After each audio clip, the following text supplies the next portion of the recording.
Cabinet Portrait Gallery of British Worthies.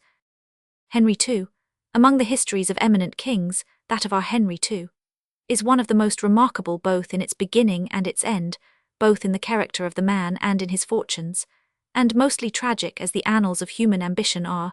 There are few such histories that exemplify more impressively the instability and vanity of all earthly greatness. Nature and fortune joined to make him great.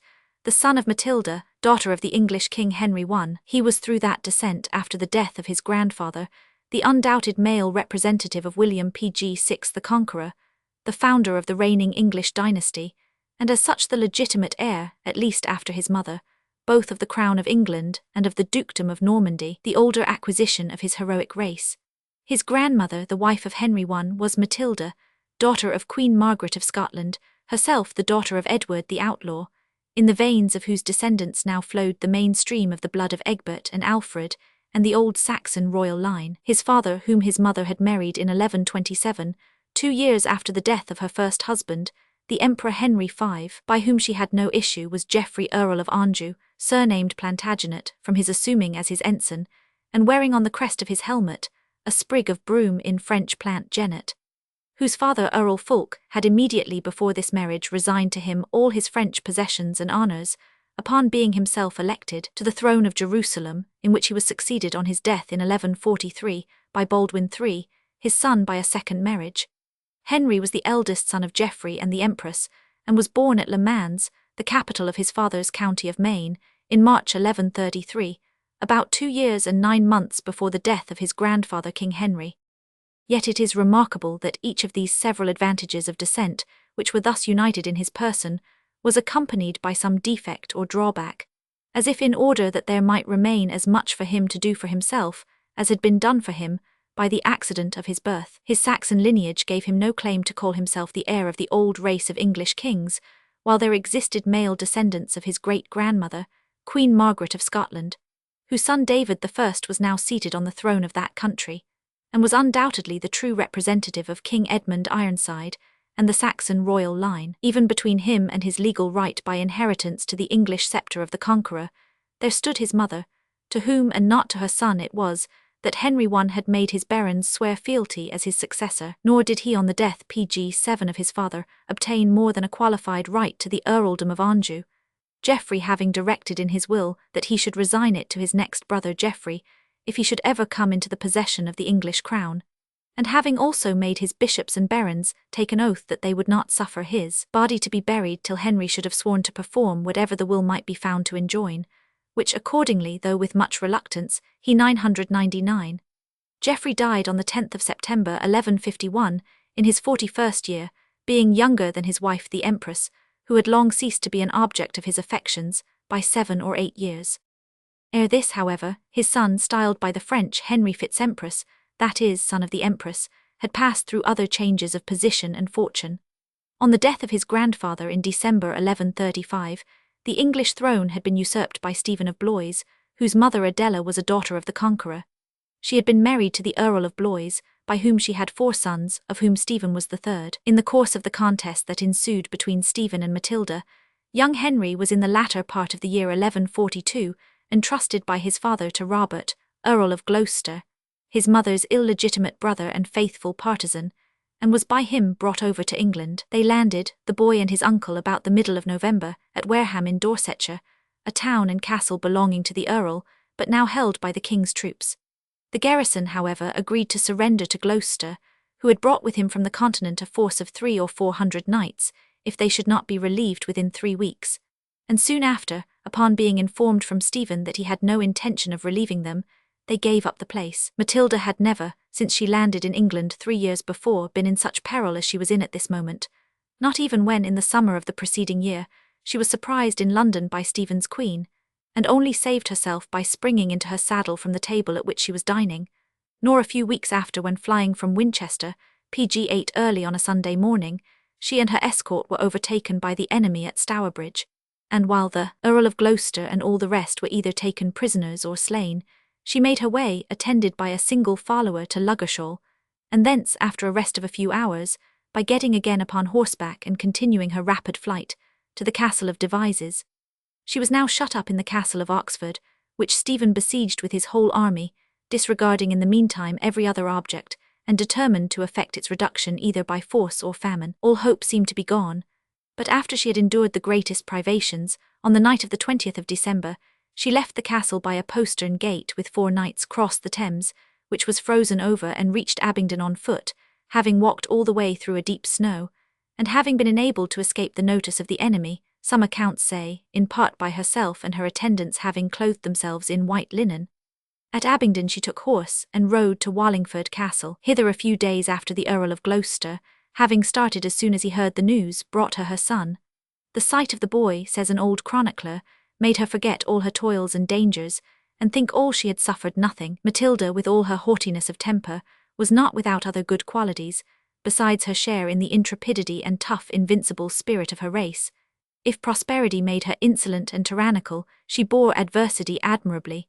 And to her son she was from the first to the last the best of mothers, not only in the affection she bore him, but in all other respects. Henry was soon after this carried to Bristol, and continued there 4 years, says Lord Lyttelton, under the care of his uncle, who trained him up in such exercises as were most proper to form his body for war, and in those studies which might embellish and strengthen his mind. The Earl of Gloucester himself had no inconsiderable tincture of learning, and was the patron of all who excelled in it, qualities rare at all times in a nobleman of his high rank, but particularly in an age when pg9 knowledge and valour were thought incompatible, and not to be able to read was a mark of nobility. This truly great man broke through that cloud of barbarous ignorance, and after the example of his father King Henry, enlarged his understanding and humanized his mind by a commerce with the Muses, which he assiduously cultivated, even in courts and camps, showing by his conduct how useful it was both to the statesman and general. The same love of science and literature he likewise infused into his nephew, who under his influence began to acquire what he never afterwards lost, an ardour for study, and a knowledge of books not to be found in any other prince of those times. Indeed, the 4 years he now passed in England laid the foundation of all that was afterwards most excellent in him, for his earliest impressions were taken from his uncle, who not only in learning but in all other perfections, in magnanimity, valour, prudence, and all moral virtues, was the best example that could be proposed to his imitation. One Henry's father, who after a long contest had now acquired complete possession of Normandy, recalled his son from England in the latter part of the year 1146, and in the beginning of November of that year, very soon after he had parted with his nephew, the Earl of Gloucester was carried off by a pg10 fever. This was to his sister, the Empress, the loss of her right hand. Courage and resentment, we quote again Lord Lyttelton's account, still combated in her heart with despair, nor was it without the greatest and most painful reluctance that she gave way to the necessity of leaving a country over which she had so long expected to reign. But in less than 4 months after the death of her brother, seeing no possibility of supporting her party, and fearing to fall into the hands of her enemy, she was constrained to abandon England and go into Normandy, to live with a husband whom she never had loved, and who did not love her but was generous or prudent enough to receive her with kindness in this decline of her fortune, when her pride was humbled by her sorrow. Nevertheless, he retained to himself the dominion of that duchy, as he had held it in her absence, that is, without any dependence upon her. Instead of submitting to this, she would perhaps have stayed in England, and buried herself under the ruins of her own greatness, if the anguish of her mind had not been soothed by the hope that Prince Henry, her son, might, when he should attain to an age of maturity, be able to revenge her on Stephen, and recover the crown which she had lost. Her whole care was therefore employed upon his education. She laboured to inspire him with thoughts as high as her own, to give him an ardour for glory, an ambition for empire, and a spirit of conquest. His genius was very suitable for such instructions, but the fire he drew from her was happily tempered with the lessons of prudence and humanity which he had been taught in England by his uncle, and which his father, a prince of great discretion and judgment, continued to fix in his mind. Henry remained in Normandy till the year 1149. Meanwhile his friends in England had been gradually recovering heart and strength, and it was arranged that the young prince, whom, although as yet only 16, they now looked to as their head, should show himself among them. From this time his mother may be pg11 regarded as having withdrawn her pretensions in his favour. No express act of resignation ever took place, but both she and her husband, for Geoffrey also gave up something in abandoning the hope of a crown for his wife, were too much attached to their son, and too sensible besides of the present state of circumstances, and of what the exigency demanded to stand in his way. He landed early in the year at the head of a considerable force, probably at Wareham, marched through the western counties, where he was joined by the Earl of Chester, the Earl of Hereford and other barons, and made his way to his great uncle King David of Scotland, who had been for some time in possession of the 3 northern counties of Northumberland, Cumberland, and Westmoreland, and whom he found at the head of an army in the town of Carlisle. During the festivities of Whitsuntide, which were distinguished on this occasion by extraordinary magnificence, Henry received the honour of knighthood from his uncle, but he had no opportunity of gaining his spurs, a disappointment which vexed him the more, that Stephen's son Eustace, who had been knighted about the same time, had been already put by his father in command of a military force, with which he was ravaging the lands of some of the very barons who were now lying in idleness with their retainers at Carlisle. It must apparently have been during this visit that Henry met with his first mistress, so famous in song and story, the beautiful Rosamund de Clifford. Of the 2 sons which she bore to him, it is known that the younger, Geoffrey, was older than Henry, his firstborn by his queen, and also that he was nearly 20 when he was made Bishop of Lincoln in 1173. He was therefore probably born in 1153, and his elder brother William, surnamed Longsword, who, having married the daughter and heiress of the Earl of Salisbury, succeeded to the estates and title of his father-in-law, may have been born in 1150. Both of them were educated along with Henry's legitimate sons. William survived till 1226, and Geoffrey, who resigned his bishopric in PG 1211-82, and was then made Lord Chancellor by his father, to whom he steadily adhered in all fortunes, became in the next reign Archbishop of York, but resigned that see also in 1207, after holding it for about 6 years, and died in 1212. As for their mother, who was daughter of Walter de Clifford, a baron of Herefordshire, it is hardly necessary to say that there is no foundation for the story of the labyrinth in which she was concealed by her royal lover at Woodstock, and of her being discovered and forced to drink poison by Queen Eleanor, which has made her so renowned in popular romance. It is known that she spent her last years in the nunnery of Godstow, near Oxford, which she was probably induced to select for her retreat from her father, having been a benefactor to that house. There she is said to have lived a life of devotion and penitence, but all that is known as to the time of her death is that it took place before that of her father, and he was still alive in 1165. Henry, finding that nothing could be done at present in England, returned in the beginning of the year 1150 to Normandy, and soon after that duchy was resigned to him by his father, the French King Louis VII, Le Jeune having come thither in the autumn of this year, according to an agreement among all the parties concerned, and as feudal sovereign formally delivered it up to the young prince, reserving to himself, as the price of his compliance, the border district called the Vexin, which had always been a subject of contention between the Dukes of Normandy and the Kings of France. Some months afterwards, indeed, Louis, repenting of what he had thus done, made an attempt to wrest the fief again out of the hands of the Angevin prince, with the view of transferring it to Stephen's son, Eustace.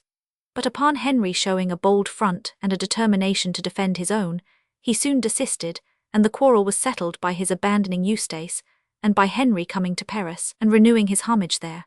This then was Henry's first acquisition. His next was that of the 3 earldoms of Anjou, Touraine and Maine, into which he came into possession by the death of his father PG 13 about a year after. This was not long in being followed by another, for which he was still more directly or materially indebted to King Louis than he had been for his Duchy of Normandy. That well-meaning but somewhat weak monarch had long been dissatisfied with his queen Eleanor, or, as she is more commonly called in the chronicles of the time, Eleanor or Anna, daughter and heiress of William, Duke of Guienne or Aquitaine and Earl of Poitou, countries extending along the whole of the western coast of France, from the Loire to the Pyrenees, which her marriage, celebrated immediately after her father's death, in the year 1137, when she was only 16, had annexed to the French crown. It seems amazing that any considerations should have blinded Louis to the impolicy of allowing possessions of such extent and importance, constituting more than a third of his kingdom, to pass out of his hands after he had once got hold of them. Yet so it was. He had been tormented by feelings of jealousy ever since Eleanor had been with him in the year 1148, in the Holy Land, where he imagined she had had a variety of intrigues both with Christian and infidel lovers. She on her part had come to look with contempt upon her husband, the character of whose mind seemed in her eyes to make him fitter for being a monk than a king, and the end was that in the beginning of the year 1152 she submitted to a divorce, or rather their marriage was dissolved by mutual consent. For, although at the council of bishops which assembled at Beaugency-sur-Loire to take the matter into consideration, and before which Eleanor made her appearance, Louis asked for a divorce on the plea of his suspicions of her fidelity. The council pronounced no opinion upon that point, but simply declared the marriage to have been null from the beginning, on the common and convenient ground of the consanguinity of the parties, who were fourth cousins, the canons of the Church forbidding marriage, without a previous dispensation from the Pope, even between persons related within the 7th degree. The scandalous chronicles of the time affirm that Eleanor had already, before her separation from her husband, pg 14, given way to a passion for young Henry Plantagenet, whom indeed she had seen at the French court on 2 recent occasions. First when he came, as just related, to renew his homage for the Duchy of Normandy, and again when he returned soon after to receive investiture of the earldoms he inherited from his father. They at least were not long in finding out one another after she was at liberty to dispose of herself. The nullification of Eleanor's marriage with Louis immediately produced 2 consequences. It bastardized 2 daughters that she had borne to him, and, as we have already intimated, it severed from the French crown the extensive dominions forming her inheritance. It was natural that she should now return to her own country, and accordingly she set out for Poitou as soon as the council had pronounced its sentence. But there were several aspirants to the rich prize which Louis had resigned or cast away, notwithstanding that he is said to have assured himself that she would never get another husband, declaring that her behaviour had made her too infamous for the poorest gentleman in his dominions to be willing to marry her. When she reached Blois, she received proposals from the young Thibaud, Earl of Blois, who had just succeeded to that fief on the death of his father, the elder brother of King Stephen, and when she declined his suit, it is affirmed that he formed a design of detaining her, and compelling her to marry him by force, which she only escaped by being warned of it and taking her departure in the middle of the night for Tours. Here another danger of the same kind met her. Henry Plantagenet's younger brother Geoffrey had been left by his father only the castles of Chinon and Laudon in Touraine, and that of Murraybow in Anjou, with their dependencies, and he could hardly therefore, even with his dubious prospect of succeeding at some future time to the chief possessions of his family, flatter himself that if he should set about wooing the Duchess of Aquitaine in the common fashion he would, in present circumstances, have much chance of success.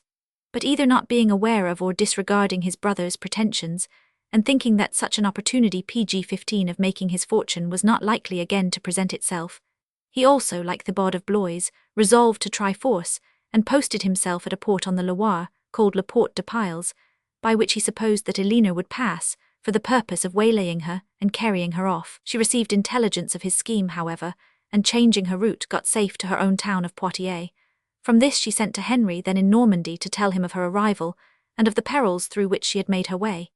He instantly set out to join her, taking with him only a few attendants, and travelling so as to attract as little observation as possible, and they were married on Whitsunday, May the 18th, not quite 6 weeks after Eleanor's separation from Louis. Henry was not yet 20 years of age, and his bride was full 30, but with a good share of beauty, observes Lord Lyttelton, and more of vivacity, she had still youth enough to gain the heart of a young man, though not to preserve it very long. His lordship nevertheless declines affirming that Henry was really in love, that his acceptance of Eleanor's offer of her hand was prompted by any other passion than his ambition.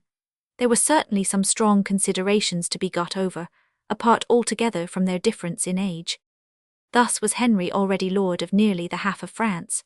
From the situation of his previous possessions, he was of all the vassals of the French crown the one whom a union with Eleanor was fitted the most to aggrandize, as the Duchy of Normandy, which he derived from or through his mother, was conterminous on the south with his 3 paternal earldoms of Anjou, Touraine and Maine, so his wife's states of Poitou and Guienne lay immediately to the south of these last, the whole forming an unbroken continuation of territory, extending from the English Channel to the Pyrenees. To these acquisitions, maternal, paternal and matrimonial, he soon added another much more splendid than any or all of them, which he may be said to have mainly won for himself by his own right hand. For a brief space pg 16, he was detained on the continent by having to take arms against a formidable confederacy organized by King Louis, who had now at length opened his eyes, and turned them with amazement and consternation upon his youthful vassal suddenly become his rival and almost his equal, and had got his own brother the Earl of Dreux, Henry's brother Geoffrey,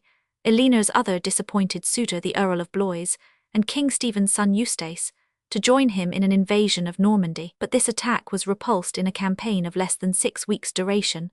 Not only were the invaders driven out of the country to the last man, and an insurrection which they had excited of some of the Angevin barons effectually crushed, but Henry, pursuing his enemies into France, laid waste a part of that country without Louis daring to turn round and give him battle. This work done, and a peace arranged with the French king, he lost no time in setting about the great enterprise to which all things now seemed to concur in calling him.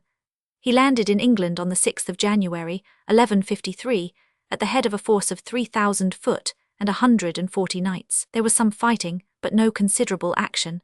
And after the principal impediment in the way of an accommodation had been removed by the death of Stephen's son Eustace by a fever, the effect in all probability of the agitation and rage into which he was thrown by the pending negotiation in which he was about to be sacrificed, an agreement was made on the 7th of November, by which Stephen adopted Henry for his son and successor, giving the kingdom of England, as it was expressed after his own death, to him and his heirs forever. Stephen did not survive this treaty quite a year. He died at Canterbury on the 25th of October 1154, and Henry became king. He was in Normandy when Stephen's death occurred, and he was detained at Barfleur for some weeks by adverse weather. But he set sail at last while the storm still raged with little abatement, and after a dangerous passage he landed in the New Forest, not far from Hurst Castle, on the 7th of December. He was crowned with his queen at Westminster on Sunday PG 17 the 19th, and the commencement of his reign, according to what was then the custom, is reckoned from that day. Of course, in the circumstances, Henry did not now think of resigning Anjou to his brother Geoffrey, whose late confederacy with the French king and attack upon Normandy, an act amounting to rebellion in him, could not but be considered as depriving him of any claim he might have under his father's will, and Henry's forced engagement to fulfil its provisions. To obviate all objections, however, Henry obtained from the Pope a dispensation releasing him from that compulsory oath. A few years after this, he recovered the ceded district of the Vexin for Normandy by the arrangement of marriage between his eldest son and a daughter of King Louis, and he subsequently acquired what amounted to the actual possession of Bretagne by the negotiation of another marriage between his third son, Geoffrey, and the Lady Constantia, or Constance, daughter and heiress of Conan, prince of that country. The extent of territory subject to the English king even in France was now greater than that which acknowledged the sway of Louis. If a line had been drawn from north to south only a few miles to the west of Paris, or nearly about the meridian of Boulogne, all to west of it would have been found to belong to Henry, from the English sea to the Spanish mountains, while the dominion of Louis on the other side of Gaul scarcely extended farther south than to the Loire, all the region beyond, that river being in possession of the Earls of Toulouse. Henry, besides, almost as soon as he came to the throne, had recovered the 3 northern counties of England from the Scottish king, and even compelled him to do homage for the whole of Scotland to the south of the Forth. He soon after reduced Wales, and finally, in 1172, he effected the conquest of Ireland. The details of the valour and policy by which all this was done, of the patience, the foresight, the vigilance, the incessant exertion, the utter disregard of toil and danger, by which so many additions to his original inheritance were won and preserved, and by which all his states, old and new, were governed, PG 18 and the authority of law and order maintained in them, must be sought for in the records of history. Those were the days in which a king of England, to hold his place, really required to be in all senses about the ablest man in his dominions.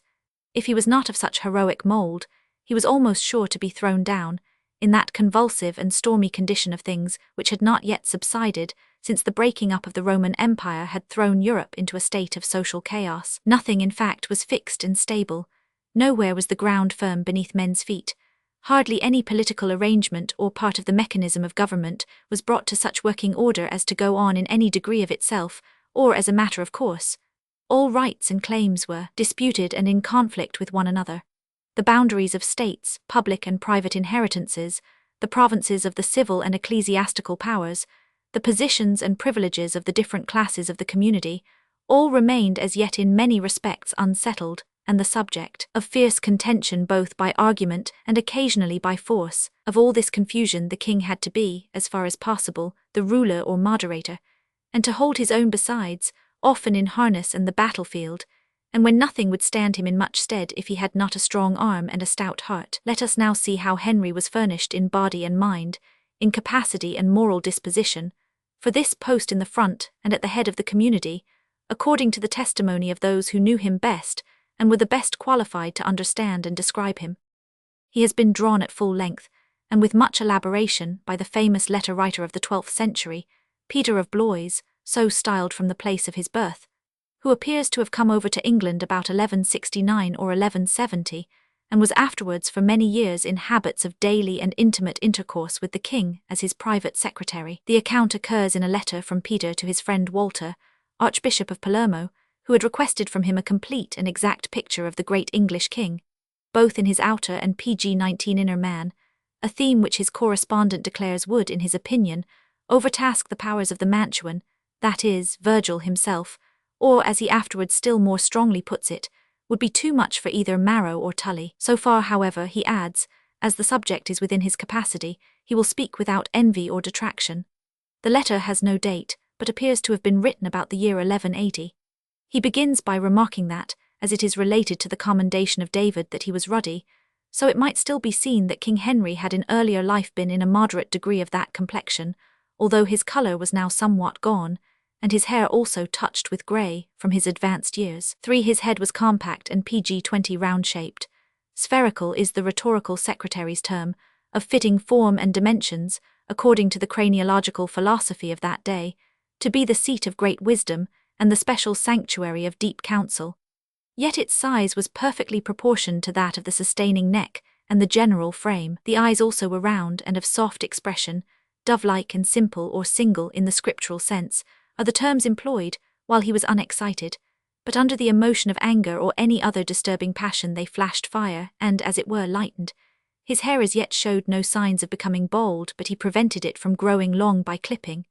The general form of the face was quadrangular, like that of a lion. His nose was handsome and of suitable size, his chest broad, his arms muscular, his legs of the proper shape for a good rider, for his instep arched and high. Some deformity, however, had been produced in one of his feet, by the nail of a toe having grown into the flesh, and his hands also, upon which he never wore a glove, except when he carried a falcon, gave token of his neglect of them by a certain clumsiness or grossness of appearance. He discarded all ornament alike in boots and bonnet, and all his clothes were disencumbered of everything superfluous.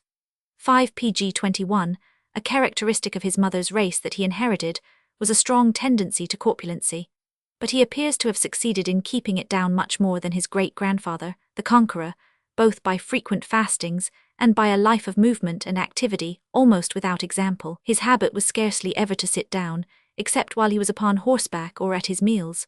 Whether at mass or at council, or in whatever business he had to transact, he kept upon his feet from morning to night. When engaged in war, he would, if necessary, get over as much ground in one day as would take an ordinary commander 4 or 5, and in this way he often got the better of his enemies by coming upon them when they did not look for him. Both in mounting his horse and in riding he had still preserved to this, the latter part of his life, all the alacrity of youth. During peace his favourite recreation was hunting or hawking, and bows, swords, arrows, and hunting tackle were almost constantly in his hands, except when he was reading and when he was at council, or occupied with affairs of state. But both business and books had their full share of his time, for he does not, says his secretary, lie still like other kings in his palace, but journeying rapidly from province to province, inquires into the conduct of all his officers, especially judging those whom he has constituted the judges of others. No man is more sagacious in counsel, gifted with a greater flow and rush of elocution, more firm in dangers, less confident in prosperity, in adversity more constant. As often as he can obtain a breathing time from the cares and anxieties of state, he spends it either in reading by himself, or in labouring to untie the knot of some difficult question in converse with a circle of learned clerks. Such literary assemblages and discussions, it is added, were held in the palace every day. In the rest of the letter Henry is warmly praised, though in general terms, for his moderation both in eating and drinking, his liberality and charity, his magnificence in the construction, on the one hand, of warlike defences and strongholds, on the other of palaces, lakes for fish, pg-22, and enclosures for wild animals, his kindness to the afflicted and affability to the poor. Although he bore himself with a more lordly mien, it is subjoined to the high and proud, always with a certain resemblance to the divinity, endeavouring to depress the haughty and to raise up the depressed. A remarkable sentence follows, to the effect that, although in conformity with the custom of his kingdom, Henry exercised the most potent and effectual influence in elections, in electionibus faciendis potissimas et potentissimas habeat parts. Yet he ever kept his hands pure and free from all venality. The elections here referred to are of course elections to bishoprics and other dignities or benefices in the church, for there were as yet no elections to civil offices in England. The steadiness of the king both in his likings and dislikings is also noted. If he had once loved anyone, we are assured, he scarcely ever withdrew his regard, but he was as rarely known to admit to his familiarity or favour anyone to whom he had once conceived an aversion. Peter of Blois was an ecclesiastic. He held, among other preferments both in England and abroad, the archdeaconries both of London and Bath, and he was, like the generality of his profession, firmly attached to the great cause of the independence of the Church, and the supremacy of the spiritual over the temporal power. It might and probably would have been different a few years before, but at the time when this letter was written, he had no quarrel with the English king even on such questions. On the contrary, he lauds him warmly for his piety and his zealous maintenance of the rights of the clergy, and especially for the reverence in which he held the memory of the blessed and glorious martyr, the murdered and since canonized Becket or St. Thomas, whom, says the archdeacon, in all straits he looks up to as his chief patron. In the position he occupied at court also, he would of course be disposed to take a favourable view of the character of his royal master. The picture he has drawn, indeed, may be admitted to be somewhat sparingly shaded. Some features may be softened down, and others may be altogether concealed, but so far at pg 23 least as his evidence is positive, it may be safely received.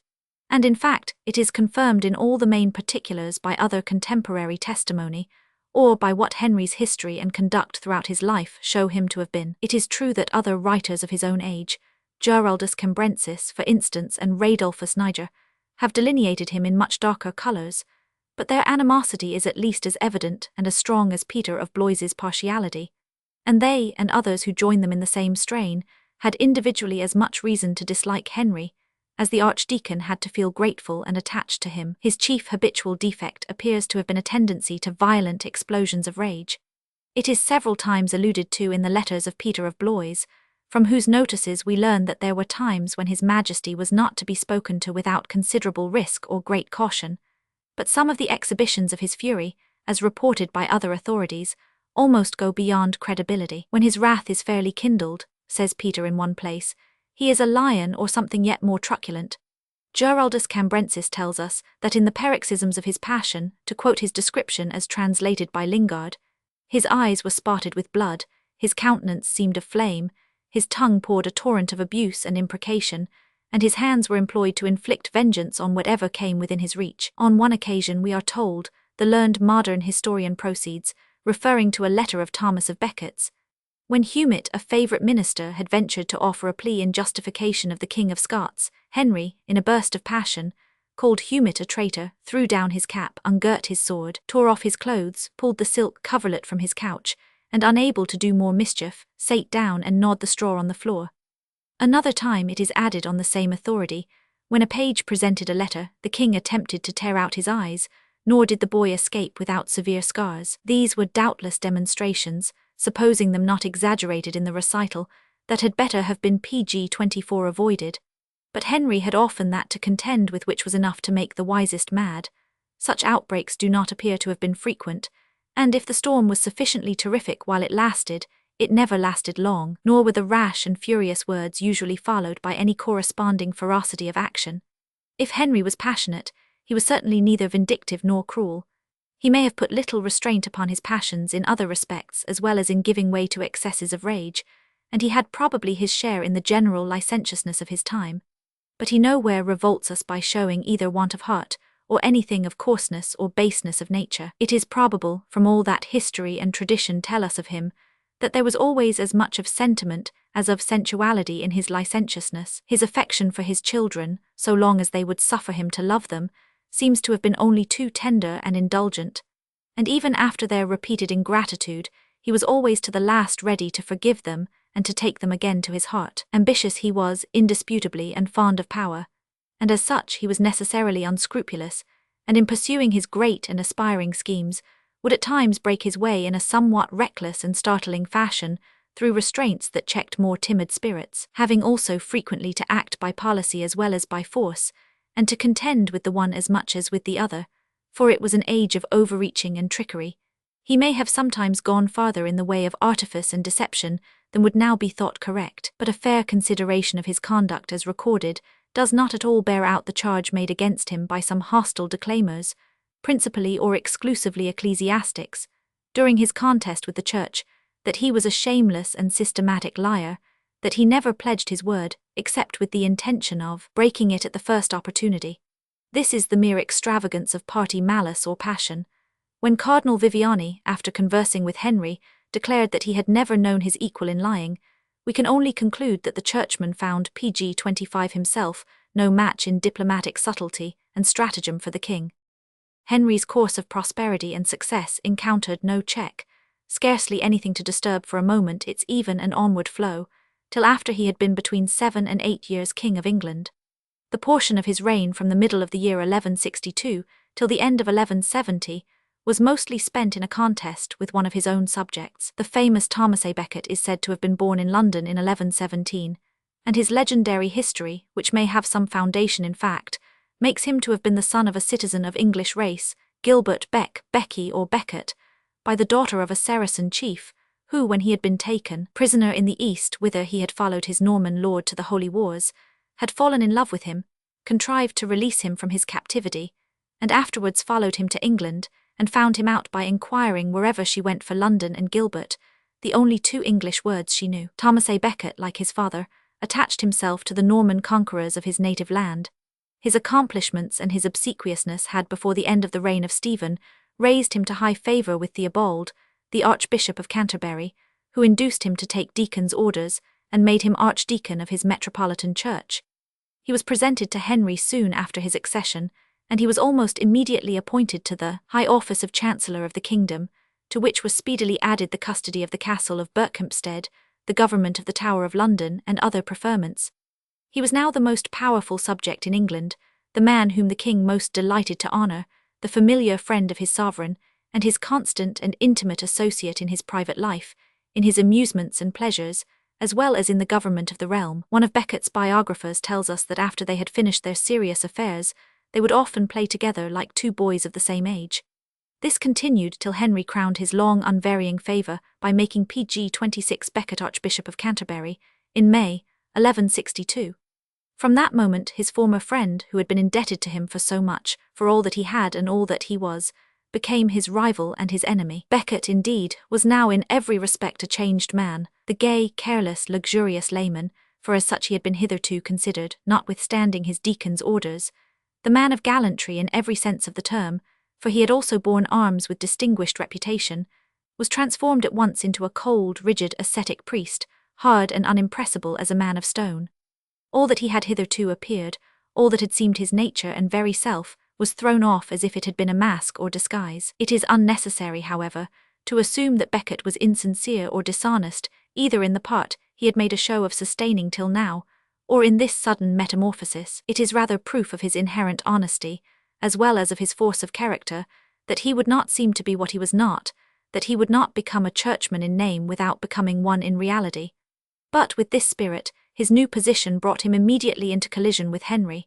A contest for supremacy between the Church and the State was not a new thing in England. Ever since the Conquest, the subjugation of the spiritual to the temporal power had been a prominent and steadily pursued part of the policy of the Crown. The Conqueror had placed the Archbishop of Canterbury upon an eminence of rank and political position, such as was scarcely occupied by any other subject in Christendom.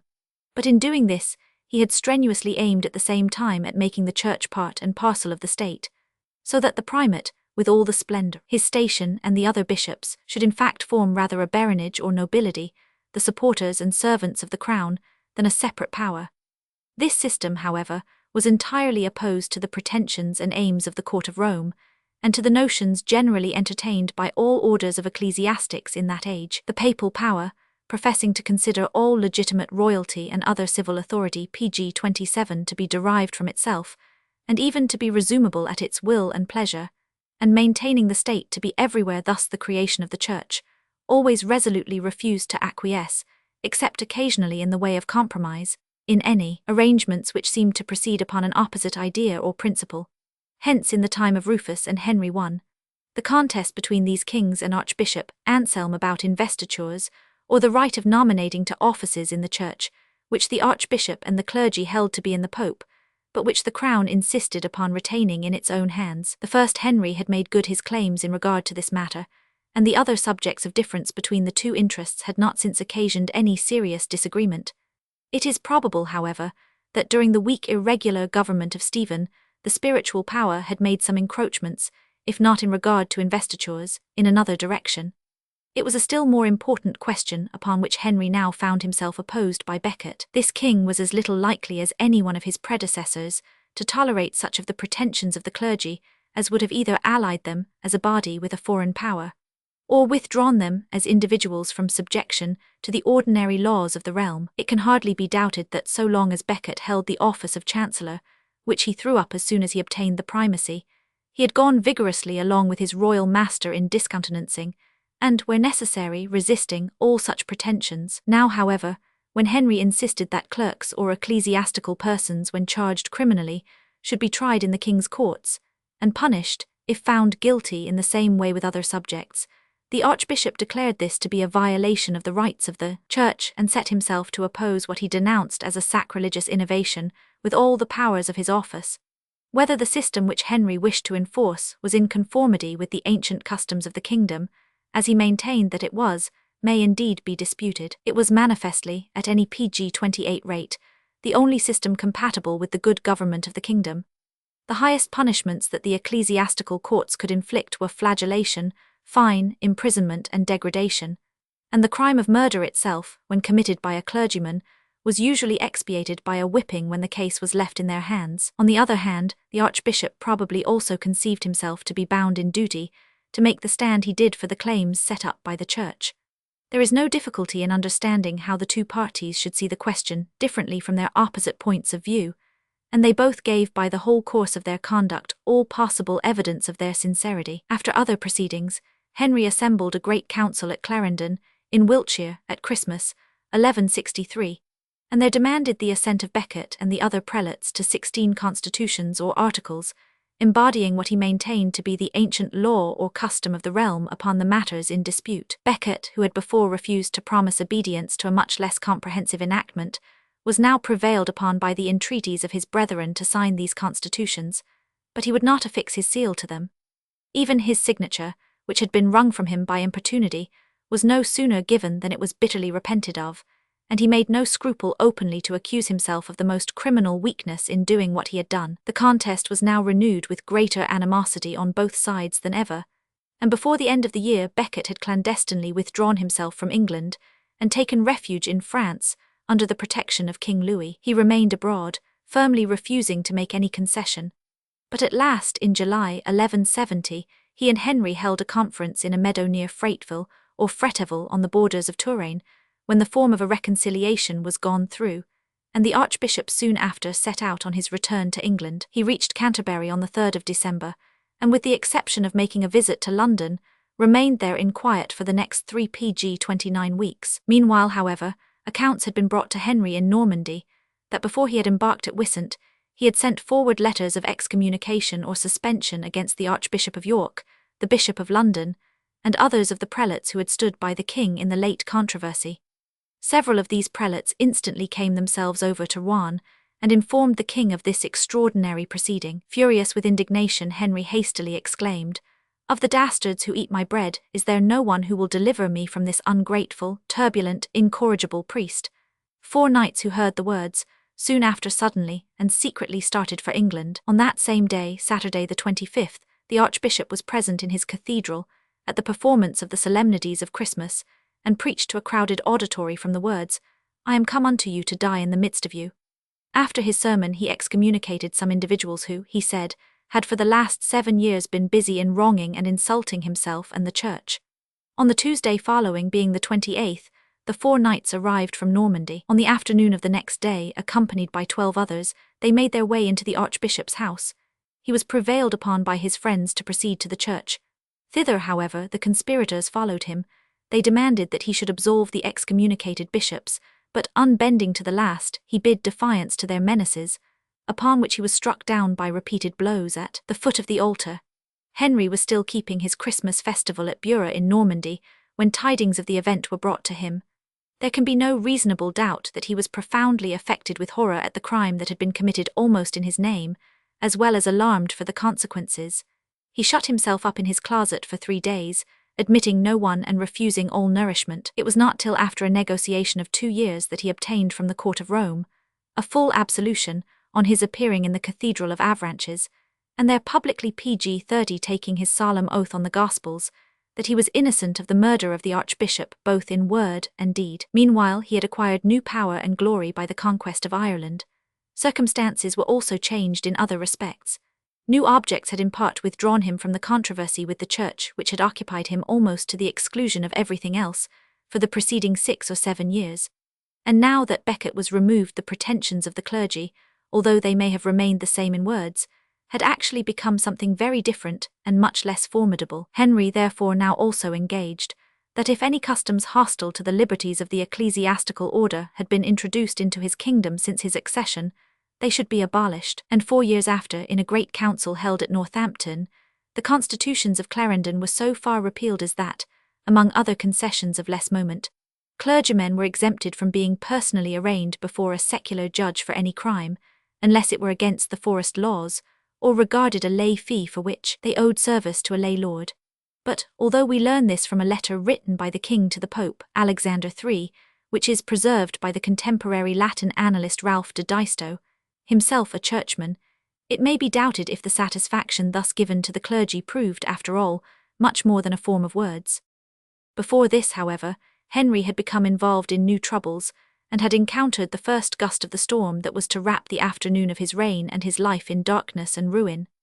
In the year 1170, in the midst of his contest with Becket, he had had his eldest son Henry consecrated and crowned as conjoint king with himself. The ceremony was performed in Westminster Abbey by the Archbishop of York, and a theory that has satisfied some modern historians is that Henry's object in this proceeding was simply to spite Becket and to diminish the authority he derived from his station, by showing that a king of England could be crowned without pg-31 the assistance of the Archbishop of Canterbury. It is certain indeed that Becket resented what had been done as an invasion of the privileges of his see, and this was the principal ground on which he had applied for, and obtained from the Pope, the letters of excommunication against the Archbishop of York and the other prelates who had assisted him at the coronation, his display and threatened employment of which had probably been the occasion of his murder. But all the circumstances seem to show that Henry was principally actuated by affection for his son, and a desire to place him in a position of honour and of splendour, although his age, only 14 of course, precluded him from being as yet entrusted with any share in the government. The young prince, however, or as he was now called, the young king, or sometimes Henry III, made no creditable return, whether it was fondness or policy that had chiefly moved his father thus to advance him. He appears to have been rather weak than ill-disposed. His new title probably made him giddy, and, easily led in any direction, he was much more likely in his position to be led wrong than right. All cordiality between Henry and Queen Elena had long been at an end. His infidelities and her jealous temper had completely divided and alienated them, and Elena's natural resource was to endeavour to gain over her sons, to make common cause with her against their father. About the end of the year 1172, the young King Henry, who was married to the daughter of the French King, Louis VII, and had just been crowned a second time along with his wife, startled his father by a sudden demand that he should immediately resign to him either the dukedom of Normandy or the sovereignty of England. At this time the boy was not yet 16, and his father was himself still under 40. The preposterous proposal is believed to have been prompted by Queen Elena and King Louis. From the day on which it was made, and of course instantly rejected, the young king, we are told, spoke not one word more of peace to his father. A few months after, while he was with his father at Chinon, on their way pg-32 back to Normandy from Limoges, he arose during the night and secretly withdrew himself to the court of his father-in-law. His flight was speedily followed by that of his 2 younger brothers Richard and Geoffrey, upon the former of whom their father had conferred the earldom of Poictiers, upon the latter the dukedom of Bretagne, and who had been left with their mother in Guienne. And lastly their mother set out to join her sons, but being caught as she travelled in man's attire, was by her husband's orders put into immediate confinement, nor was she afterwards released, except once for a short space, while Henry lived. The war that followed between Henry and his sons, aided by King Louis, did not last long. Attacked as he was on every side at once, in Brittany, in Normandy, in Anjou, in Guienne, in England, from France, from Toulouse, from Scotland, The vigour of the old king, as he was called, carried everything before it, and a peace and reconciliation were arranged after a few months. It was during this contest that Henry performed his famous penance at the tomb of Becket. The desire to see, in the quarrel between Becket and Henry, a struggle between the old Anglo-Saxon population and their Norman conquerors, has probably been carried much too far by the eminent living French historian Augustin Thierry. The controversy was in the main and essentially, there can be no doubt, a trial of strength between the Church and the State, between the temporal and the spiritual powers, between the Crown and the Pope, between the laity and the clergy. Nor do we believe that the accident of Becket being of Anglo-Saxon lineage went for anything in the case. There is no good evidence that the circumstance ever was appealed to or taken notice of either on the one side or the other. It may be conceded, however, that both parties would naturally wish to secure whatever support could be derived from the sympathy of the great body of the people, and that in this way the native English, who had been already for some time rising again from the state of prostration to which they were struck down by the PG-33 conquest, would both be led to take the greater interest in the dispute, and may have been benefited by it. Their devotional and superstitious feelings also were, no doubt, strongly excited by many of the proceedings to which the clergy resorted, and we may well conceive that they would be transported to a state of the highest enthusiasm, first, by horror at the barbarous and sacrilegious murder of Becket, and afterwards, by the miracles with which the kingdom resounded as having been performed at his tomb. But these were feelings which there is every reason to believe were shared in an equal degree by the generality of their Norman masters. The king himself was probably by no means exempt from them. With all the license that he allowed himself in some respects, he was neither without the piety nor above the superstition of his age, and the circumstances in which he now stood, with troubles gathering around him, and the consciousness pressing upon him that he had, by his hasty and passionate words, materially contributed to Becket's death, were very likely to awaken his devotion and penitence.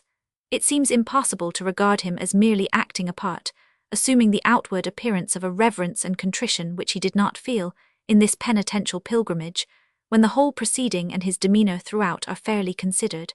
He set sail from Barfleur early on the morning of the 8th of July, 1174. It blew fresh at the time, and the gale increasing after the ship had got under way, some apprehension began to be felt, upon which Henry, coming forward so as to be seen by all, exclaimed with eyes uplifted to heaven, "If what I have in my mind be for the peace of my clergy and my people, if God have determined to restore such peace by my arrival, then may he in his mercy bring me safe into port.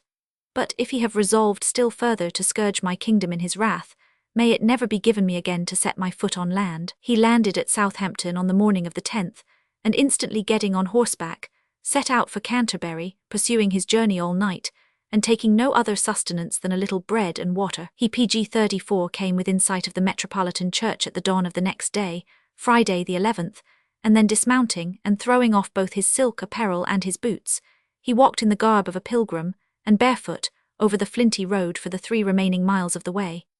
When he entered the city, his footsteps were observed to leave their marks in blood upon the pavement. Proceeding forthwith to the cathedral, he entered it along with the thronging inhabitants of the city, collected by the ringing of the bells, and, prostrating himself with his face to the ground, wept and sobbed aloud, while the Bishop of London announced from the pulpit that Henry King of England was here, come to invoke God and the holy martyr for the salvation of his soul, to protest that he never either ordered or desired the death of the martyr, and to submit his naked flesh to be scourged for the hasty and imprudent words uttered by him, by which the murderers might pretend that they had been excited to the act. After this the king descended to the crypt where the archbishop's body was interred, and there, stripping off his clothes and kneeling down on the tombstone, he submitted his bare back to be scourged with a knotted cord by all the bishops and monks that were present, each giving him 3, 4, or 5 strokes, while he pronounced the words, "As the Redeemer was scourged for the sins of men, so be thou for thy own sin." He spent all the rest of the day and the following night in the crypt in prayer and fasting,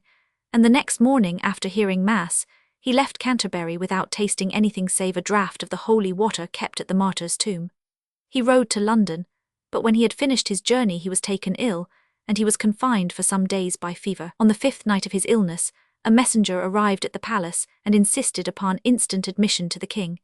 He brought the news of the capture of the King of Scotland at Alnwick by Ranulph de Glanville, and it turned out that this great event had taken place on the very Saturday on the morning of which Henry had risen an absolved and reconciled man from the shrine of the martyr.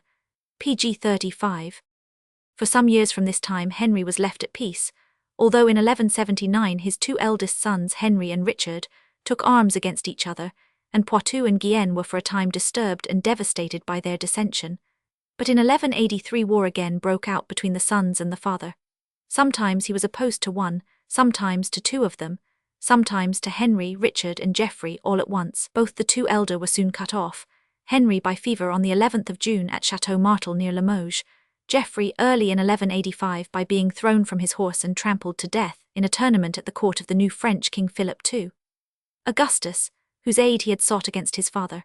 Richard, however, continued in rebellion, or rather repeatedly defeated and forgiven, still again and again took up arms, whenever a favourable moment seemed to present itself. He had a story that he was fond of relating, about a Countess of Anjou, one of his ancestry who never went to church, and at last, on being taken there one day by force, flew out of the window on the elevation of the host, and was never more seen. And he used to ask if it was to be wondered, at that sprung from such a stock, the household to which he belonged should be divided against itself. What comes from the devil, said he, to the devil must return. Mutual hatred, he professed to believe, was the doom of his family, the fatal inheritance which none of them would ever renounce. At last, at a conference held at La Ferte Bernard in Maine on the 18th of November, 1188, Richard, on his father's refusal to comply with his demands, turned round in indignation to the French king, who stood by, and having ungirt his sword and fallen upon his knees, offered his homage to Philip in Henry's presence, for all the territories that the latter held in France. Philip accepted his allegiance, and the war was renewed as soon as the term of the truce expired. By this time Henry's spirits, as well as his health, seemed to have been broken. His operations in the field were languid and ineffective, and he was soon reduced to the necessity of suing for peace. The matter pg 36 in regard to which Richard and Philip had pretended to feel most keenly was Henry's detention of Alice, the sister of the French king, who many years before had been affianced to Richard, and his refusal to allow their marriage to take place. He professed to wish to marry her to his youngest son John, but it was suspected that he loved the young and beautiful princess himself, and that her heart too was his. Now, however, he offered to resign everything, Alice included. He proposed that she should in the meantime be placed in such custody as might be thought fittest, and delivered either to Richard or Philip, on their return from their projected expedition to the Holy Land.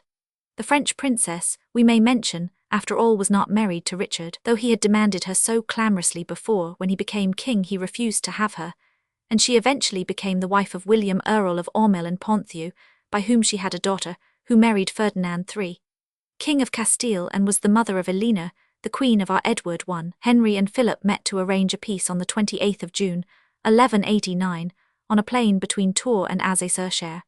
Henry agreed to everything that was demanded of him.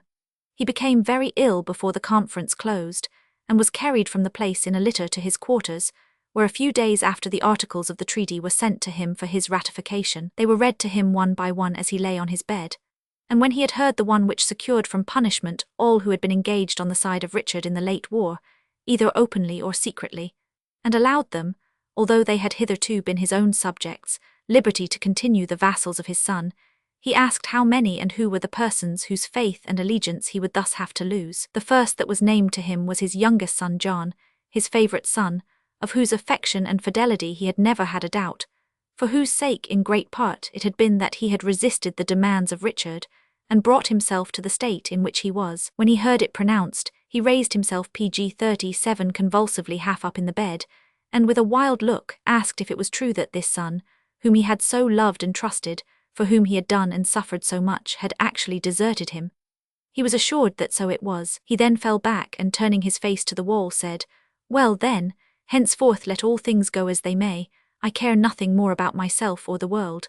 A few days after he was removed to the castle of Chinon, and there on the 6th of July he breathed his last. Geoffrey, his son by Rosamund Clifford, was with him to the end. Roger Bacon. Top pg 38.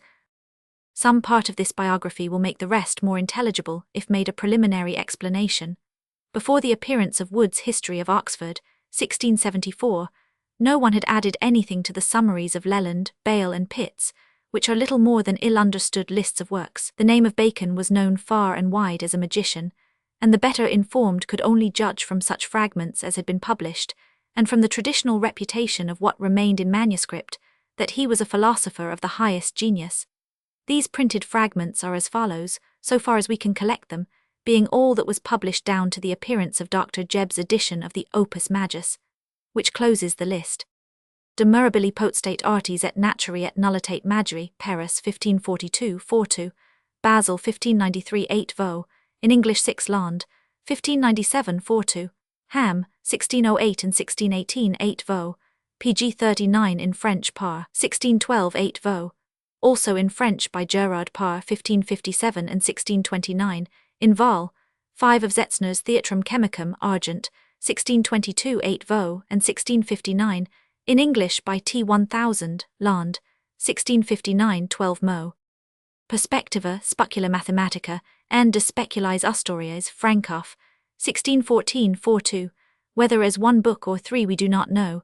The Perspectiva was reprinted in 1671 also at Frankfurt. De Retardation Senectutis, Oxon 1598 vo, translated The Cure of Old Age by R. Brown 1500, Land, 1683 12 mo. De Secretis Operibus Artis et Naturi, Ham, 1618 8 vo, edited by John D. The Thesaurus Chemicus, Frankfurt, 1603 and 1620 8 vo, contains the Specula Mathematica, the Speculum Alchimiae, and some other tracts, which Tanner puts down altogether as Scripta Sanuris Medicinae in Art Chemiae. Speculum Alchimiae Norim, 1581 42, Basel 1561 42 Urselis 1602 8 vo, in English in Collectania Chimica Land, 1684 8 vo, also 7 in English Land, 1597 42. Practica Magistri Rogerii Venet, 1513 and 1519. Epistolas Nodis Illustratas, we take the title from Tanner Ham, 1618 8 vo. Fratris Rogeri Bacon Ordinis Minorum Opus Majus ad Clementem IV, Pontiff, Rome Landini 1733 Fal, by Dr. Jebb. The little that is known of the greatest of English philosophers before the time of his celebrated namesake shows how long the effects of contemporary malice might last, before the invention of printing had made an appeal to posterity easy. His writings, destroyed or overlooked, only existed in manuscript or mutilated printed versions, till nearly the middle of the last century. In the meantime, tradition framed his character on the vulgar notions entertained in his day of the results of experimental PG-40 science, and the learned monk, searching for the philosopher's stone in his laboratory, aided only by infernal spirits, was substituted for the sagacious advocate of reform in education, reading, and reasoning, and, what was equally rare, the real inquirer into the phenomena of nature. Roger Bacon died in 1292, in about the 78th year of his age, which places his birth near the year 1214. Roughly speaking, he lived from the time of the interdict in the reign of John to the beginning of the interference with Scotland in that of Edward I. His age is that of Cardinal Cusa, Thomas a Kempis, Matthew Paris, Albertus Magnus, Raymond Lully, Sacrobosco, and 100, to whom we add, as they are sometimes confounded with him, and not for their own note, two theologians, Robert Bacon and John Bacon, died about 1346. The former was a priest of the 13th century, whom it would be hardly necessary to notice, but for the fact that some of our historians have made him the brother of Roger Bacon, and the two have been often confounded. He is stated to have studied successively at Oxford and Paris, and in 1233, when his friend and teacher Edmund Rich was removed from the treasurership of Salisbury Cathedral to the Archbishopric of Canterbury, Robert Bacon was his successor. The archbishop was canonized by the title of St. Edmund, and Bacon wrote his life. Matthew Paris states that in 1233 Robert Bacon preached before Henry III at Oxford and spoke openly against the favourite, Peter des Roches or de Rupibus, of Poyton, Bishop of Winchester, who had given great offence by the introduction and promotion of many of his countrymen. Serious disturbance was apprehended, and the king appeared to waver, on which, says the historian, a witty court chaplain called Roger Bacon asked his majesty what was most dangerous to seamen. The king answered that seamen best knew, on which the chaplain rejoined, Petri et rups, agdissereta Petrus de Rupibus. This story is the likely origin of the connection between Robert and Roger, and also of the account which states that Roger Bacon, the PG-41 subject of this article, preached before the king on the same occasion. Robert Bacon joined the order of preaching friars in his old age and died in 1248, whence the story certainly false that Roger died in that year. Bioga, Britann, Tanner Bibliath Britain Highburn, Wood, Hist, et Ant, Oxon. Roger Bacon was born near Ilchester in Somersetshire of a respectable family. He was educated at Oxford, and according to the usual custom of his day, proceeded to Paris, which was then the first university in the world. The course of study in vogue, however unfavourable to independence of thought, did not give so great a preponderance to the works of Aristotle as was afterwards the case. The theology of the day had set strongly against philosophy of every species. In 1209, a council at Paris condemned and burnt, if not the works of Aristotle, at least the mutilated and interpolated translations from the Arabic which then existed. But when, towards the middle of the century, Latin versions from the Greek began to appear, and the philosophy contained in them to be warmly advocated by the new orders of Franciscans and Dominicans, and particularly by Albertus Magnus, died 1282, the reputation of Aristotle advanced so rapidly that he had gained the exclusive title of the philosopher by the time Roger Bacon wrote his Opus Majus. But Bacon in no sense became an Aristotelian, except in that which comprehends all who are acquainted with the opinions and methods of the Greek philosopher. Better versed in the original than most of his contemporaries, he freely criticizes all he meets with, especially the merit of the translations, which he says he would burn if he could, and is himself an early and sufficient proof that the absurdities of his successors ought not to be called Aristotelian, any more than Aristotle himself, the philosopher. Bacon could read Aristotle without danger of falling into idolatry. His antagonists could have erected a system of verbal disputes upon the Principia of Newton if they had possessed it. After his return to Oxford, with a doctor's degree PG 42 granted at Paris, which was immediately also confirmed by the former university, he took the vows of a Franciscan in a convent possessed by that order at Oxford, on the persuasion, it is said, of Robert Greathead or Grosseteste, Bishop of Lincoln, of whom we shall presently speak. It has been conjectured that he had already done so before his return to Oxford, but this appears to have arisen from his having been known to have resided in a Franciscan convent while at Paris. From the time of his return, which is stated to have been A. 500, he applied himself closely to the study of languages, as well as to experimental philosophy. In spite of the vow of poverty, he does not appear to have wanted means, for he says himself that in 20 years he spent 2,000 livres French in books and instruments, a very large sum in those days. The vow of the Franciscans was poverty, manual labour and study, but the first two were soon abandoned. On this subject we notice a writing of Bacon of which, except in Dr. Jebb's list, we can find only one casual notice in Vossius de Hist, Lat. Art. Bacon. It is said that he answered a work of St. Bonaventure, general of his order, which treated of the above-mentioned vow, but which side either party adopted is not stated. The enmity of his brethren soon began to show itself.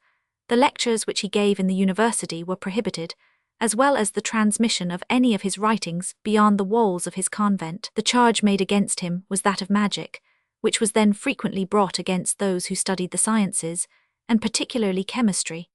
The ignorance of the clergy of that time as to mathematics or physics was afterwards described by Anthony Wood, who says that they knew no property of the circle except that of keeping out the devil, and thought the points of a triangle would wound religion. Brought up to consider philosophy as nearly allied to, if not identical with heresy itself, many of them might perhaps be honest believers in its magical power. But we can hardly doubt that there were a few PG 43 more acute minds, who saw that Roger Bacon was in reality endeavouring to evoke a spirit whose influence would upset the power they had acquired over the thoughts of men, and allow them to read and reflect without fear of excommunication or the necessity of inquiring what council had authorized the book. Not that we mean to charge those minds in every instance with desiring such power for their own private ends. There has always been honest belief in the wickedness of knowledge, and it is not extinct in our own day. The following detached passages of the Opus Majus no doubt contain opinions which its author was in the habit of expressing. Most students have no worthy exercise for their heads, and therefore languish and stupefy upon bad translations, which lose them both time and money.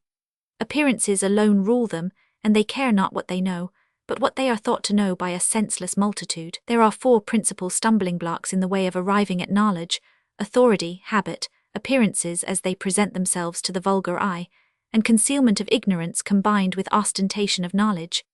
Even if the first 3 could be got over by some great effort of reason, the 4th remains ready. Men presume to teach before they have learnt and fall into so many errors, that the idle think themselves happy in comparison, and hence both in science and in common life we see 1,000 falsehoods for one truth.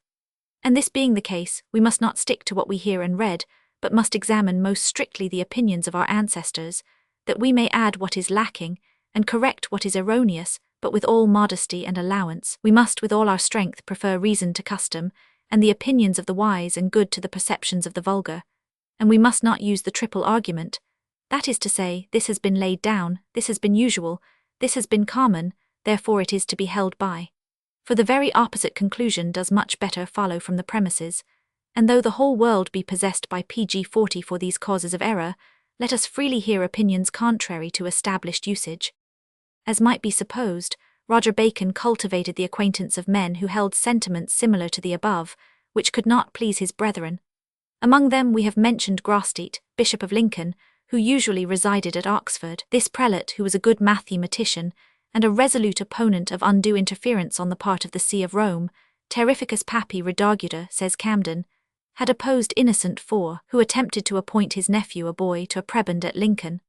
On being excommunicated, Grosseteste appealed from the tribunal of Rome to that of Christ, and so prevalent was the opinion of his antipathy to the Pope, that a story is gravely told by Nitton, cited by Blount, Censurer, and 100, that the Bishop of Lincoln, after his death, appeared to Innocent in a dream, and exclaiming Surge miser veni in judicium, actually stabbed his holiness, who was found dead next morning.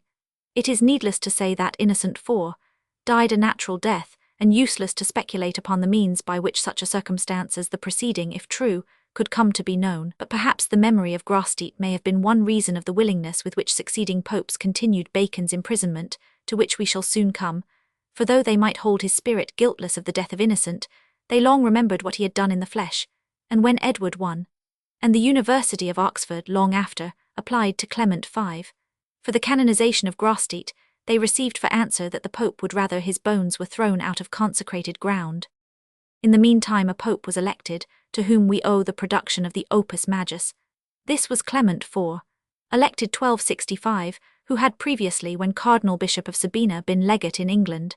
Here he had heard of Bacon's discoveries, and earnestly desired to see his writings, but as before stated, the prohibition of the Franciscans prevented his wish being complied with. pg 45 after his election as head of the Church, Bacon, conceiving that there would be no danger nor impropriety in disobeying his immediate superiors at the command of the Pope, wrote to him, stating that he was now ready to send him whatever he wished for.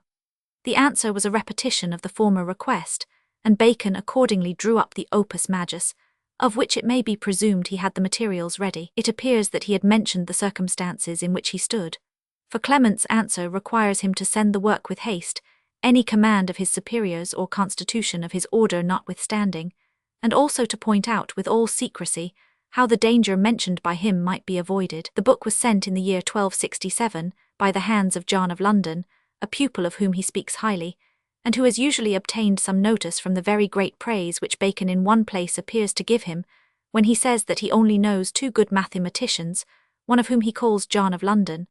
But from some other circumstances Dr. Jebb concludes with great probability that this John was not the pupil above mentioned, but John Peckham, a London Franciscan, afterwards Archbishop of Canterbury, who was well known as a mathematician, and whose treatise on optics, Perspectivae Communis Libri Tres, was printed at least 6 times between 1542 and 1627 at Nuremberg, Venice, Paris, and Cologne.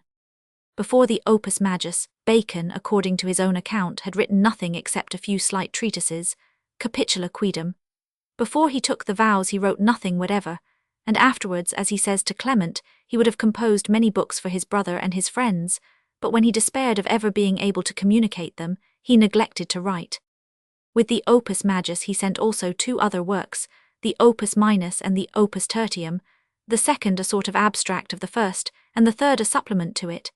These exist in manuscript in the Cottinian Library, but have not been printed. It appears that, pg 46 after the death of Clement, which took place in November 1268, not 1271, as stated by some, the latter date is that of the election of Clement's successor, the see having been vacant 2 years and 3/4, he revised and augmented the second of these works. What reception Clement gave them is not known. Some say he was highly gratified and provided for the bearer, others that he at least permitted an accusation of heresy against the writer. Both stories are unlikely, for Clement could hardly have received the work before he was seized with his last illness. Till the year 1278 Bacon was allowed to remain free from open persecution, but in that year Jerome of Ascoli, general of the Franciscan order, afterwards Pope, under the title of Nicholas IV, being appointed legate to the court of France, this was thought a proper opportunity to commence proceedings. Bacon, then 64 years old, was accordingly summoned to Paris. Dr. Jebb implies that he had already removed his residence there, to another convent of his order, where a council of Franciscans, with Jerome at their head, condemned his writings, and committed him to close confinement. According to Bale or Ballius, cited by Dr. Jebb, the charge of innovation was the pretext, but of what kind was not specified. According to others, the writings of Bacon upon astrology were the particular ground of accusation. We cannot learn that any offer of pardon was made to the accused upon his recantation of the obnoxious opinions, as usual in such cases, which, if we may judge from the opus majus, Bacon would have conceived himself bound to accept, at least if he recognized the legality of the tribunal. A confirmation of the proceeding was immediately obtained from the court of Rome. During 10 years, every effort made by him to procure his enlargement was without success. The two succeeding pontiffs had short and busy reigns, but on the accession of Jerome Nicholas IV, Bacon once more tried to attract notice. He sent to that pope, it is said, a treatise on the method of retarding the infirmities of old age, the only consequence of which was increased rigor and pg 47 closer confinement. But that which was not to be obtained from the justice of the pope was conceded to private interest, and Bacon was at last restored to liberty by the intercession of some powerful nobles, but who they were is not mentioned. Some say he died in prison, but the best authorities unite in stating that he returned to Oxford, where he wrote a compendium of theology, and died some months or perhaps a year and a half after Nicholas IV, who died April 1292. We have adopted 1292 from Anthony Wood as the most probable year of his death, though foreign works frequently state that he died in 1284. He was buried in the Church of the Franciscans at Oxford. The manuscripts which he left behind him were immediately put under lock and key by the magic-fearing survivors of his order, until, not so lucky as those of another wizard, Michael Scott, they are said to have been eaten by insects.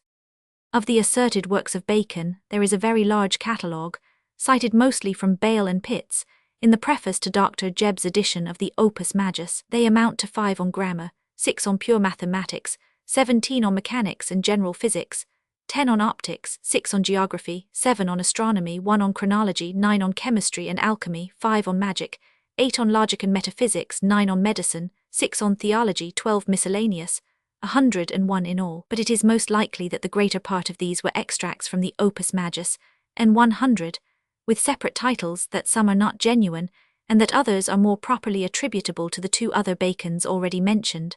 The principal manuscripts of the Opus Majus are 1 in Trinity College Library, Dublin, discovered by Dr. Jebb, which forms the text of his edition, 2 in the Cottinian Library, 1 in the Harleian, 1 in the Library of Corpus Christi College, Cambridge, 1 in that of Magdalen College, 2 in the King's Library, all containing various parts of the work. These are independent of the Opus Minus and Opus Tertium in the Cottinian Library, already mentioned, of some in Lambeth Palace, in the Bodleian PG 48 Library at Oxford, and a host of others at home and abroad which we cannot specify.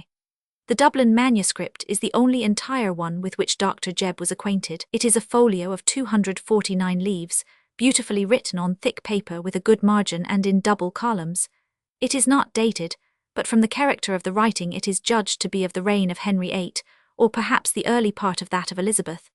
The geometrical figures are neatly drawn in the margin. Pope Clement's letters are in the Vatican Library. It only remains for us to take a general view of the character of Roger Bacon's writings, and of the contents of the Opus Majus. It is surprising how little is known of this work, the only one in print to which we can appeal, if we would show that philosophy was successfully cultivated in an English university during the 13th century. It is of course in Latin, but in Latin of so simple a character, that we know of none in the Middle Ages more easy to read, and it forms a brilliant exception to the stiff and barbarous style of that and succeeding times. We think we see the thoughts of the author untranslated, though the idiom is often that of an Anglo-Norman, by which we mean that we frequently find Latin words used in their modern English sense, as for instance, intendia for in animo haber, meaning the same as our word to intend, presumere for, sibi arrogare in the sense of to presume. We should perhaps rather say that the English words receive their meaning from the corrupted Latin, and not vice versa, in which case the work of Roger Bacon may become useful in tracing the change, and the more so on account of the great simplicity of the style. The charge of heresy appears to be by no means so well founded as a Protestant would wish. Throughout the whole of his writings, Bacon is a strict Roman Catholic, that is, he expressly submits matters of opinion to the authority of the Church, saying cart.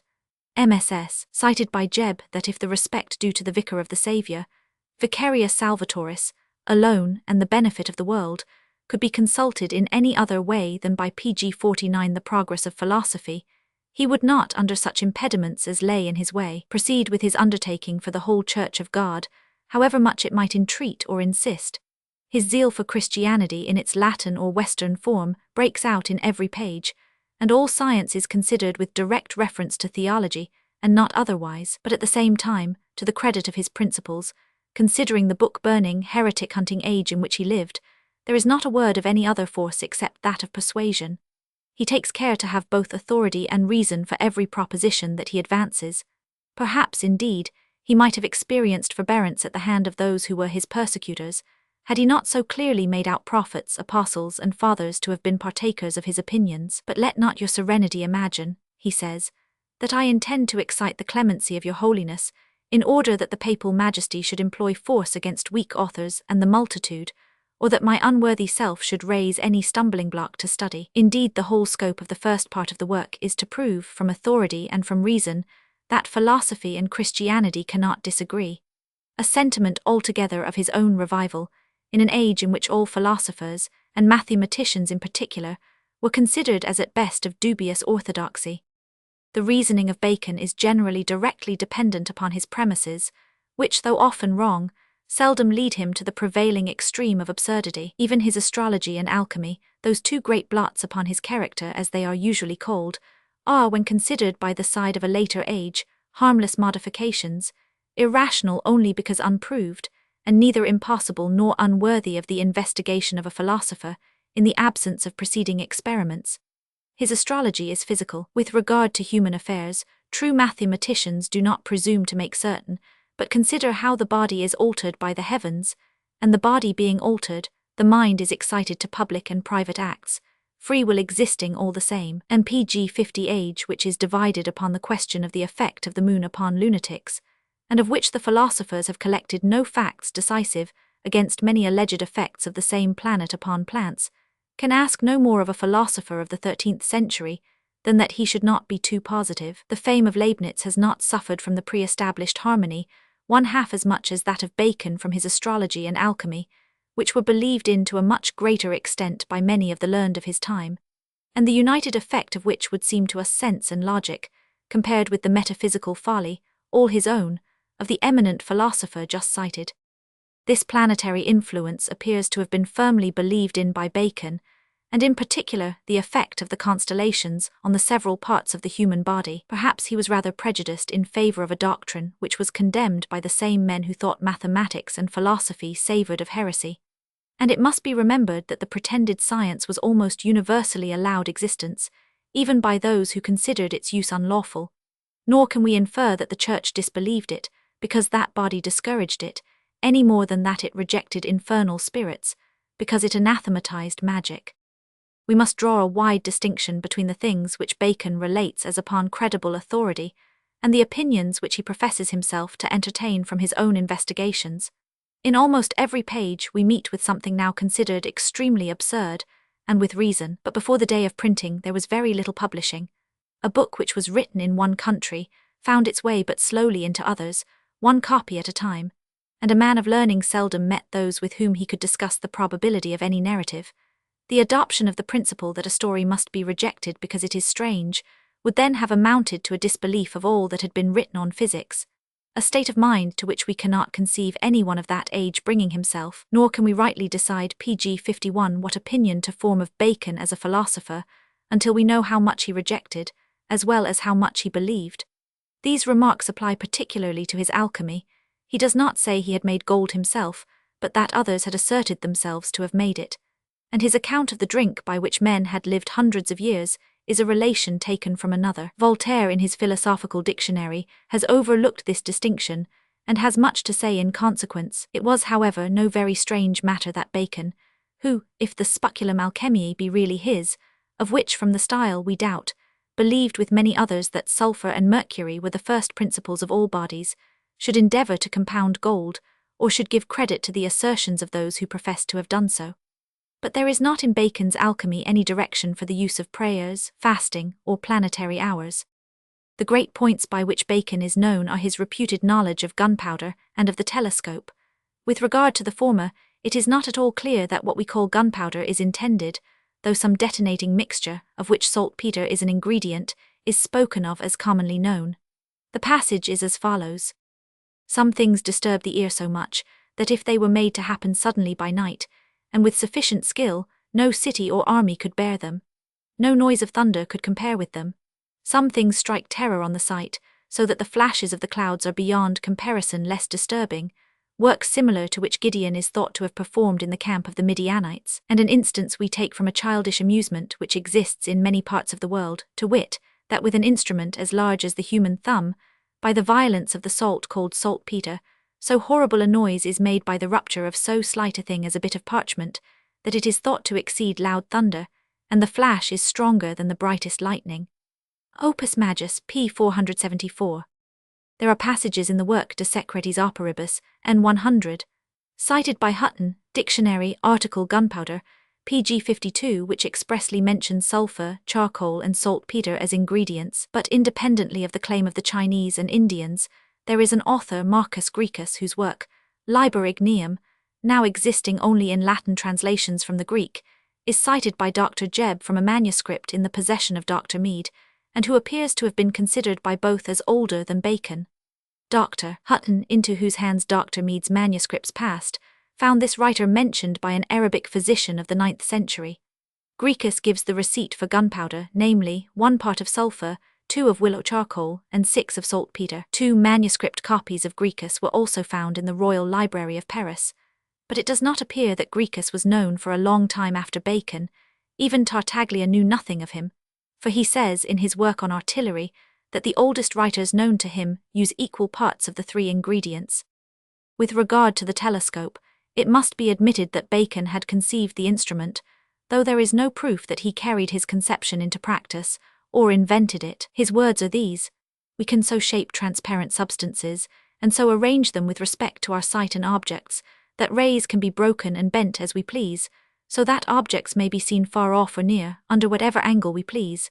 And, thus from an incredible distance we may read the smallest letters, and number the grains of dust and sand, on account of the greatness of the angle under which we see them. And we may manage so as hardly to see bodies, when near to us on account of the smallness of the angle under which we cause them to be seen, for vision of this sort is not a consequence of distance, except as that affects the magnitude of the angle. And thus a boy may seem a giant, and a man a mountain, and 100. The above contains a true description of a telescope, but if Bacon had constructed one, he would have found that there are impediments to the indefinite increase of the magnifying power, and still more that a boy does not appear a giant, but a boy at a smaller distance. Pg 53. That the remarks of Bacon are derived from reflection and imagination only, is further apparent from his asserting that a small army could be made to appear very large, and that the sun and moon could be made to descend, to all appearance down below, and stand over the head of the enemy. At the same time it is worth notice that these ideas of Bacon did, in after times, produce either the telescope or some modification of it, consisting in the magnifying of images produced by reflection, and that before the date either of Jansen or Galileo. Thomas Digges, son of Leonard Digges, in his Stratioticos, London 1590, page 359, 2nd edition, the first being 1579, thus speaks of what his father had done in the presence, as he asserts, of numerous living eyewitnesses. And such was his felicity and happy success, not only in these conclusions, but also in ye optiques and catoptiques, that he was able by perspective glasses, duly satuate upon conunient angles, in such sort to discover every particularity of the country round about, wheresoe'er the sunbeams might pierce. As Scythian's Archimedes, Bacon of Oxford only excepted, I have not read of any in action you are able by means natural to perform the like, which partly grew by the aid he had by one old written book of the same Bacon's experiments, that by strange adunture, or rather destiny, came to his hands, though chiefly by conjoining continual laborious practice with his mathematical studies. and the same Thomas Digges in his Pantometria, London, 1571, preface, republished in 1591, had previously given the same story with more detail, omitting, however, all mention of Bacon. He says that his father, sundry times hath by proportional glasses duly situate in convenient angles, not onely discoured things far off, read letters, numbered pieces of money with the very coin and superscription thereof, cast by some of his friends of purpose upon downs in open fields, but also sewen miles off declared what hath been doon at that instant in preuate places. There are yet living deus of these his doings oculati testes. pg 54. The question has been agitated whether the invention of spectacles is due to Bacon, or whether they had been introduced just before he wrote. He certainly describes them, and explains why a plain convex glass magnifies, but he seems to us to speak of them as already in use. Hence this instrument is useful to old persons and those who have weak eyes. The Opus Majus begins with a book on the necessity of advancing knowledge, and a dissertation on the use of philosophy in theology. It is followed by books on the utility of grammar and mathematics, in the latter of which he runs through the various sciences of astronomy, chronology, geography and music. The account of the inhabited world is long and curious, and though frequently based on that of Ptolemy, or the writings of Pliny, contains many new facts from travellers of his own and preceding times. His account of the defects in the calendar was variously cited in the discussions which took place on the subject 2 centuries after. The remainder of the work consists of a treatise on optics and on experimental philosophy, insisting on the peculiar advantages of the latter. The explanation of the phenomena of the rainbow, though very imperfect, was an original effort of a character altogether foreign to the philosophy of his day. He attributes it to the reflection of the sun's rays from the cloud, and the chief merit of his theory is in the clear and philosophical manner in which he proves that the phenomenon is an appearance, and not a reality. Between the 2 last-mentioned books is a treatise, De Multiplication Specirum, entirely filled with discussions somewhat metaphysical upon the connection and causes of phenomena. Our limits will not allow us to enter further into details, nor could we in any moderate space do justice to the varied learning of the author, or distinctly mark even the chief of the numerous singular and now exploded notions which are introduced, nor, as far as we know, does there exist any full account of the contents to which we can refer the reader. pg 55. The following amusing extract will show the sort of reputation which Roger Bacon acquired. How Friar Bacon made a brazen head to speak, by the which he would have walled England about with brass. Friar Bacon, reading one day of the many conquests of England, bethought himself how he might keep it hereafter from the like conquests, and to make himself famous hereafter to all posterities. This, after great study, he found could be no way so well done as one, which was to make a head of brass, and if he could make this head to speak, and hear it when it speaks, then might he be able to wall all England about with brass. To this purpose he got one Friar Bungay to assist him, who was a great scholar and a magician, but not to be compared to Friar Bacon. These two, with great pains, so framed a head of brass that in the inward parts thereof there was all things like as in a natural man's head. This being done, they were as far from perfection of the work as they were before, for they knew not how to give those parts that they had made motion, without which it was impossible that it should speak. Many books they read, but yet could not find out any hope of what they sought, that at the last they concluded to raise a spirit, and to know of him that which they could not attain to by their own studies. To do this they prepared all things ready, and went one evening to a wood thereby, and after many ceremonies used, they spake the words of conjuration, which the devil straight obeyed and appeared unto them, asking what they would. Know, said Friar Bacon, that we have made an artificial head of brass which we would have to speak, to the furtherance of which we have raised thee, and being raised we will here keep thee, unless thou tell to us the way and manner how to make this head to speak.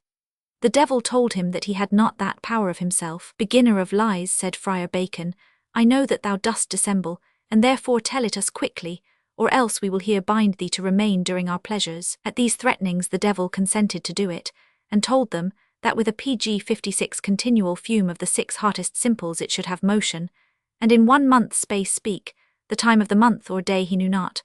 Also he told them, that if they heard it not before it had done speaking all their labour should be lost. They, being satisfied, licensed the spirit for to depart. Then went these 2 learned friars home again, and prepared the simples ready, and made the fumes, and with continual watching attended when this brazen head would speak.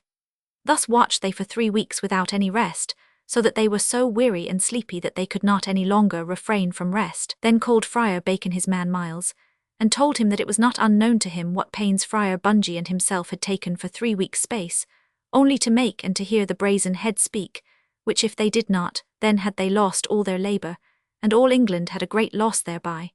Therefore he entreated Miles that he would watch whilst that they slept, and call them if the head speak. Miles then begins his watch, and keeps himself from sleeping by merrily singing. After some noise the head spake these 2 words, Time is. Miles, hearing it to speak no more, thought his master would be angry if he waked him for that, and therefore he let them both sleep, and began to mock the head. After half an hour had passed, the head did speak again 2 words, which were these, Time was. Miles respected these words as little as he did the former, and would not wake them, but still scoffed at the brazen head, that it had learned no better words, and have such a tutor as his master. Miles talked and sung till another half hour was gone. Then the brazen head spake again these words, Time is past, and therewith fell down, and presently followed a terrible noise with strange flashes of fire, so that Miles was half dead with fear. At this noise the 2 friars awaked, and wondered to see the whole room so full of smoke, but that being vanished they might perceive the brazen head broken and lying on the ground. At this sight they grieved, and called PG 57 Miles to know how this came. Miles, half dead with fear, said that it fell down of itself, and that, with the noise and fire that followed, he was almost frighted out of his wits. Friar Bacon asked if he did not speak. Yes, quoth Miles, it spake, but to no purpose. I'll have a parrot speak better in that time that you have been teaching this brazen head. Out on thee, villain, said Friar Bacon, thou hast undone us both. Hadst thou but called us when it did speak, all England had been walled round about with brass to its glory and our eternal fames. What were the words it spake? Very few, said Miles, and those were none of the wisest that I have heard neither. First he said, Time is. Hadst thou called us then, said Friar Bacon, we had been made for ever. Then said Miles, half an hour after it spake again and said, Time was. And wouldst thou not call us then, said Bungay. Alas, said Miles, I thought he would have told me some long tale, and then I purposed to have called you. Then after an hour after he cried, Time is past, and made such a noise that he hath waked you himself, methinks. At this Friar Bacon was in such a rage that he would have beaten his man, but he was restrained by Bungay. But nevertheless for his punishment he with his art struck him dumb for 1 whole month's space. Thus the great work of these learned friars was overthrown, to their great griefs, by this simple fellow. From the famous history of Friar Bacon.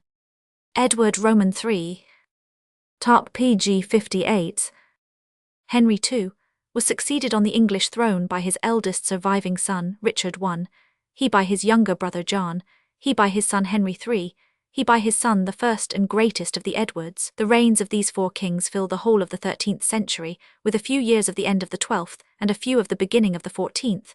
Richard I, having reigned from 1189 to 1199, John from 1199 to 1216, Henry III, from 1216 to 1272, Edward I, from 1272 to 1307. Old Froissart observes that it was an opinion commonly entertained by Englishmen, and the truth of which had been often exemplified from the days of King Arthur, that between every 2 valiant kings of England there was most commonly one of less sufficiency, both of wit and of prowess. How far this rule may have obtained in more antient times we shall not stop to inquire, but PG 59 from the Norman Conquest it may be said to have held good, with but slight exception, for nearly 4 centuries, and through a succession of more than a dozen sovereigns.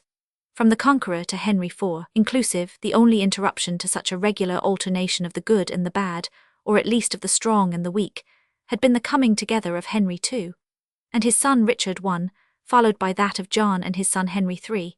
Even here there was the balance of the 2 valiant kings against the 2 of less prowess and wisdom. At any rate there can be no question about the old notion having proved true in the case of the first and second Edwards. For, as Froissart says, the good King Edward I was right valiant, sage, wise and hardy, adventurous and fortunate in all feats of war, and had much ado against the Scots, and conquered them 3 or 4 times, for the Scots could never have victory nor endure against him. And after his decease his son of his first wife was crowned king, and called Edward II, who resembled nothing to his father in wit nor in prowess, but governed and kept his realm right wildly, and ruled himself by sinister counsel of certain persons, whereby at length he had no profit nor laud.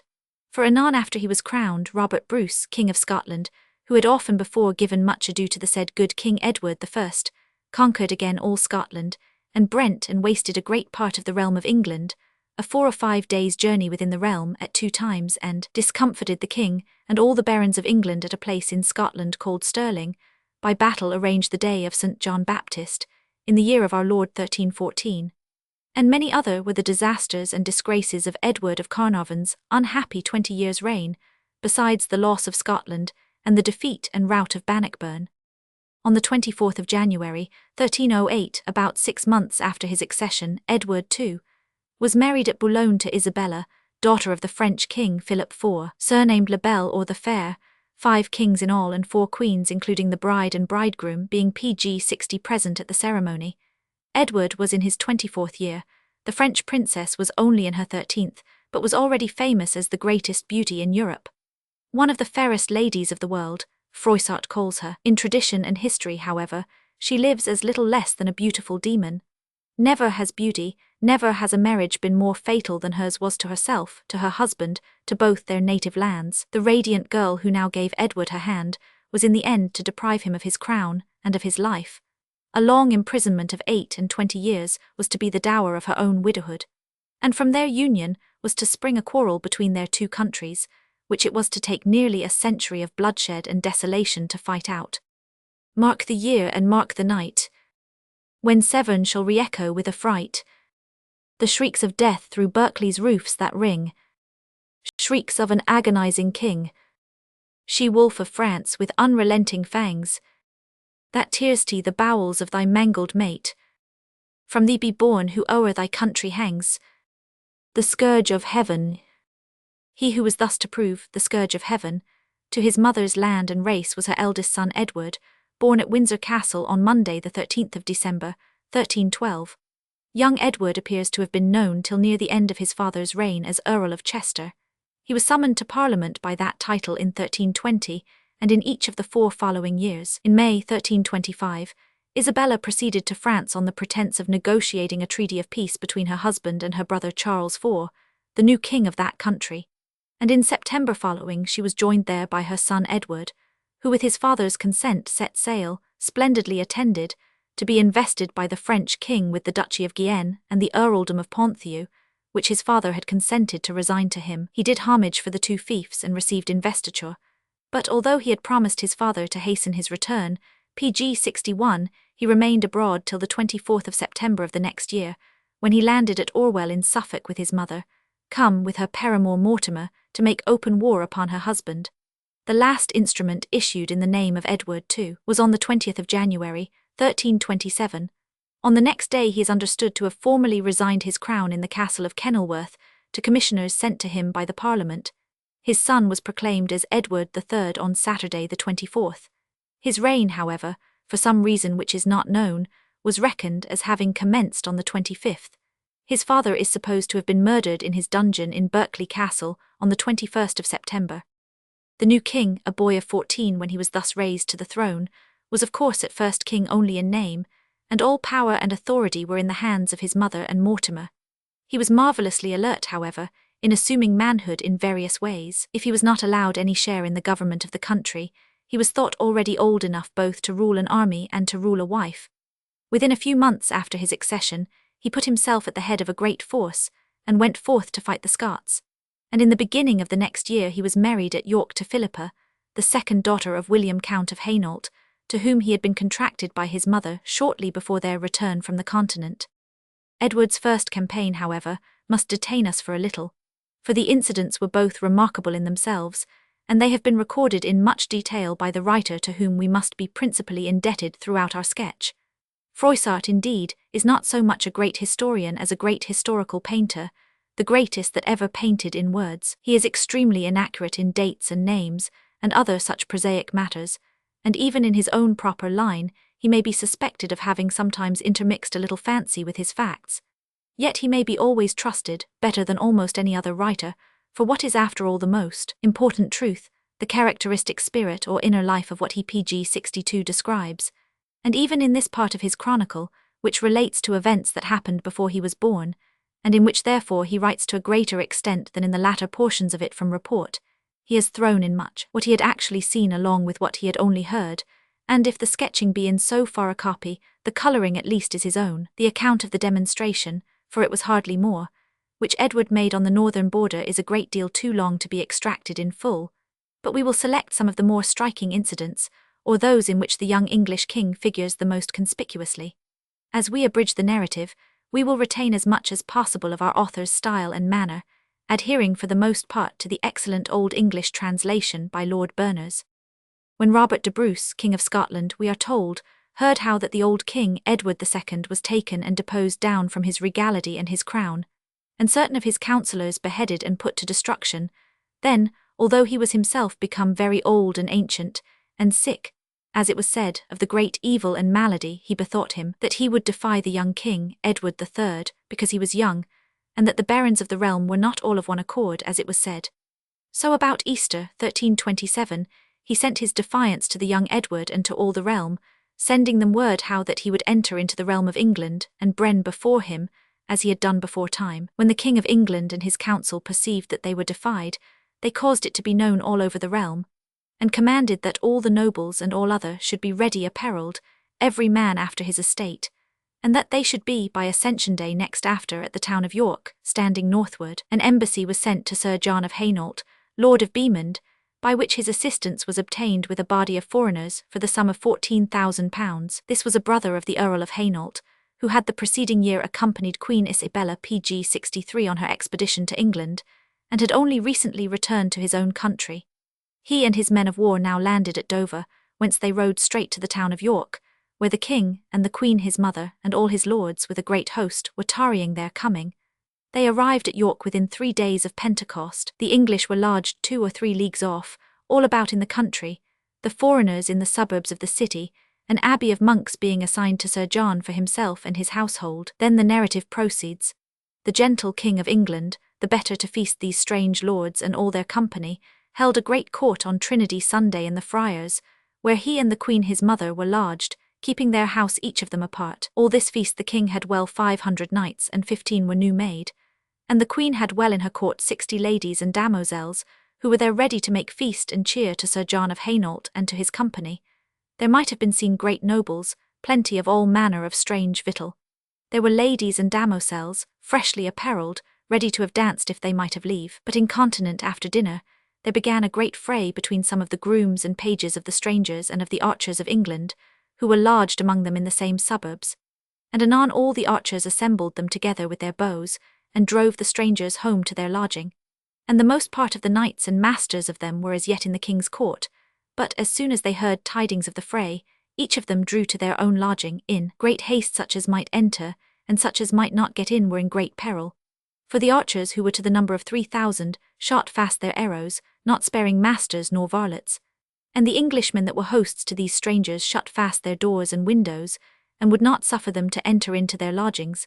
Howbeit some got in on the back side, and quickly armed them, but they durst not issue out into the street for fear of the arrows. Then PG 64 the strangers broke out on the back side, and brake down pales and hedges of gardens, and drew them into a certain plain place, and abode their company, till at last they were 100 and above of men of arms, and as many unharnessed, such as could not get to their lodgings. And when they were assembled together, they hasted them to go and succour their companions, who defended their lodgings in the great street. At the lodging of the Lord Denguian, where there were great gates both before and behind, opening into the great street, the English archers were shooting fiercely at the house, and many of the foreigners were hurt.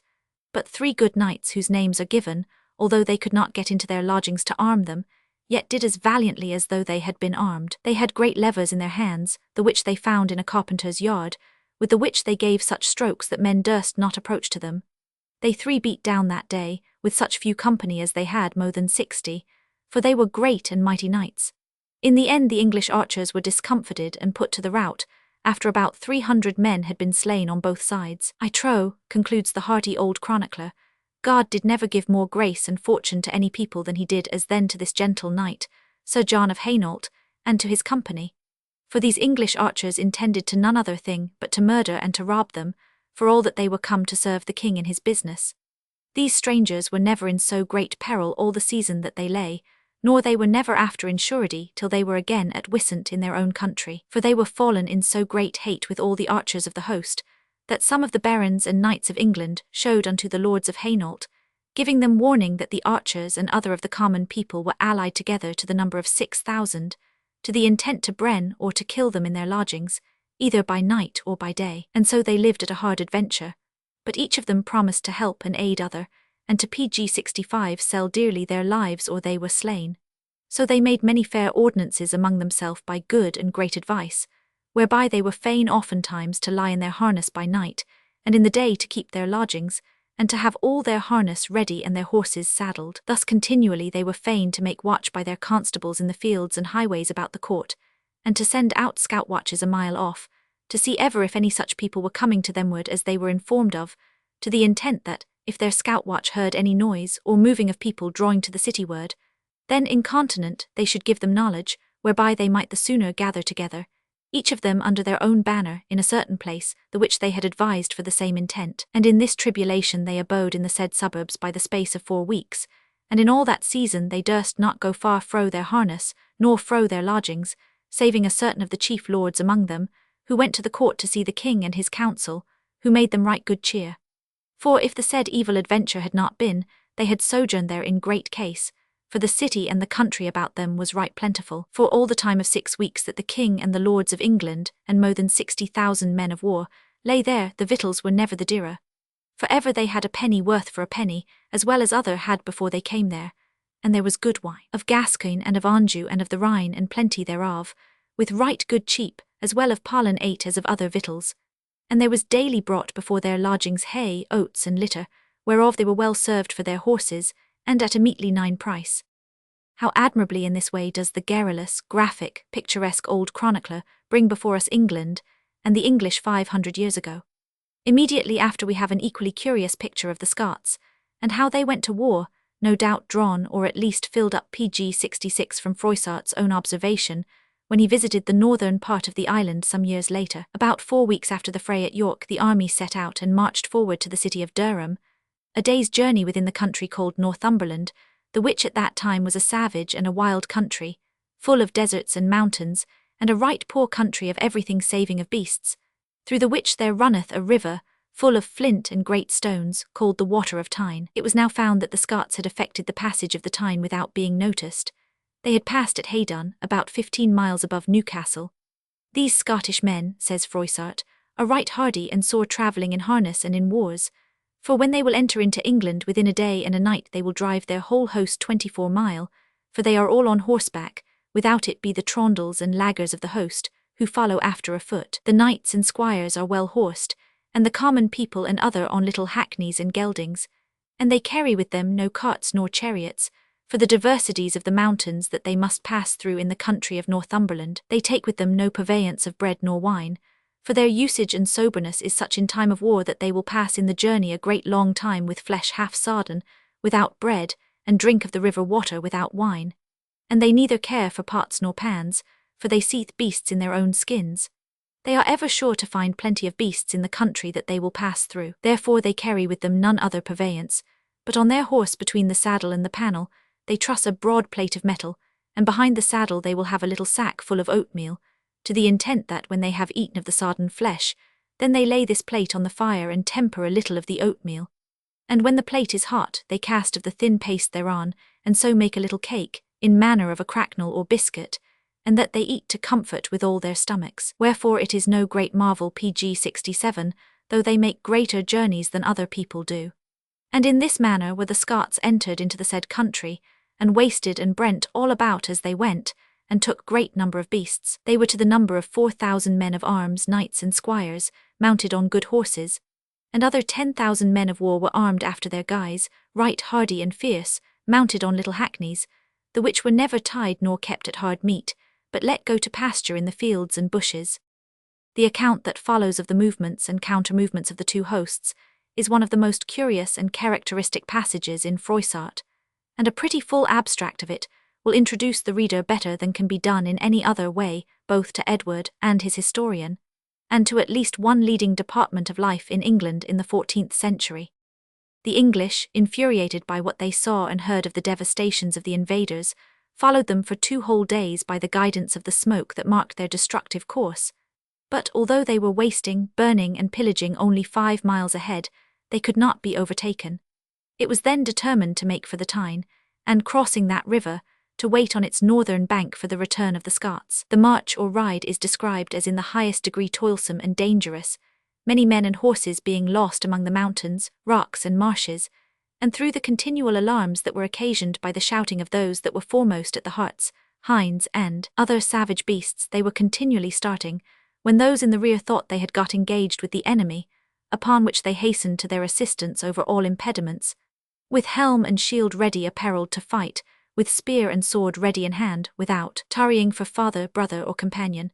Thus, continues the chronicler, rode forth all that day the young King of England, by mountains and depths, without finding any highway, town, or village, and when it was against night, they came to the river of Tyne, to the PG 68 same place whereas the Scots had passed over into England, weening to them that they must needs repass again the same way.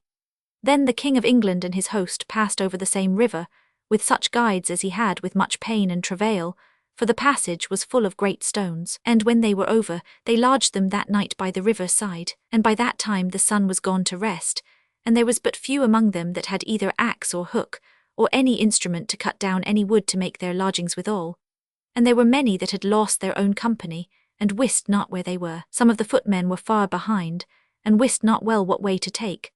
But such as knew best the country said plainly, they had ridden the same day 24 English miles, for they rode as fast as they might without any rest, but at such passages as they could not choose. All this night they lay by this river side, still in their harness, holding their horses by their reins in their hands, for they wist not whereunto to tie them.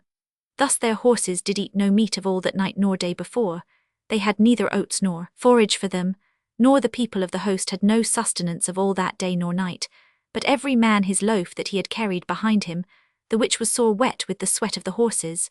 Nor they drank none other drink but the water of the river without. It were some of the lords that had carried bottles with them, nor they had no fire nor light, for they had nothing to make light withal, without it were some of the lords that had torches brought with them. In this great trouble and danger they passed all that night, their armour still on their backs, their horses ready saddled.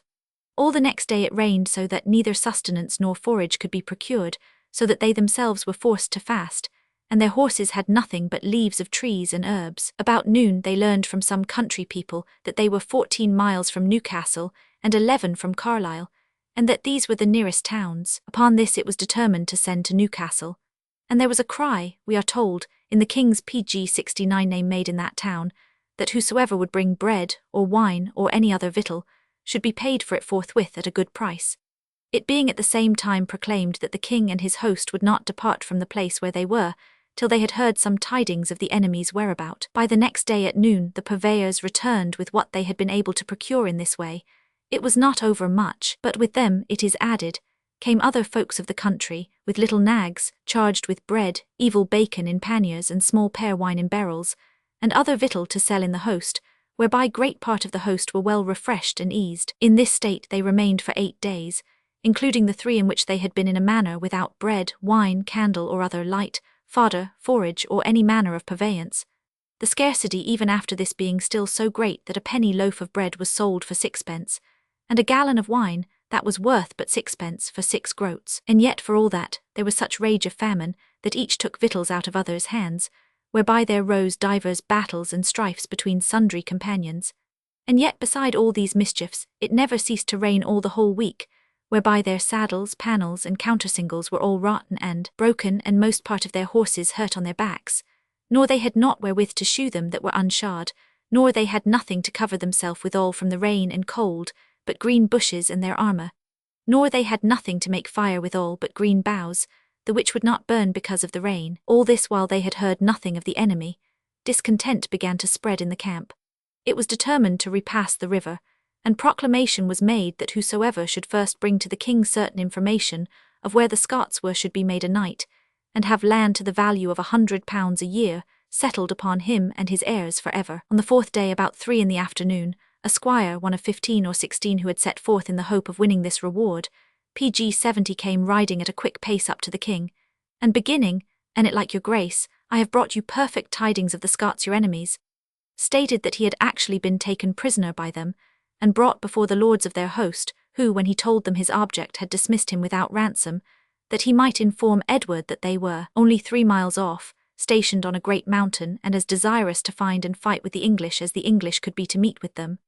The name of the lucky squire was Thomas de Rokesby. As soon, continues our author, as the king had heard this tidings, he assembled all his host in a fair meadow to pasture their horses, and besides there was a little abbey the which was all Brent, called in the days of King Arthur La Blanche Land. There the king confessed him, and every man made him ready. The king caused many masses to be sung, to housel all such as had devotion thereto. And incontinent, he assigned £100 sterling of rent to the squire that had brought him tidings of the Scots, according to his promise, and made him knight with his own hands before all the host. And when they had well rested them 10 and taken repast, then the trumpet sounded to horse, and every man mounted, and the banners and standards 11 followed this new-made knight, every battle by itself in good order, through mountains and dales, ranged as well as they might, ever ready apparelled to fight. And they rode and made such haste that about noon they were so near the Scots that each of them might clearly see other. The Scots were posted in 3 battles or divisions on the lower part of the hill, with a rocky river at their feet, and precipitous rocks on each flank. This new river was the higher part of the Wear, and the Scots were on its right or south bank, not far from Stanhope. The English commanders immediately drew up their forces on their own or the north side, and when their battles were set in good order, then some of the lords of England brought their young king a horseback before all the battles of the PG 71 host, to the intent to give thereby the more courage to all his people. The which king in full goodly manner prayed, and required them right graciously that every man would pain them to do their best, to save his honour and common weal of his realm. And it was commanded upon pain of death, that none should go before the marshal's banners, nor break their array, without they were commanded.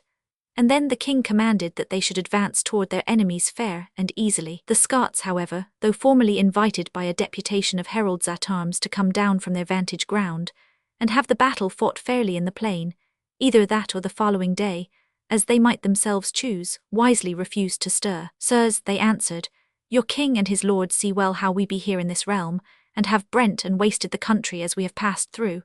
And if they be displeased therewith, let them amend it when they will, for here we will abide so long as it shall please us. On this it was resolved by the English to remain where they were all that night.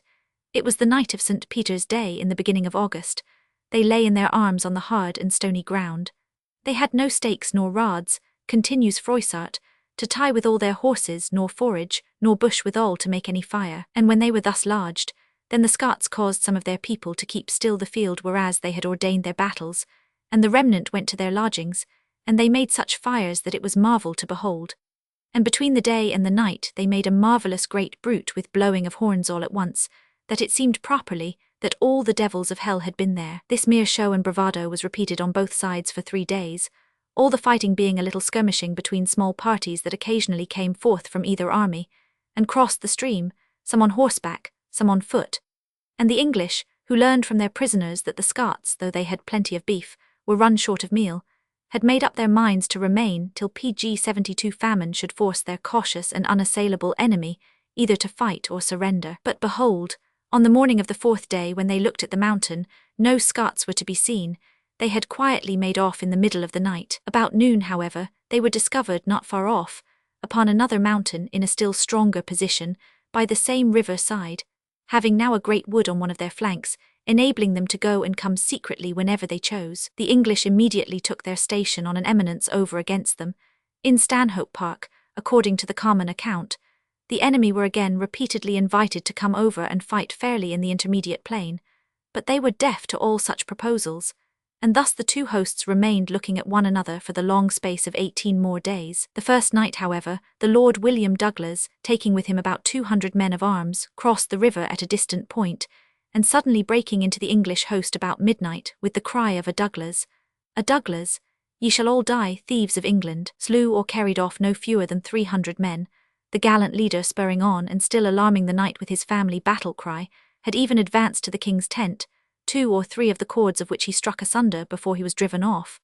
This surprise made the English afterwards keep strict watch and ward. At last the Scots again made their escape during the night, and it was determined to pursue them no farther. The young king is said to have wept bitterly in yielding to this necessity, that before they commenced their retreat or their return to the south, diverse of the English host, we are told, mounted on their horses and passed over the river, and came to the mountain whereas the Scots had been, and there they found more than 500 great beasts ready slain, because the Scots could not drive them before their host, and because that the English men should have but small profit of them.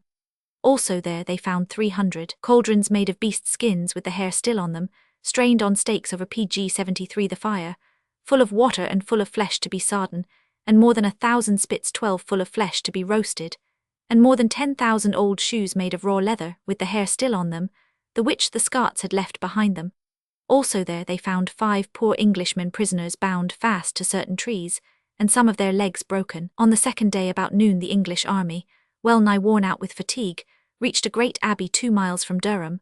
On the morrow the king went forward to that city, and visited the venerable old cathedral and made his offering, and here every man found his carriage which he had left 32 days before in a wood at midnight, when they first started in pursuit of the Scots.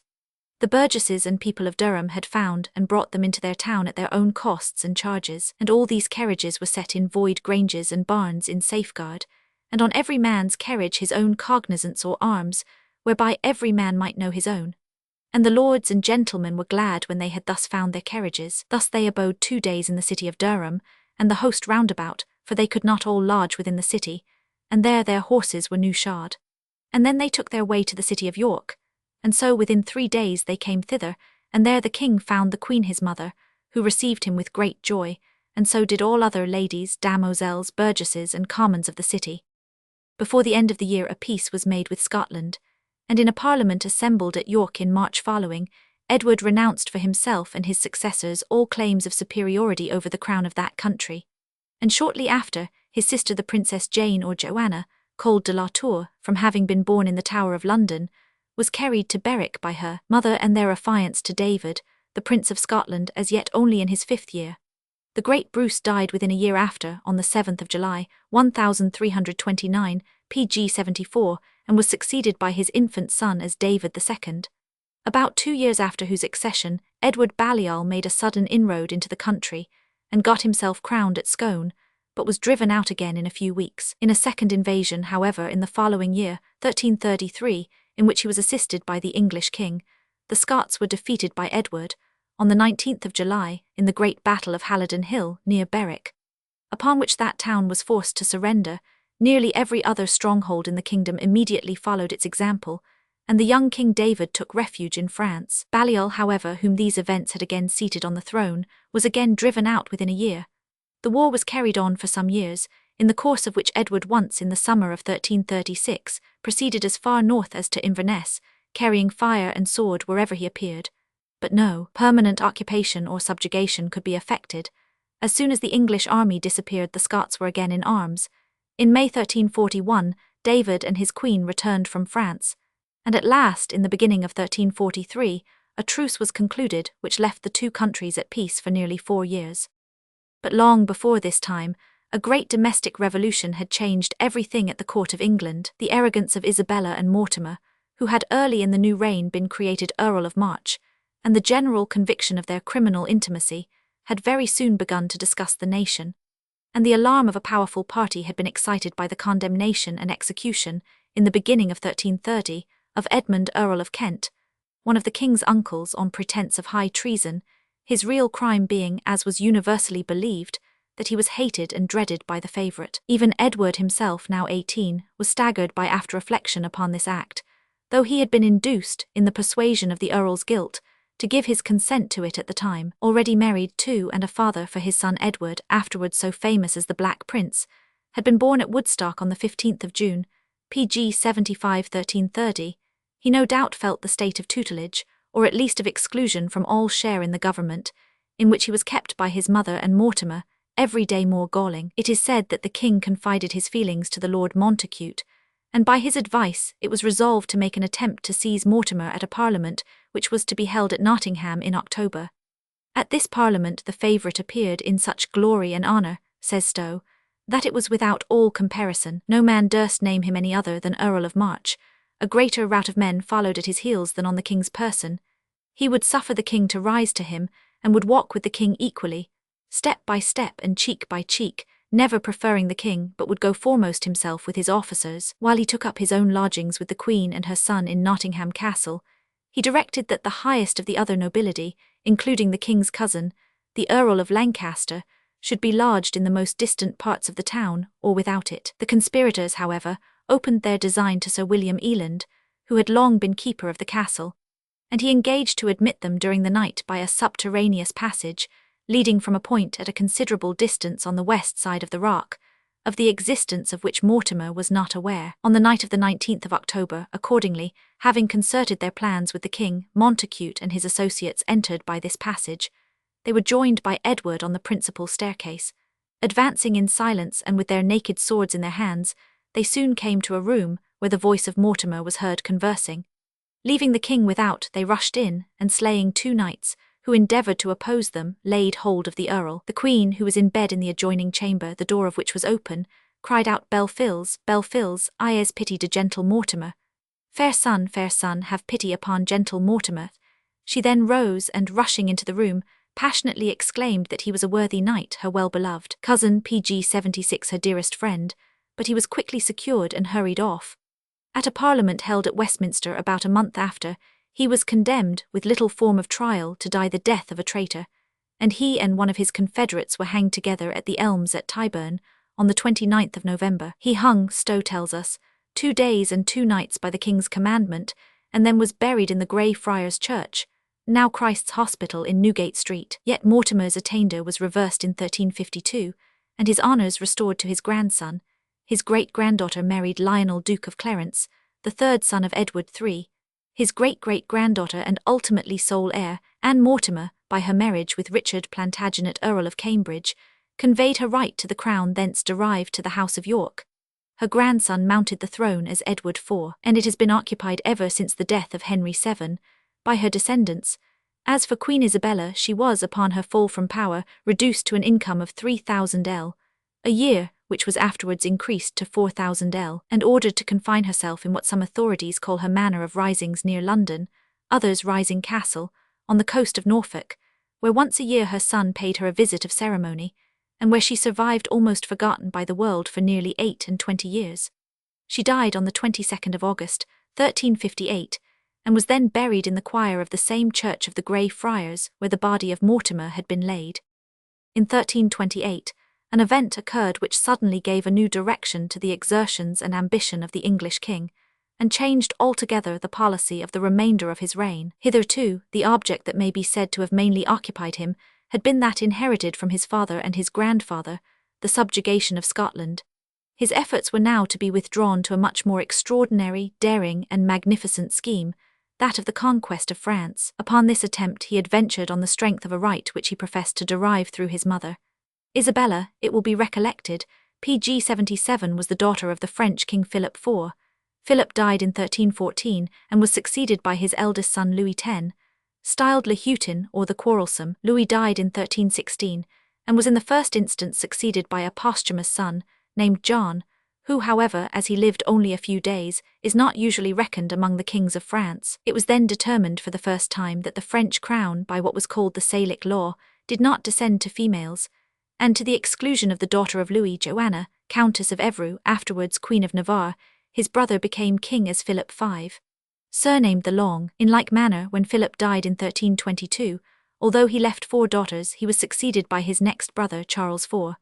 Styled La Belle or the Fair, the event which happened in 1328, and which we have described as having been attended with important consequences both to France and to England, was the death of Charles IV. He also left 2 daughters but no son. In these circumstances, according to the 2 last precedents, it seemed that the heir to the crown was to be sought for in the nearest male who could claim through an unbroken male descent. The principle apparently being, as in other cases in which male descent only was recognized, that females should be regarded as nullities, or should not be introduced into the genealogical tree at all. The individual thus circumstanced was indisputably Philip of Valois, whose father, Charles of Valois, was the 2nd son of Philip III, the hardy, and the younger brother of Philip IV, the fair. Against his right, however, Edward III set up a principle or rule of succession which was at least new. He admitted that females were excluded from actually reigning in France, otherwise the Queen of Navarre would have succeeded her father Louis X, and would have excluded not only both himself and his present competitor, but also the 2 last kings, Philip V and Charles IV. But he contended that, although females could not be called to the throne themselves, they nevertheless conveyed a right of succession to their male descendants, and that he therefore, PG 78 as the grandson, through his mother of Philip IV, had a preferable claim to Philip of Valois, who was only the grandson of Philip III. If this had been the whole case, Edward's pretensions might have had some plausibility. It might have been conceived and understood how, in conformity with the general principles of feudalism, a female, though excluded in her own person from a certain office or possession, might still serve as a link for transmitting a right to it to her male descendant. She might be held only as it were to step aside, and allow him to take her place in a function which her sex was deemed to disqualify her from discharging. But the real weakness and inadmissibility of Edward's claim lay in the necessity he was under of qualifying this principle upon which he founded it by a limitation entirely opposed to the genius and spirit of the feudal system, and which would have made the law of descent a self-contradictory mass of confusion and absurdity. For, if a female universally might transmit a right which she could not herself exercise or enjoy to her male descendant, then in the present case, before Edward, who was the grandson, through a female, of Philip IV, would come all the existing and possible male descendants of the three subsequent kings, Louis X, Philip V, and Charles IV, all of whom left daughters though no sons. To this conclusion the principle upon which Edward took his stand, stated broadly and without limitation, would incontrovertibly have led. He therefore drew an ingenious distinction, and maintained his own right as the son of the daughter of Philip IV, to be preferable to that of the son of any daughter of any of the kings that had since reigned, on the ground that he alone had been born in the lifetime of his grandfather. The novelty and gratuitous nature of this assumption would alone have formed its sufficient answer and refutation, but it was fraught with the most absurd and inconvenient consequences. If there be one principle which more than another may be said to belong to the essence of the feudal system of descent, it is that the position and rights of a line in relation to other lines are not to pg 79 be affected by the date of the birth of any individual forming a link of it.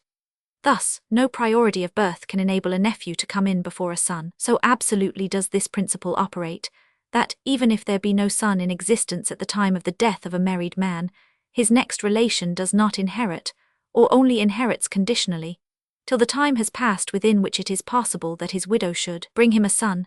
We had an instance in the case of the descent of the English crown on the death of the late King, William IV, when the present Queen assumed the government at first only as it were provisionally, or with reservation of the rights of any possible unborn cousin. But the claim set up to the crown of France by Edward III, on the death of Charles IV, would have contravened this essential principle in the most flagrant and wholesale manner.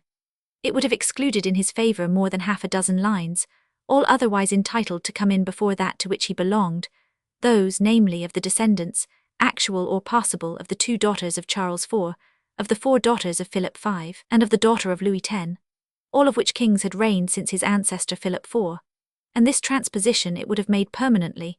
These 7 lines would all have been extruded out of their proper places by his forever, or at any rate until some one of them, possibly the last of all, should be again suddenly lifted over the heads of all the rest, and made the first, by the operation of the same strange principle which Edward contended had now produced that effect in his favour. Strange as were the principles or grounds upon which Edward advanced his claim to the French crown, his means of enforcing it seemed at least proportionally inadequate, and his chances of success still more slight and visionary. It was not a case of the heads of 2 great national parties, dividing between them the adherents and support of the community. Edward had no party in France. The kingdom the succession to which was disputed was wholly with his opponent. The English crown had even been stripped in the course of the last pg 80 century, and a half of the greater part of the territories which it anciently possessed in France. Bretagne, Normandy, Anjou, Maine, and Touraine had all been wrested from it in the disastrous reign of John, and the loss of Poitou had followed in that of his equally unfortunate son Henry III. Of all the vast continental possessions of that great king the second Henry, there remained only the Duchy of Aquitaine or Guyenne, and even that had fallen more than once into the hands of the French monarchs, and the prevalent popular feeling was probably already more French than English. Edward's bold project, therefore, was nothing less than to effect the conquest of France by the sole force of England, and that, too, while he had already upon his hands the war with Scotland, the object of which was also the subjugation of that kingdom, and the annexation of its crown to his own. The latter scheme, indeed, he found himself obliged to abandon soon after he had involved himself in his contest with France, but Scotland continued, nevertheless, for a time to divide his attention, if not his ambition, and at least, it may be said, to occupy his left arm. Strangest of all was the measure of success he attained. In September 1339, he entered France from Flanders, with a small army of 15,000 men, and immediately proceeded to lay waste the country. In January following, by the advice of his ally Jacob van Artevelde, the famous brewer of Ghent, and leader of the democratic interest in Flanders, he publicly assumed the title of King of France and quartered the French lilies with the English lions. On the 24th of June, 1340, he obtained a great naval victory over the fleet of Philip off Blankenberg. Hostilities were then for some time suspended, but arms were resumed in the summer of 1345, with much more formidable preparations on both sides. On the 26th of August, 1346, was won the ever-memorable victory of Crécy by 7,000 or 8,000 English from 100,000 or 120,000 French, in which 80 of the enemy's banners were captured, while in the carnage of that, and the following pg 1 day above 30,000 of them were slain, including 1,200 knights and 11 persons of princely rank, among the rest the aged John, King of Bohemia, from whom the princes of Wales are said, though doubts have been lately cast upon the old story, to have borrowed their plume of 3 ostrich feathers, with the motto Ich dien I serve. The young Prince of Wales, called the Black Prince from the colour of his armour, shared at any rate among the foremost, boy as he was, he had just entered his 15th year, in the peril and glory of the day. Assisted by the Earls of Warwick and Oxford, he commanded the first division of the little army which bore the brunt of the battle. The king himself remained with the reserve. Pressed by the multitude of the enemy, they with the prince, says Froissart, sent a messenger to the king, who was on a little windmill hill. Then the knight said to the king, Sir, the Earl of Warwick and the Earl of Oxford, Sir Reynold Cobham, and other such as be about the prince your son, are fiercely fought withal and are sore handled. Wherefore they desire you that you and your battle will come and aid them. For if the Frenchmen increase as they doubt they will, your son and they shall have much ado. Then the king said, Is my son dead or hurt or on the earth felled? No, sir, quoth the knight, but he is hardly matched, wherefore he hath need of your aid. Well, said the king, return to him, and to them that sent you hither, and say to them that they send no more to me for any adventure that falleth, as long as my son is alive. And also say to them that they suffer him this day to win his spurs. For if God be pleased, I will this journey 13 be his, and the honour thereof, and to them that be about him. The king's answer, when it was brought to them, only gave new life and courage to the heroic combatants. This Saturday, the old chronicler further writes, the Englishmen never departed fro their battles for chasing of any man, but kept still their field, and ever defended themselves against all such as came to assail them. This battle ended about evensong pg 82 time. On this Saturday, when the night was come, and that the Englishmen heard no more noise of the Frenchmen, then they reputed themselves to have the victory, and the Frenchmen to be discomfited, slain, and fled away. Then they made great fires, and lighted up torches and candles, because it was very dark. Then the king availed 14 down from the little hill whereas he stood, and of all that day then his helm came never off on his head. Then he went with all his battle to his son the prince, and embraced him in his arms and kissed him, and said, Fair son, God give you good perseverance. Ye are my good son, thus ye have acquitted you nobly, ye are worthy to keep a realm. The prince inclined himself to the earth, honouring the king his father. This night they thanked God for their good adventure, and made no boast thereof. For the king would that no man should be proud or make boast, but every man humbly to thank God. As for Philip of Valois, he had only been able to escape with his life from this disastrous field. In the evening, says Froissart, the French king, who had left about him no more than a 60 persons, one and other, whereof Sir John of Hainault was one who had remounted once the king, for his horse was slain with an arrow. Then he said to the king, Sir, depart hence, for it is time. Lese 50 not yourself wilfully. If ye have loss at this time, ye shall recover it again another season. And so he took the king's horse by the bridle, and led him away in a manner perforce. Then the king rode till he came to the castle of La Broise. The gate was closed because it was by this time dark. Then the king called the captain who came to the walls and said, Who is it that calleth there this time of night? Then the king said, Open your gate quickly, for this is the fortune of France. The captain knew that it was the king, and opened the gate and let down the bridge. Then the king entered, and he had with him but 5 barons, Sir John of Hainault, Sir Charles of Montmorency, the Lord of Beaulieu, the Lord d'Aubigny, and the Lord pg 83 of Montfort. The king would not tarry there, but drank and departed thence about midnight, and so rode by such guides as knew the country, till he came in the morning to Amiens, and there he rested. Within 2 months after the defeat and rout of the French at Crécy, another great victory broke the power of the Scots. As soon as King David found Edward fairly engaged in his continental war, he made preparations for crossing the borders, setting out from Perth at the head of an army of 3,000 men-at-arms, and 30,000 others mounted on hackneys. He advanced by Edinburgh and Roxburgh, entered Cumberland, took the pile or castle of Liddell, and then, burning and wasting as he passed, directed his course into the bishopric. The energetic English king allowed no one of his family to be idle, any more than himself, and seems to have made it a principle to accustom his sons at the earliest possible age to at least the consciousness of the duties of their high position, and the sense, if not the actual exercise of authority and power. He had left the nominal guardianship of the kingdom in the hands of his second son Lionel, a boy only 8 years old. The actual charge and direction of affairs he had entrusted to his queen, the admirable Philippa. In those days, when the chivalrous spirit was at its height, heroism was the virtue of both sexes, as well as of all classes. A few years before this, the principal military personage that had figured in a war for the possession of the Duchy of Bretagne was the famous Jane, Countess de Montfort. While her husband, one of the rival claimants, lay fast bound in a French prison, she took what would have been his place in the command of fortresses, at the head of armies, and in the thick of battles. 16 and now Queen PG AD 4 Philippa was to do the same thing in the absence of Edward. The English force that had been hurriedly assembled to meet the Scots amounted to a body of 15 or 16,000 men, and a considerable part of it was composed of the clergy of the northern counties, the class of persons that could be most easily spared or got at, and quite as ready and as apt for the work to be done as any others. The Queen of England, says Froissart, who desired to defend her country, came to Newcastle upon Tyne, and there tarried for her men, who came daily fro all parts. When the Scots knew that the Englishmen assembled at Newcastle, they drew thitherward, and their couriers came running before the town, and at their returning they brent certain small hamlets thereabout, so that the smoke thereof came into the town of Newcastle. Some of the Englishmen would have issued out to have fought with them that made the fires, but the captains would not suffer them to issue out.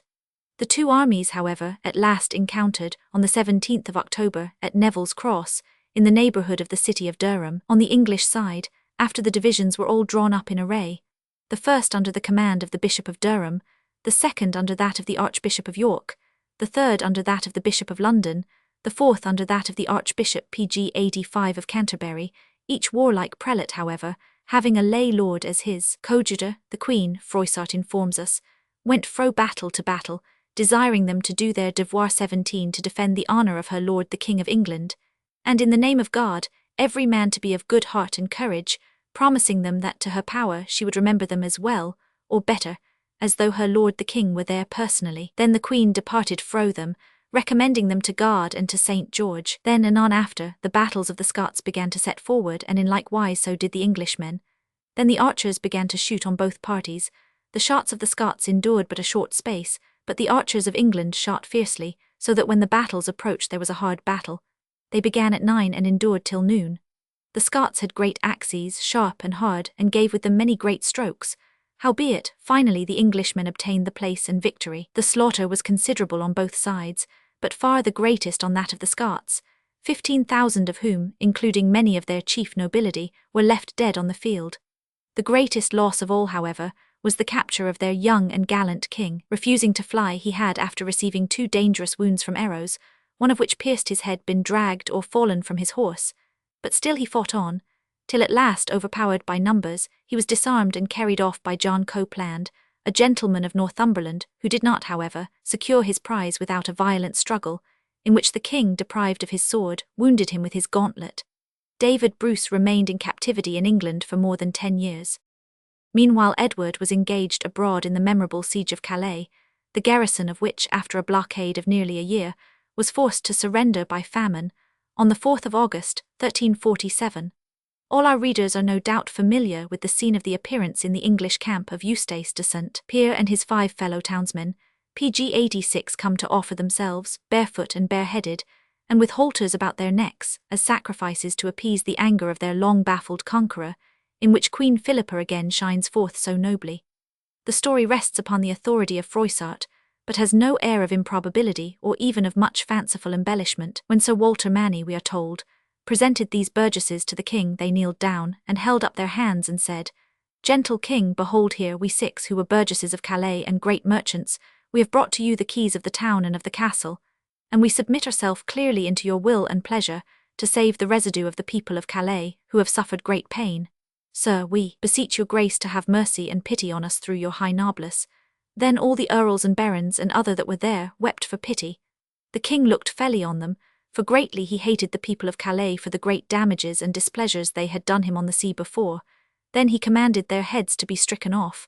Then every man required the king for mercy, but he would hear no man in that behalf. Then Sir Walter of Manny said, Ah, noble king, for God's sake, refrain your courage. Ye have the name of sovereign noblesse, therefore now do not a thing that should blemish your renown, nor to give cause to some to speak of you villainy. Every man will say it is a great cruelty to put to death such honest 18 persons, who by their own wills put themselves into your grace to save their country. Then the king ride away from him, and commanded to send for the hangman, and said, They of Calais had caused many of my men to be slain, wherefore these shall die in likewise. The queen, being great with child, kneeled down and sore weeping said, Ah, gentle sir, sith I passed the sea in great peril, I have desired nothing of you.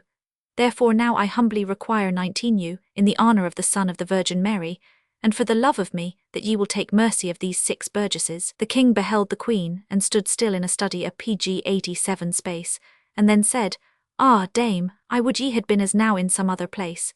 Ye make such request to me that I cannot deny you, wherefore I give them to you to do your pleasure with them. Then the queen caused them to be brought into her chamber, and made the halters to be taken fro their necks, and caused them to be new clothed, and gave them their dinner at their leisure.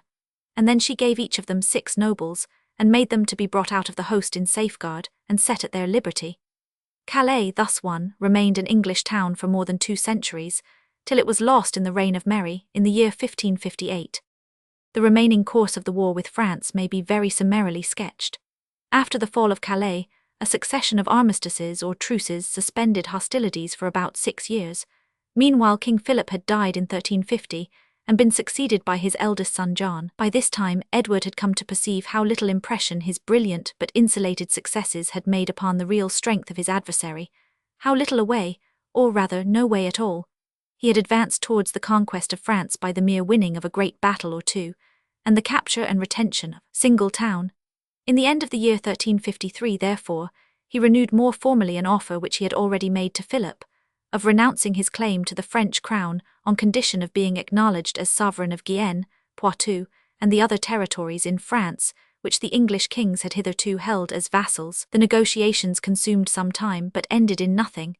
Several months were then spent in preparations for the renewal of the war.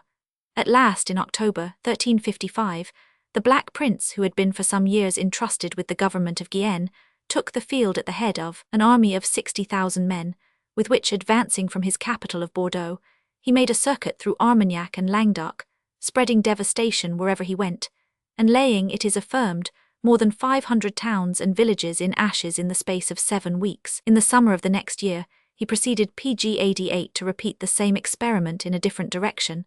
This time the force with which he set out amounted to only about 12,000 men, and with these he boldly crossed the Garonne, and penetrated into the heart of France. For some weeks he pursued his destructive course without opposition.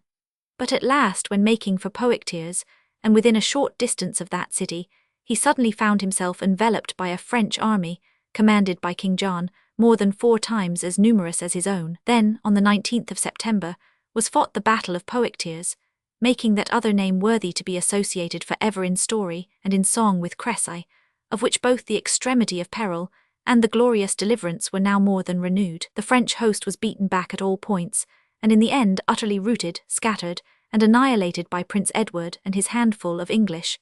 Most of the chief nobility of France were either slain or captured. King John himself fell into the hands of the victors. The illustrious captive was treated with noble courtesy both by the Black Prince and by the king his father.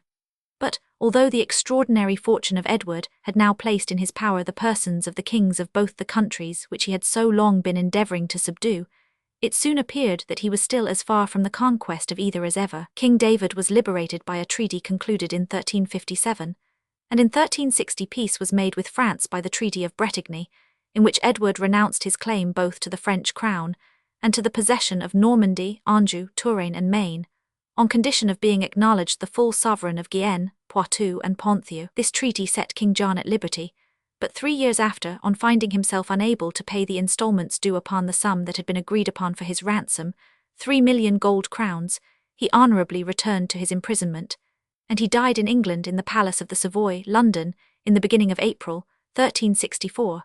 His eldest son immediately mounted the throne of France as Charles V. Charles, from the commencement pg 89 of his reign, had betrayed a disposition to extricate himself as soon as an opportunity should occur from the obligations of the Treaty of Bretigny, the renunciations stipulated by which had never, in fact, been actually made on either side.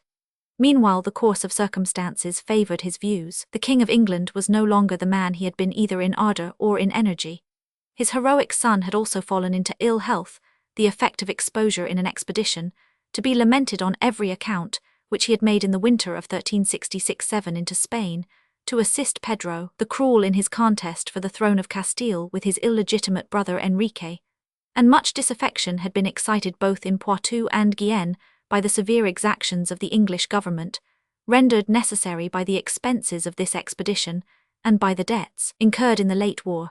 In the beginning of the year 1369, Charles openly took his ground by summoning the Black Prince as Duke of Aquitaine to appear in his court as a vassal and answer the complaints of the people of that duchy. The most memorable event of the short war that followed was the sad and atrocious massacre by the English prince of the inhabitants of Limoges, the capital of his country of the Limousin, after he had recovered the town, which had a short time previously been taken by, or had given itself up to, the French general, the Duke of Berry. It was great pity, says Froissart, to see the men, women, and children that kneeled down on their knees before the prince for mercy, but he was so inflamed with ire that he took no heed to them, so that none was heard, but all put to death as they were met withal, and such as were nothing culpable. There was no pity taken of the poor people, who wrought never no manner of treason, yet they bought it dearer than the great personages, such as had done the evil and trespass. There was not so hard a heart within the city of Limoges, and if he had any remembrance of God, but that wept piteously for the great mischief that they saw before their eyne, for more than 3,000 men, women, and children were slain and beheaded that day. God have mercy on pg 90 their souls, for I trow they were martyrs.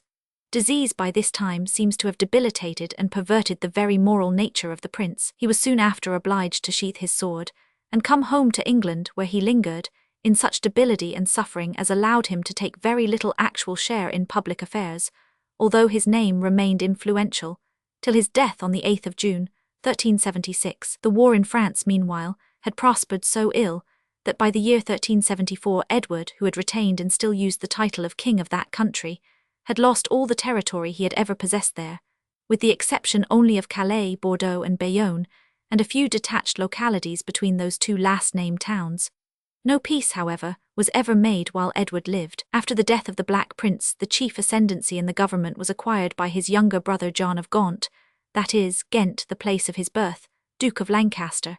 The king himself, who had lost Queen Philippa in 1369, had in the weakness of old age sunk under the dominion of a female favourite, Alice Perrers or Peers. She was a married woman, and had been lady of the bedchamber to Queen Philippa, and she is said to have been eminently distinguished by her wit and talent, as well as by her beauty, an influence to which Edward had all his life been extremely sensible, although in his better days he had at least never allowed it to master the soldier or the king. This artful woman, however, soon acquired so much power over him, and abused it with so much insolence, that shortly before the death of the Black Prince, the Parliament had passed an ordinance declaring that, whereas complaint had been made before the king that some women had pursued causes and actions in the king's courts by way of maintenance, and for hire and reward which thing displeased the king forbade that any woman should do it hereafter, and in particular Alice Perrers, under the penalty of forfeiting all that the said Alice can forfeit, and of being banished out of the realm. Alice, notwithstanding, still remained about the king's person,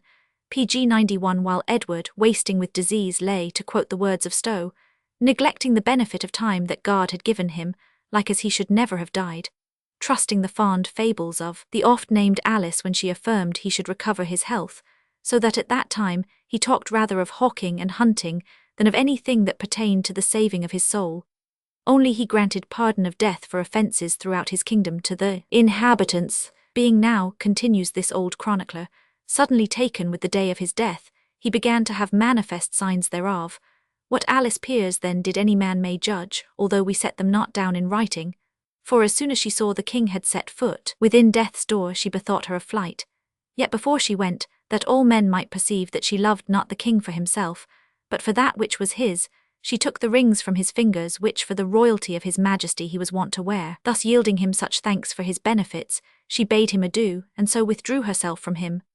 The king, keeping thus at the point of death, was left not only of her the said Alice Peers, but of other the knights and esquires who had served him, allured more with his gifts than his love. Amongst 1,000, there was only present at that time a certain priest, other of his folk supplying the spoil of what they could lay hands on, who, lamenting the king's misery, and inwardly touched with grief of heart for that, amongst so many counsellors which he had, there was none that would minister to him the word of life, came boldly unto him, and admonished him to lift up the eyes as well of his body as of his heart unto God, and with sighs to ask mercy of him, whose majesty he well knew he had grievously offended.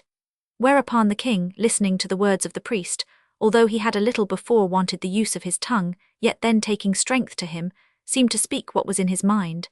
And then, what for weakness of his body, contrition of his heart, and sobbing for his sins, his voice and speech failed him, and scarce half pronouncing the word Jesu, he with this last word made pg 92 an end of his speech, and yielded up the ghost. He died at Richmond in Surrey, then called Shine or Sheen, about 7 o'clock on the evening of Sunday the 21st of June, 1377, leaving the throne to his grandson Richard II, son of Edward the Black Prince by his wife Joan, called the Fair Maid of Kent, the daughter of his great-uncle Edmund, Earl of Kent, and previously the wife of Thomas Holland, who in her right had assumed the title of Earl of Kent in 1360, but died in the end of the same year, upon which his widow immediately gave her hand to the Prince of Wales. The children born to Edward III by his wife Queen Philippa were, Edward the Black Prince in 1330, Isabel who became the wife of Ingelram de Courcy in 1332, Joan de la Tour in 1335, William of Hatfield in 1336, Lionel afterwards Duke of Clarence in 1338, Blanche de la Tour who died in childhood in 1340, John of Ghent afterwards Duke of Lancaster in 1340, Edmund afterwards Duke of York in 1341, Mary afterwards Duchess of Bretagne probably in 1342, Margaret afterwards Countess of Pembroke in 1346, William in 1349, and Thomas afterwards Duke of Gloucester in 1355.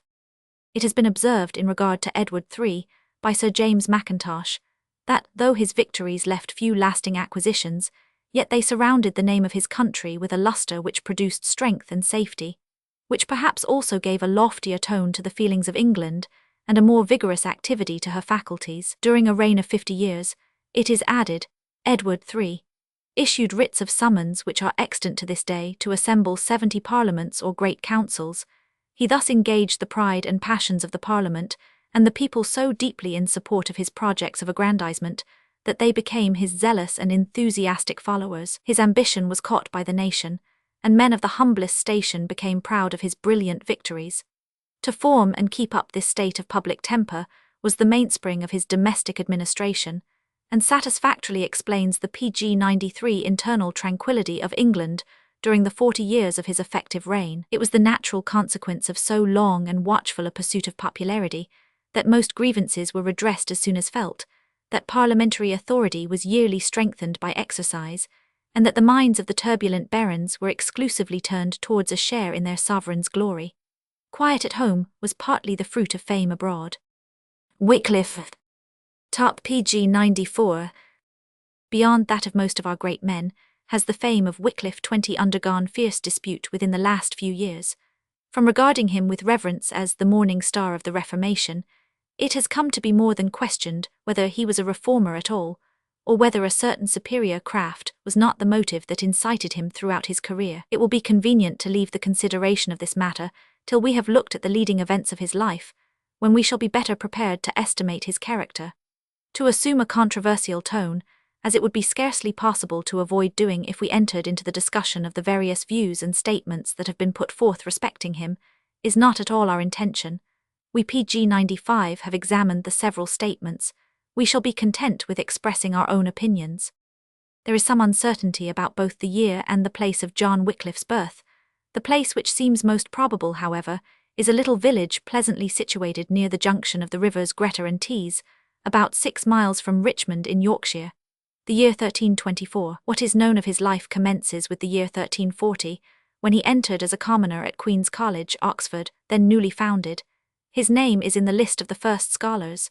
From Queen's he soon removed to Merton College, at that time highest in repute at the university, where he greatly distinguished himself. The theology taught at this period was that of the schoolmen, who, as Bacon afterwards said of them, did, out of no great quantity of matter, spin out those laborious webs of learning which are extant in their books. Admirable indeed for the fineness of the thread, but of no substance or profit. In this scholastic discipline Wycliffe became so deeply versed that his contemporary Knighton, a bitter enemy and a competent judge, declared he was without an equal in scholasticis disciplinis incomparabilis. Nor was he skilled in this alone. He appears to have pursued with almost equal success the whole round of moral, philosophical, and legal studies as then taught. According to the standard of his time, he was an eminently learned man. The earliest of Wycliffe's publications, so far as is known, was written in 1356. It was first printed in 1840. The work itself does not occupy more than 14 small pages, and is of little value on its own account, but deserving attention as Wycliffe's first work, written when he was 32 years old, a period in a man's life when his character is fixed and his tone of thought determined, and when consequently the opinions he has formed will almost certainly colour the actions of the remainder of his life. We may therefore spend a few minutes in looking at this production and at the circumstances which called it forth. In 1349, a fearful pestilence occurred in England. It had marched slowly from the east, PG 96 ravaging every country it passed through. Nearly the whole of Europe was visited by it. The voice of the terrified nations affirmed that only a tithe of the human race had escaped, that all children born since it were deficient in the number of their teeth, that even the brute creation was not spared, their corpses being so many as to fill the air with a horrible taint. So severe indeed was the visitation, that in this country at least, it long served as an epoch from which legal documents were dated. The scriptures told that pestilence had of old been the scourge, wherewith an offended God had punished the sins of the nations, and the people devoutly believed that this had been sent for such a purpose. The plague ceased, but sober men saw with sorrow that the rulers and the priests had not heeded the heavenly warning, and to the faithful the wickedness that stalked abroad seemed like an awful defiance of the divine power. Under such circumstances, and prompted by some such feelings, was it that Wycliffe wrote The Last Age of the Church, taking for his guide the prophecies of Abbot Joachim, a mystic who lived in the 12th century, and combining therewith a Kabbalistic computation of the scriptural prophecies, and turning also to the verses of the Sibyl, he thought the end of the world was at hand, and announced its speedy dissolution. He was mistaken, and lived to see that he was mistaken, but although his prophecy failed, there is much in the tract that shows the man as he then was, and throws a bright light on his future career. It proves that he had thus early come to have identified in his mind religion with the whole life of man, to look upon it as reaching to all his duties and employments, that he indeed regarded it as the animating principle of the whole of the political and social institutions. It proves that he had cast an anxious look around him, and dissatisfied with the state of the world, he was more dissatisfied with the ministers of religion, whom he boldly and broadly charges with a disregard of their higher functions, and an indulgence in a greedy and unholy rapacity. It may in a word be said that the object of the tract is to declare the troubles that PG 97 will fall upon the Church and the world, on account of the simony of the priests, and the encroachments and exactions of the papal power. These feelings were brought out more strongly a few years later. In 1360, he engaged in what a recent historian calls a fierce but ridiculous controversy with the different orders of friars. To the stern moral dignity of Wycliffe, the controversy did not seem a ridiculous one, and indeed it hardly seems to us more ridiculous than that of Luther with Tetzel and the Dominicans. These friars had been established in England for more than a century, and had obtained considerable influence. Although vowing poverty, they had acquired great wealth. Under the guise of sanctity they had concealed, it was affirmed, gross depravity. They had almost from the first been at enmity with the secular clergy, and were especially obnoxious to the University of Oxford. Before Wycliffe, they met with a steady opponent in Fitzralph, Chancellor of Oxford and afterwards Bishop of Armagh, who carried his charges against them to the papal throne. Fitzralph died in 1360, from which time Wycliffe pursued the war fiercely, and only ceased to prosecute it with his life. Of the works he produced against them at this period, it is not certain that any remain. Two pieces, one which he presented to the court of Richard II, and the other which seems to have been written a year or two before his death, were printed by Dr. James in 1608, and served to show the nature of his quarrel. It was not, as Dr. Lingard implies, merely a charge against them for depending upon alms, which Wycliffe asserted to be repugnant to the gospel, though upon that he strongly insisted, but rather that they misled the unwary, by holding out to them false hopes of pardon, and by their untrue representations obtained their property from them, leading them to trust to these worthless pardons thus purchased by money, instead of setting before them the great gospel truth. He charges them with doing this that they might obtain the wealth of their dupes. They become, he says in his bitter and plain-spoken language, confessors, preachers, and rulers pg 98 commonly of all men, and they teachen them not their foul sins, for winning of stinking muck and lusts of their own bellies, that is foul worms' meat and a sack of dirt. And elsewhere, St. James directs to visit the fatherless and motherless children and widows in their tribulation, and to keep man unfouled from the world, that is, from pride, covetise, and vanities. But friars do all the contrary, for they visiten rich men, and by hypocrisy getten falsely their alms, and withdraw from poor men. But they visiten rich widows for their muck, and maken them to be buried at the friars, but poor men come not in there. This was Wycliffe's quarrel, and this continued to be his quarrel with them, that while intent only on driving a lucrative and disgraceful trade, they were deceiving the souls of those who trusted to them.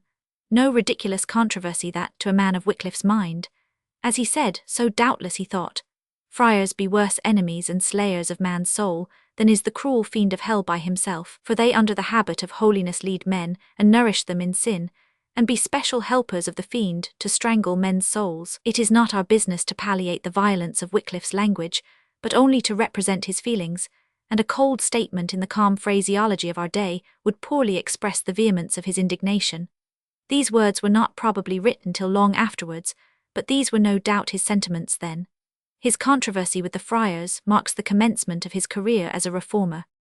The year following that in which he engaged in this controversy, he was chosen master of Balliol College, and presented to the living of Fillingham a valuable benefice in the diocese of Lincoln. 4 years afterwards he was appointed warden of Canterbury Hall by Archbishop Islip, the founder of that college. 21 pg 99. Originally, the Archbishop had appointed Woodhull, a friar, to be warden, and had founded 11 scholarships, 3 to be held by monks, and 8 by clerks or secular clergymen. At this time, the dispute between these orders was at its height, and the peace and security of the infant establishment were soon disturbed by the bickerings of its inmates. To such a length were they carried, that Islip felt himself called upon to interfere, and he determined to prevent the probability of a recurrence of the quarrel by removing the monks, and substituting for them seculars. Islip did not live long after this change, and on the succession of Langham to the vacant see, Woodhull appealed to him, as visitor of Canterbury Hall, to remove Wycliffe, who, he affirmed, had procured his appointment at a time when Islip was incapable from sickness of judging aright. He was successful, but Wycliffe in his turn appealed from the new archbishop to the Pope. His Holiness, however, ratified the decision of Langham, but not till after a delay of nearly 4 years. Meanwhile Wycliffe had done nothing to propitiate the papal power, but he had done some things to offend it.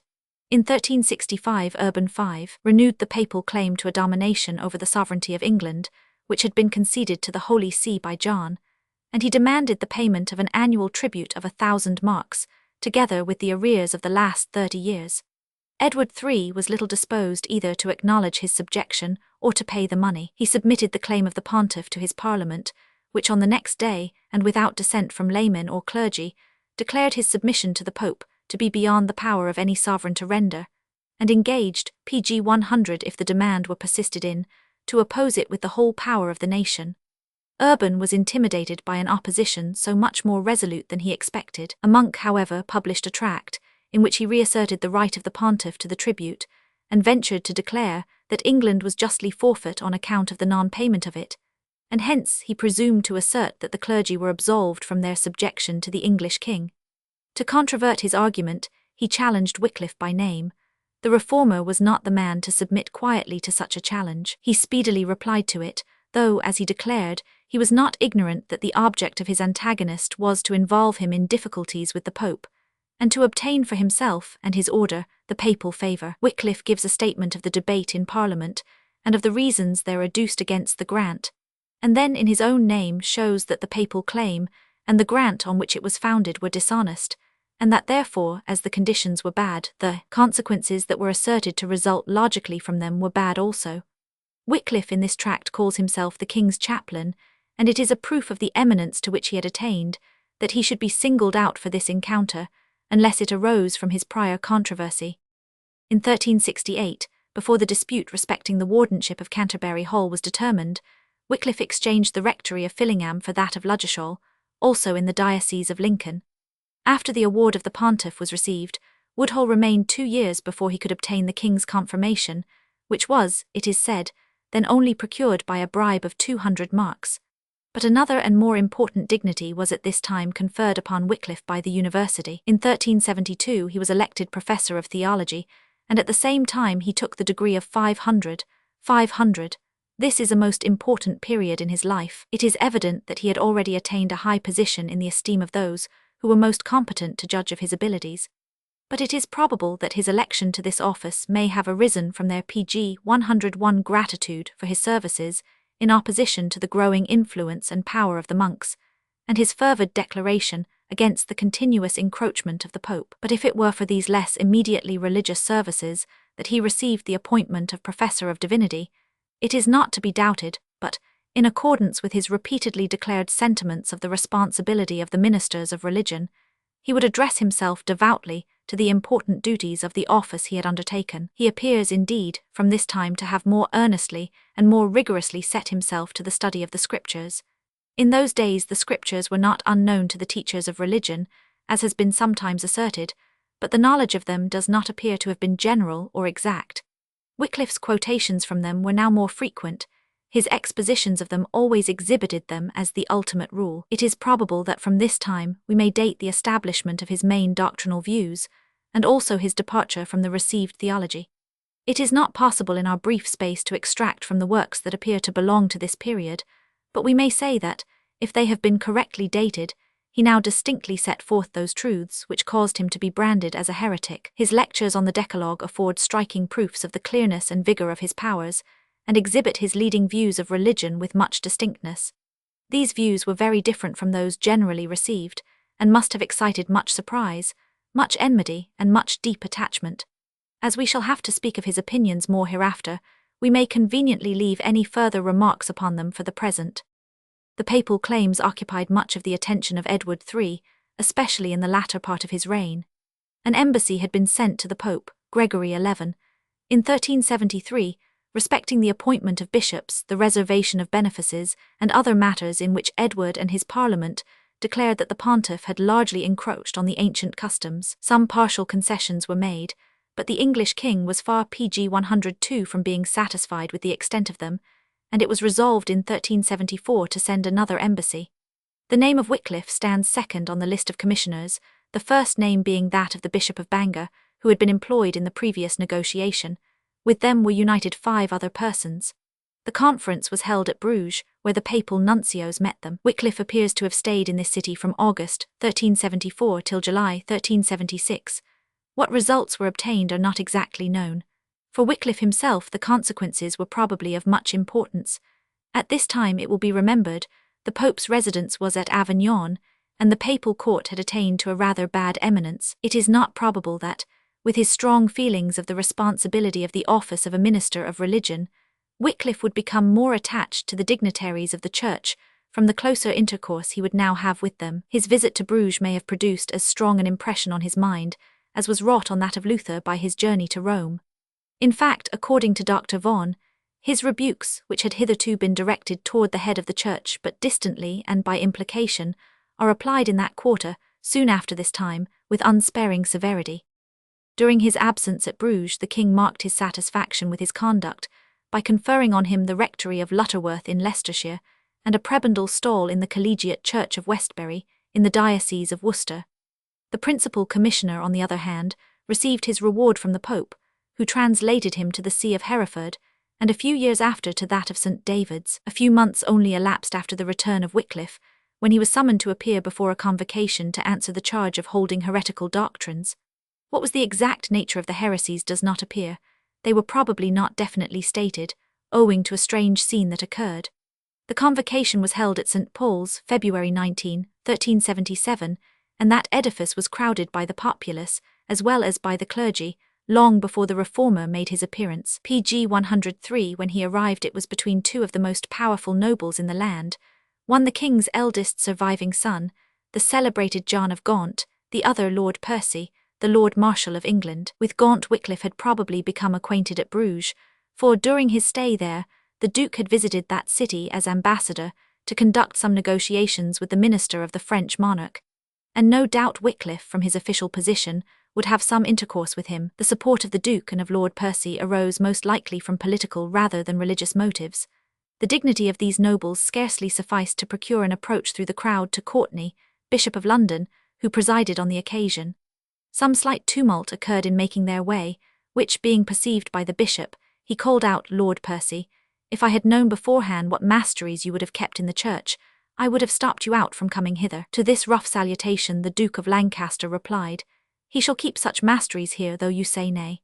Percy desired Wycliffe to sit down, as he had many things to answer to and needed to repose himself, but the bishop declared it to be unreasonable that one cited before his ordinary should sit, and peremptorily affirmed that he must and should stand. Gaunt replied that Percy's motion was but reasonable, and continued, "As for you, my lord bishop, who are grown so proud and arrogant, I will bring down the pride not only of you, but of all the prelacy in England."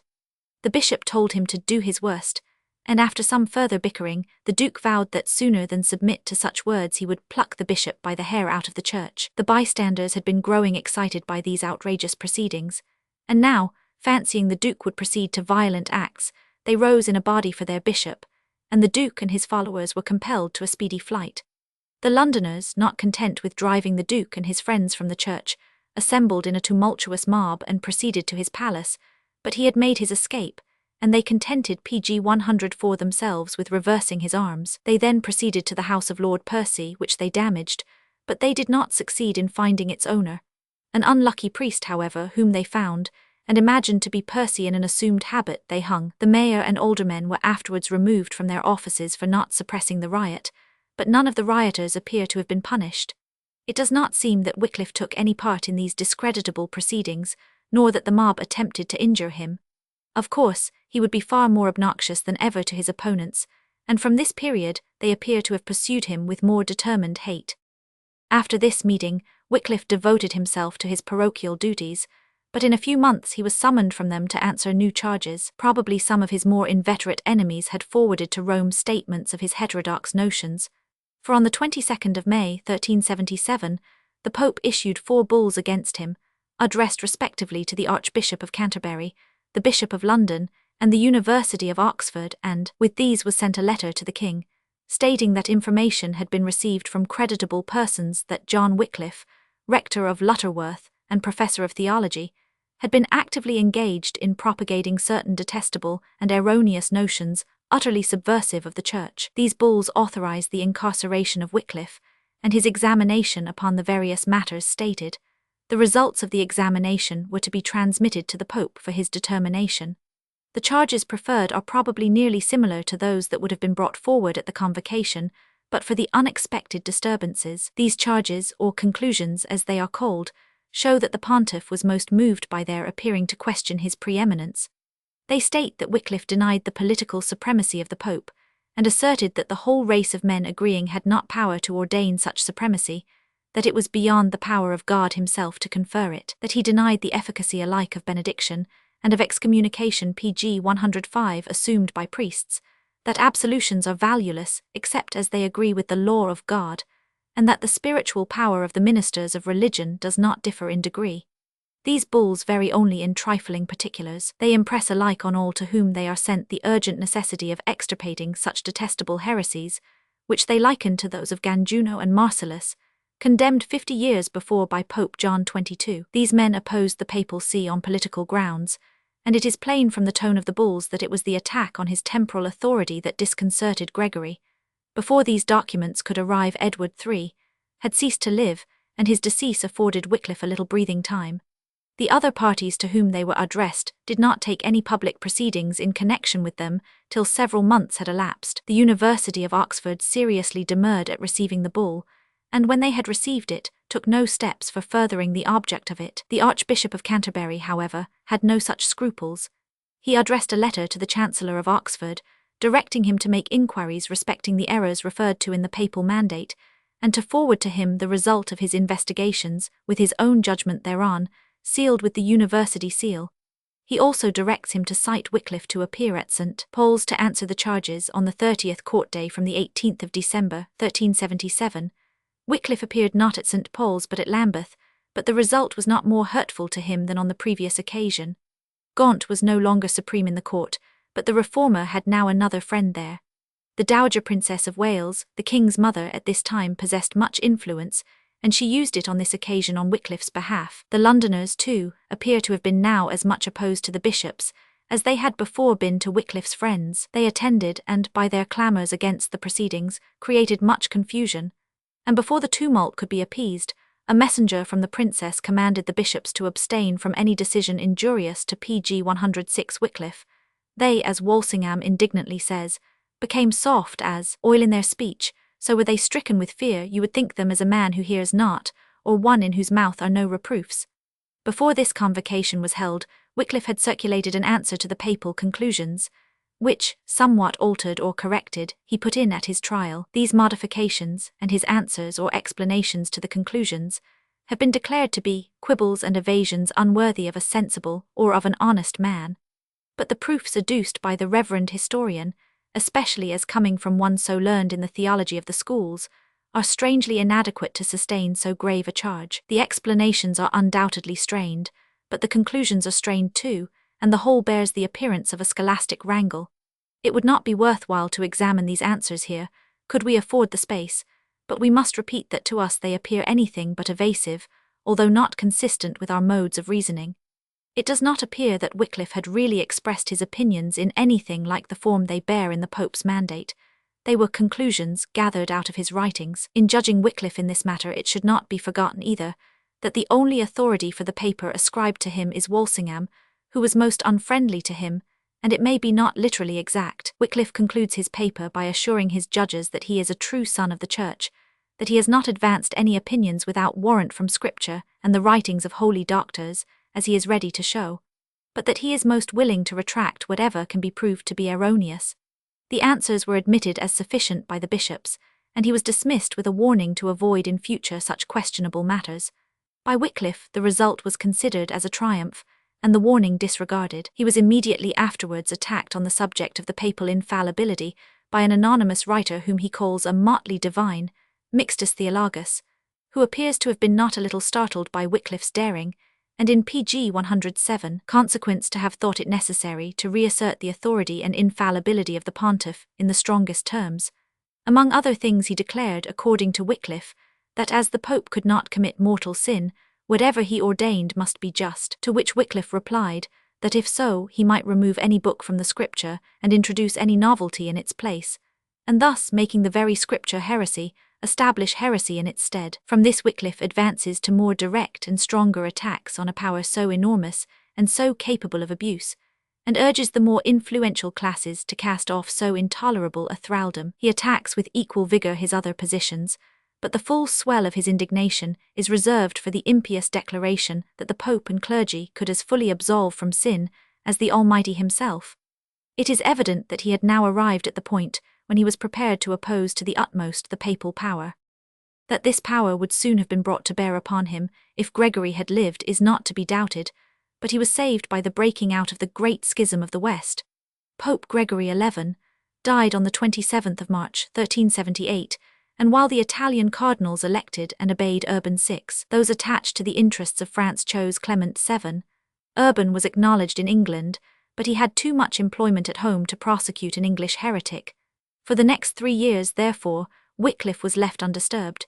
He spent most part of this time at Lutterworth, diligently pursuing the course he had already commenced. The comparative tranquillity in which he now found himself, he left not unimproved. He had now resolutely bent the whole of his energy against the doctrine of the Pope's infallibility, and he gladly seized the opportunity of exhibiting the absurdity of the tenet afforded by the rival claimants. His Schism of the Popes, which he now published, is a keen piece of controversy, and from the circumstances must have been very effective at the time it was produced. All reserve is now cast aside in his attacks on the rival heads of the Church, whom he PG 108 contrasts with Christ and his apostles, and assimilates to Simon Magus. From this time it may be said that he left the consideration of the political bearings of the papal usurpation, and directed his attention to the religious aspect of it. Henceforth, indeed, his writings and teaching were almost entirely religious. Very much of the confusion respecting Wycliffe's opinions at various periods, and the support they gained for him from different parties of influence in the country has arisen from inattention to the ground on which he received that support. The commencement of his career was signalized by his attacks on the mendicant friars. At that time they were opposed, as they had long been, as interlopers by the secular clergy, and Wycliffe was hailed as a powerful champion by them and by the University of Oxford. Their admiration of him arose from party considerations, though his dislike to the friars rested on a far wider basis. During the greater part of the reign of Edward III, the king and the Parliament were engaged in a determined struggle against papal encroachments. It was prolonged through the whole of his reign and the greater part of the reign of his successor, before it terminated successfully for the English monarch. When so learned and able a clergyman stepped forth as an opponent of the Pope's supremacy, it is not surprising that he should be received with welcome and be firmly upheld by the sovereign and his advisers, so long as he confined himself to the political bearings of the subject.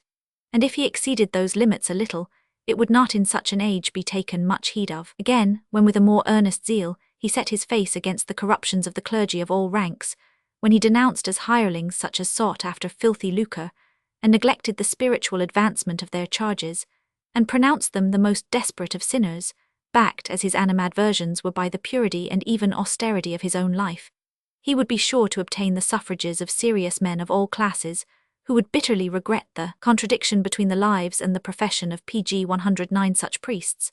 Nor is this an imaginary sketch. It appears to have been exactly the course of events in his life and teaching. His doctrinal views were either not propagated, or they did not attract much attention till the latter part of his life.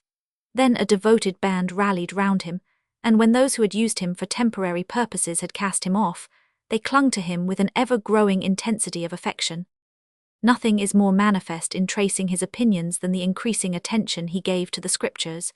In his last years they were the test to which he brought every doctrine, almost every opinion, or matter of practice. As his regard for the Scriptures increased, his anxiety to impart a knowledge of them to others increased also. At this time, of course, the version used in the Church was the Latin Vulgate.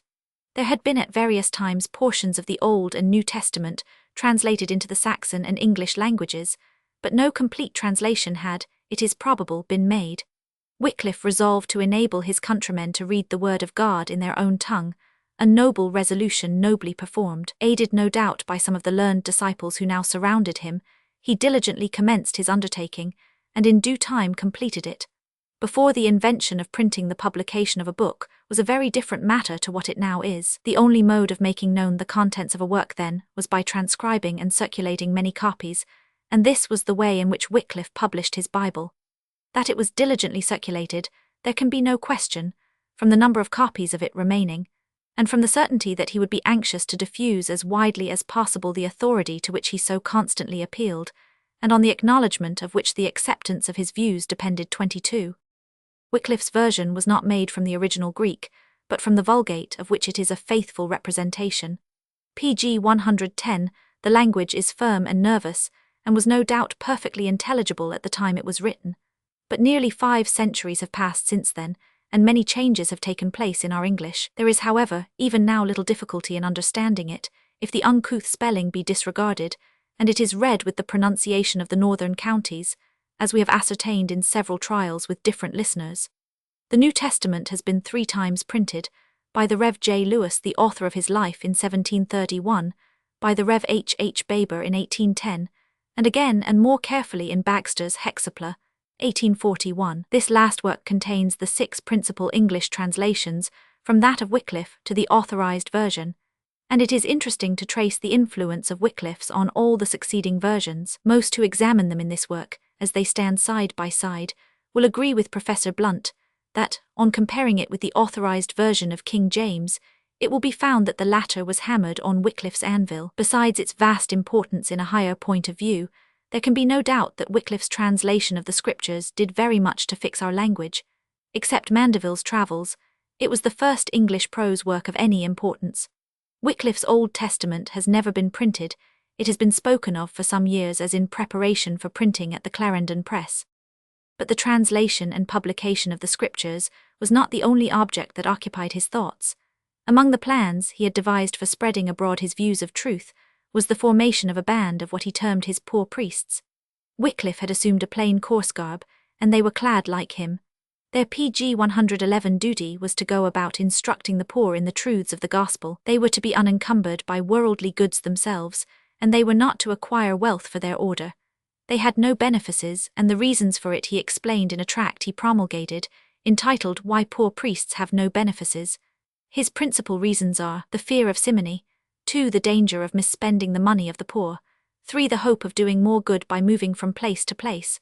Allowing for the difference of the times, they bear a strong resemblance to John Wesley's original preachers, and they were as effective. Wycliffe was untiring in his labours. The amount of tracts he wrote is surprising, even allowing that he was much assisted in preparing them. His position and employment at this time were very similar to Luther's the years preceding his death. His pen was ever employed, and ever ready for fresh employment, but important as were his own labours, it is probable that his poor priests did even more to diffuse his doctrines, and how widely they were diffused may be guessed from Knighton's angry assertion, taken as it may and ought to be with considerable abatement, that his followers so increased that they everywhere filled the compass of the kingdom, insomuch that a man could not meet 2 people on the road, but one of them was a disciple of Wycliffe. This, he affirms, arose from the respect they always pretended for what they call God's law, to which they professed themselves to be in their opinions and actions strictly conformable. While thus zealously employed in furthering the great purpose to which he had devoted himself, his life was an example of what he upheld as the character of a true priest. His conduct was unblameable, his attention to his pastoral duties unremitting. 300 of his sermons are said to be still remaining, and they fully prove his energy, fervour, and devotion. He was no idle, careless priest. Like Milton, who in many respects greatly resembled him, he believed that he who attempts a great work must live a life worthy of his undertaking, and the whole of his own conduct, and the judgment he PG 112 formed of others, were moulded by his exalted notion of the dignity of the priestly office. 23. So long as Wycliffe confined himself, in his attacks on the popes and their agents, to their political claims or their immoral conduct, he met with the support of the secular authorities, and also of the people, whose dislike of the papal supremacy was a national far more than a religious feeling. They could not endure that an Italian or a French priest should domineer over their country and their king, and they little liked that his representatives, though Englishmen, should usurp such power. They would not have a priest to rule over them. When Wycliffe preached against the doctrinal errors of the popes, he was regarded with suspicion by those who had before most strenuously supported him, and soon indeed encountered from them strong opposition. In 1381 he published at Oxford his 12 Conclusions, in which he appears for the first time to have questioned the doctrine of transubstantiation. His view of it much resembled that of Luther, and which is still that of the Lutheran Church. The Chancellor of Oxford immediately summoned a meeting of 12 doctors, who condemned the conclusions as heterodox, and adjudged that all who should teach them in the university should be placed under the ban of the greater excommunication, suspended PG 113 from all their offices and privileges, and imprisoned, and that the chance of such errors spreading might be at once cut off. They condemned those who listened to them to a similar punishment. Wycliffe was lecturing in the school of the Augustinians when their sentence was communicated to him. He appealed from them to the civil magistrate until the Parliament to which the matter was now referred should meet, which was not till the next year. It is probable that Wycliffe abstained from teaching his views at the university, but he developed them more clearly and fully in some tracts which he now published. One of them, entitled The Wicket, has been 3 or 4 times printed, and is a powerful piece of controversial writing. The year 1381 was signalized by the revolt of the Commons under Wat Tyler, and many of Wycliffe's enemies have with small success endeavoured to connect his name with that affair. It arose from causes sufficiently known to all acquainted with our history, and Wycliffe is as little responsible for it as Luther for the famous rise of the peasants after the publication of his doctrines. In May 1382, Courtenay, now Archbishop of Canterbury, summoned a council to consider the doctrines attributed to Wycliffe. 8 bishops and 14 doctors with other learned persons met on the 17th of May at Grey Friars in London. The proceedings had scarcely commenced when the place in which they were assembled was shaken by an earthquake, to the great alarm of the doctors, who were disposed to attribute it to the divine displeasure, an opinion in which Wycliffe coincided. The Archbishop, however, explained it differently, and the doctors, reassured, proceeded with their deliberations. 24 After 3 days' careful consideration, they pronounced 10 of the conclusions to be heretical, and the remaining 14 to be erroneous, the heretical notions being PG 114 those on the Eucharist, his denial of the need of priestly absolution, his declaration that clerical endowments were unlawful, and his condemnation of the papal infallibility. Everything was done that appeared likely to impart force and solemnity to this decision. After an imposing procession through London, a friar was appointed to explain to the people from St. Paul's the enormity of the heresy. Copies of the sentence were forwarded to the leading bishops, and even to the clergy about Lutterworth. Messengers were dispatched to the king and to the University of Oxford. Wycliffe again appealed to the secular power. This appeal has been complained of as opposed to his principles. After all, it has been said, the new apostle was in no haste to grasp the crown of martyrdom. 25. But Wycliffe did not depart from his own principles. He held and taught that the secular power ought to preserve the lives and liberties of the subjects, and it does not seem that he asked the Parliament to affirm the truth of his doctrines. The Archbishop called on the king to put down by force the growing heresy, and the monarch readily answered the call by issuing a writ to the Chancellor of Oxford, directing him to search out such as were suspected of holding these opinions, and to seize and imprison any who harboured Wycliffe or his followers. In his appeal to the Parliament, Wycliffe had somewhat more success. The king, at the instigation of the bishop, had promulgated an ordinance in the form of an Act of Parliament, directing all sheriffs and 100 to arrest any persons found preaching any of the doctrines condemned at the convocation. But on the meeting of Parliament, this ordinance was declared to be illegal, the Parliament itself having had no share in framing it, and they would not, they said, subject themselves to the jurisdiction of the prelates in a manner unknown to their PG 115 fathers. It was, in fact, a bold attempt of the bishop to introduce something very like the Holy Office into England. But Wycliffe's success ended here. He was now left to sustain the unequal conflict alone. His principal supporters at Oxford had been summoned before a synod to answer for their own delinquencies, and had been compelled to retract or explain away their obnoxious sentiments. John of Gaunt no longer stood by him, perhaps sincerely shocked at his venturing to question so sacred a doctrine as transubstantiation was then generally believed to be. He earnestly recommended Wycliffe to submit to his diocesan, and left him to his fate. Wycliffe was soon summoned to appear before a convocation at Oxford, at which the Archbishop presided, and several bishops were present. He delivered in 2 statements of his sentiments on the Eucharist, one in Latin, the other in English. The former is declared to be unintelligible. It is fenced about with all the forms of scholastic dialectics, and may be passed by. The other, as it is in English, was probably meant for the unlearned, and is plain and perfectly comprehensible. It is evident that his matured and deliberate views were the same as we have already stated them to be. His bearing before the assembly was firm and manly, his enemies say haughty and obstinate. He did not retract. The result was that his opinions were again condemned, and himself deprived of his professorship of divinity, and banished from the university.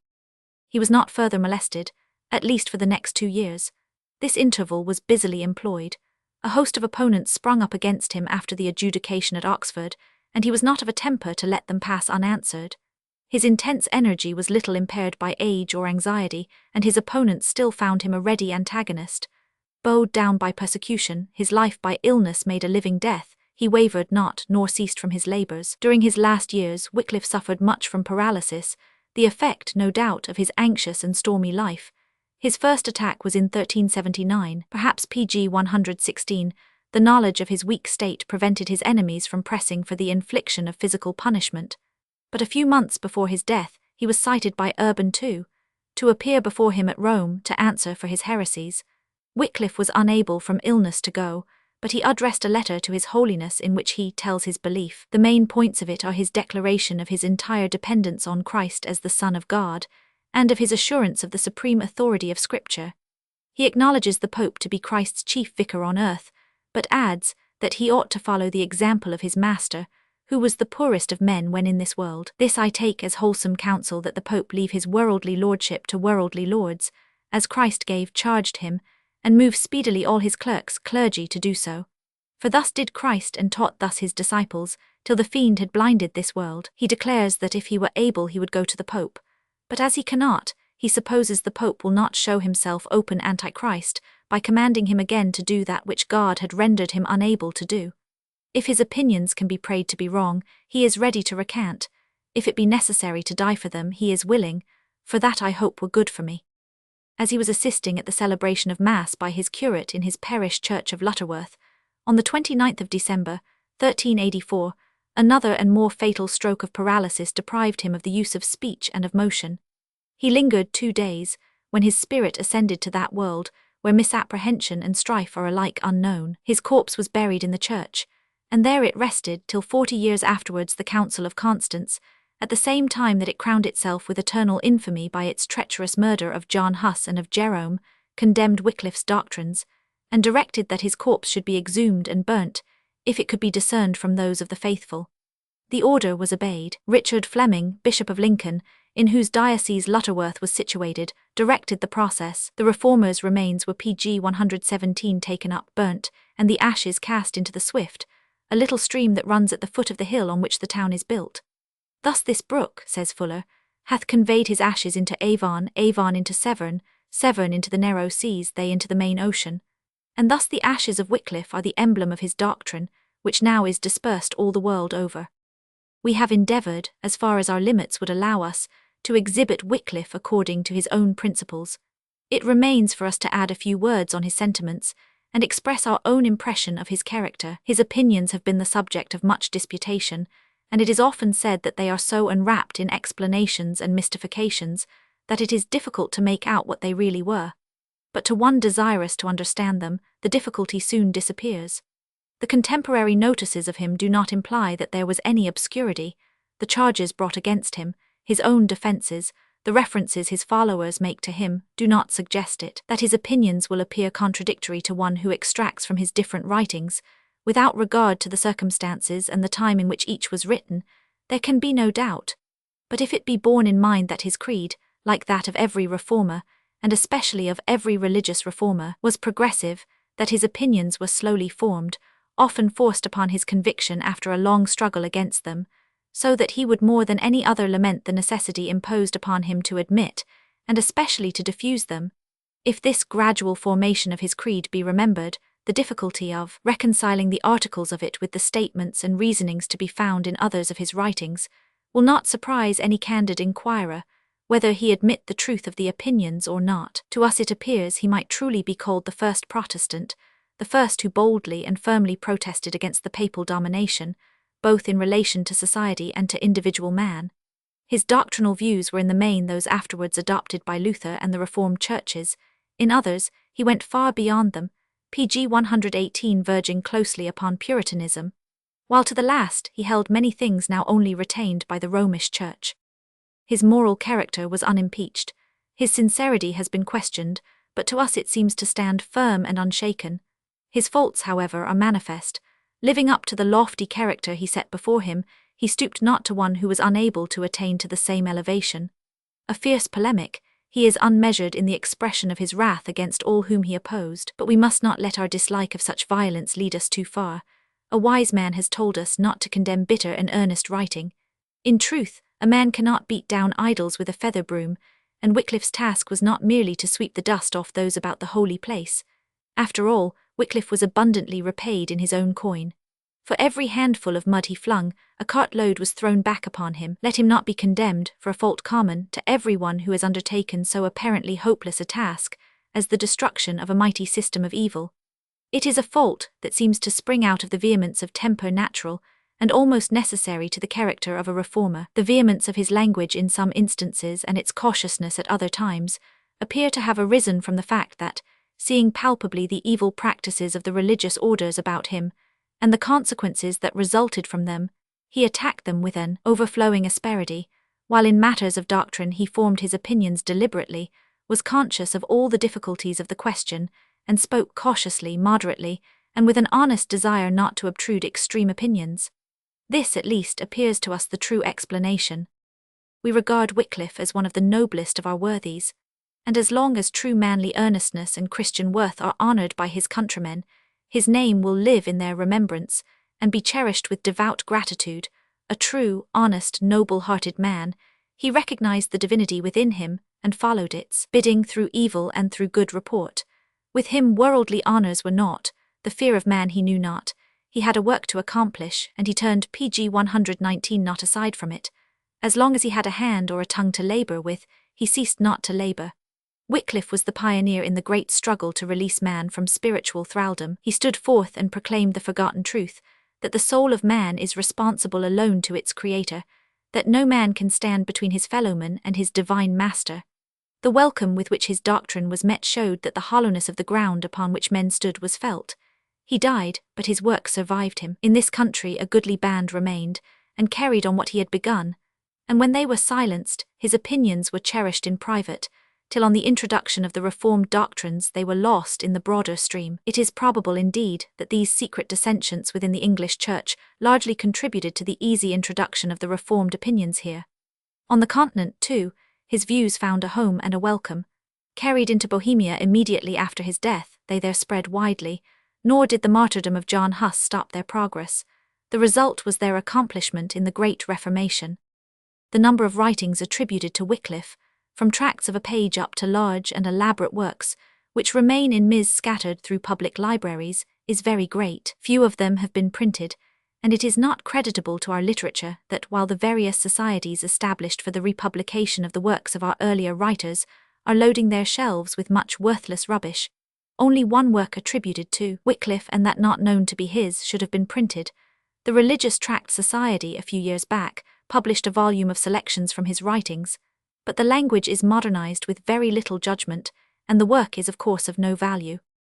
The authorities we have consulted for this sketch are Wycliffe's own writings, so far as accessible to us, Walsingham, Knighton and Wilkins, the Lives by Lewis and Vaughan, the Introduction to the Hexapla, the various ecclesiastical histories, and the papers and prefaces by Dr. Todd.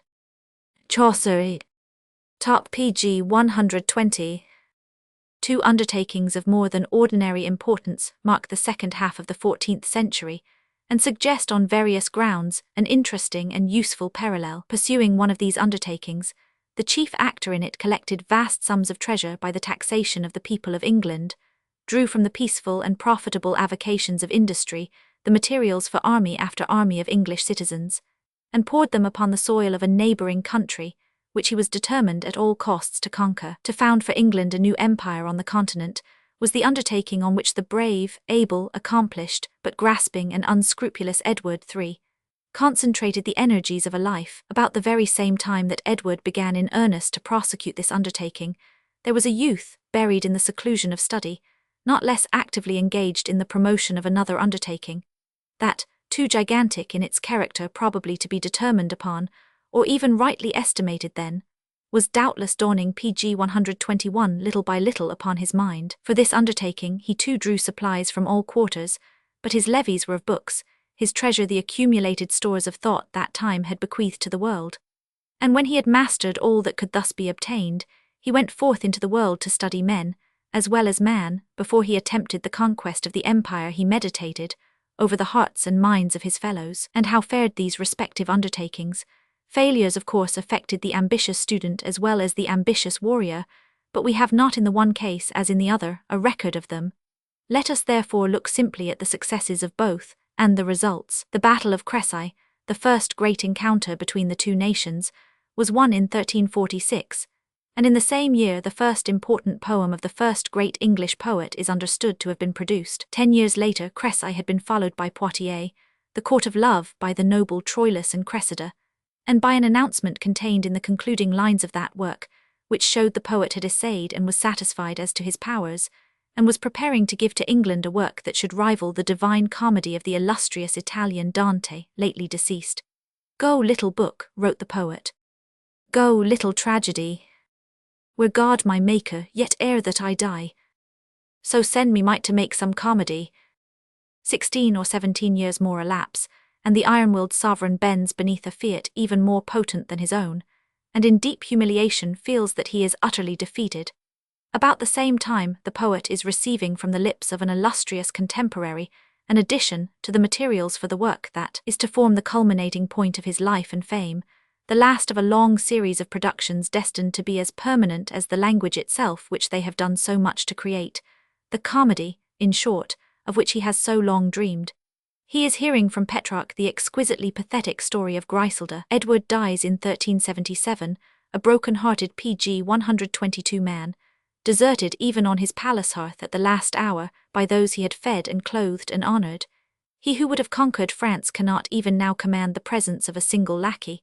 When Chaucer dies, it is amidst the profound regrets of all who knew him, personally or through his works, and as he goes home and takes his wages, it is with the conviction that he has indeed done his worldly task. In the foundation of what, all things considered, it is no national vanity to call the mightiest of literatures. The parallel we have thus ventured to draw does not even end here, whilst we still drink refreshing draughts from Chaucer's well of English undefiled, and wonder to see how little of essentially differing qualities his greatest successors have infused into the national literature. The only effect, if there be any one now perceptible, of Edward's unjust attempt or of his brilliant victories, is in the unhappy jealousy which these and similar events have left in the minds of the people who most suffered from them. Truly, if the sword in its day is honoured at the expense of the pen in the long run repays itself with sweeping interest. We have said nothing in these remarks of the connection between the two personages, whose respective undertakings we have placed in juxtaposition with each other.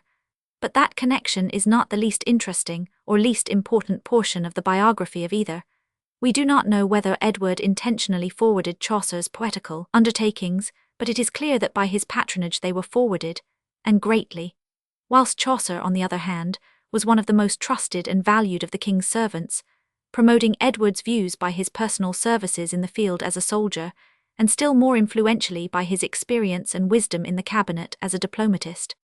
It is a curious though a very common characteristic of certain biographers, in dealing with cases where information is as desirable as it is meagre, to make the little less, by throwing all sorts of doubts upon the facts that we thought had been settled and realized. They have, in short, a horror of all speculations, but those which pg 123 may tend to disturb existing beliefs.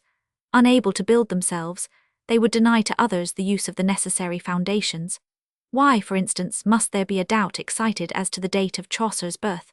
Most of the old writers say it took place in the second year of the reign of Edward III, 1328, and their statement is supported by a host of indirect evidences, which show that it must have been about the time they mention. But it is urged that when Chaucer in 1386 gave his deposition in the controversy between Lord Scrope and Sir Robert Grosvenor relative to the right of using a certain coat of arms, an important part of Chaucer's biography, to which we shall subsequently refer, he described himself of the age of 40 and upwards, and as having borne arms for 27 years. Do the doubters therefore abide by their own necessary inference that he was born in 1345, and became a soldier at the ripe age of 13? Not a whit. They acknowledge that such a date cannot be correct. It has even been pointed out that other persons who were examined at the same time are known to have been from 10 to 20 years older than the depositions make them. Whatever, therefore, the explanation of the phrase 40 and upwards, it is clear that it is not to be received in contradiction of the date that makes the poet to have been in his 55th year. Yet the doubt is raised just the same. So again as to the place of Chaucer's birth. In his prose work, The Testament of Love, where the poet is as evidently and avowedly referring to himself as poet well can, he speaks of the city of London that is, to me so dear and sweet, in which I was forth grown. And more kindly love have I to that place than to any other in earth, as every kindly creature hath full appetite to that place of his kindly engendure, and to wiln wish rest and peace in that stead place to abide. But then, as some biographers have mistaken various other passages in that work, this passage also is to be doubted, nay, the whole production laid aside as one that cannot be relied on. It is true that for a comprehensive and trustworthy life of Chaucer greater care must be shown in pg 120, for the use of the somewhat perplexing materials that wait the biographer's disposal than ever yet has been shown. But it is not by a system of wholesale negation that the work will be accomplished. Nothing can come of nothing, and, trite as the observation may be, there are some few for whom it still seems requisite to be asserted. Not simply useless but mischievous is that kind of biography which delights to reduce what at all events looks like flesh and blood to a pure skeleton, and has no objection to take away even a bone or two from that. Chaucer then was born in 1328 in London, and there doubtless he spent his earliest years until, as he says, he was forth grown. Of his parents we know nothing direct. A long list of persons has been collected, who during the period in question bore the name of Chaucer, which was derived from the old Norman word chaucier or chaucier, signifying a shoemaker, and used in that sense during the poet's life by Richard of Hampel, a hermit, who translated the Gospel of St. Mark, and died in 1394. The passage, "There cometh one mightier than I after me, the latchet of whose shoes I am not worthy to stoop down and unloose," is thus rendered by Richard: "A stalworthier man than I shall come after me, of whom I am not worthy, downfalling or kneeling, to loose the thong of his Chaucers, but that the poet's parents were certainly persons of wealth, probably also of consideration, may be assumed from the excellence of the education given to their son, and from the ready access which he found, on entering into public life, to the very person and favour of the sovereign. Chaucer, in a word, was born a gentleman, and the fact is of importance, not only for the incalculable benefit that it involved through the instrumentality of that education, but as showing us still more plainly than otherwise could have been shown the true nobility of the poet's mind. It is Chaucer who tells us in the Wife of Bath's tale that he who ever intendeth to perform all kinds of gentle deeds is the greatest gentleman, and that he who will perform none of them, he is not gentle, be he duke or earl. Pg 125, and that the poet here speaks his own sentiments, while relating the sentiments of the knight's apparently aged and hideous bride, is clear from his ballad on the same subject, where it is inculcated that unless a man love virtue and fly vice, he is not gentle though he rich seem, or wear he mitre, crown or diadem. Where Chaucer was educated is uncertain, but the assertions of the older biographers that he was both at Cambridge and Oxford, and that he subsequently went to Paris, then the most famous and flourishing of all the European universities, is supported by the known facts in the lives of other eminent men, who became, like him, distinguished by their scholastic attainments. Grosseteste, Roger Bacon, and Michael Scott all pursued the exact route ascribed to Chaucer. The poet is supposed to refer to himself under the designation of Philogenete of Cambridge, clerk, in the Court of Love, and the indications of a correct knowledge of the locality exhibited in the Revers tale are referred to as an additional corroboration of his residence in the neighbourhood. Even the very college is named, Clare Hall, at which he studied, and where he may have written his earlier poems, including the Court of Love. Clare Hall, Spett says, is the same with that mentioned in the Revers tale, under the denomination of the Solars or Scholars. It is to be hoped the licentious freaks of the scholars, as described in that tale, are not to be received as characteristic of the order at the period that Chaucer was a member. Two of Chaucer's most intimate friends appear to have been the moral Gower and the philosophical Strode, whose names he has thus embalmed in his verse, and both were members of the University of Oxford at the time that all three must have been engaged in the business of mental culture. To them he dedicated his Troilus and Cressida, and the poem itself, which is said to have been written at Oxford, may have been composed while in the daily enjoyment of their society. Pg 126, but whether it was Oxford or some other place that the poet left at the termination of his English academical studies, we may rest assured that Leland was essentially correct in his general statement when he wrote, at the period of his leaving Oxford, he was already an acute dialectician, a persuasive orator, an eloquent poet, a grave philosopher, an able mathematician, and an accomplished divine. These no doubt are lofty appellations, but whoever shall examine his works with a curious eye will admit that I have sufficient ground for my panegyric. But the touches of the finishing school, it appears from the same authority, were still requisite, and were obtained. Chaucer went to Paris, where he imbibed all the beauties, elegance, charms, wit, and grace of the French tongue, to a degree that is scarcely credible, and thus accomplished, and possessing a handsome person, which must have been trained and developed into strength and activity by martial exercises, the young poet returned to England, and prepared to enter into the ordinary business of life, from which alone, it is probable, he thenceforward derived his chief or entire support. At first he entered into the study of the law, and became a member of the Inner Temple, but the only result was an affair in which he became subject to the law, instead of an expounder of it. Some friar having offended the poet in Fleet Street, he is said to have given him a beating, and to have been fined 5 shillings for the offence. But it was not in the time of the 3rd Edward that a young ambitious man, in the possession of all that nature could possibly confer upon her greatest favourites, whether of personal or mental advantages, and whose acquisitions were as remarkable as his endowments. It was not then such a man could shut himself up in the dusty solitudes of the temple chambers, and pore over legal treatises from morn to noon, from noon to dewy eve. It was not the moths of fashion that the dazzling radiance of the court of King Edward attracted, but England's bravest and ablest men, her noblest and most virtuous women, whose beauty, however conspicuous, formed the least of their qualifications.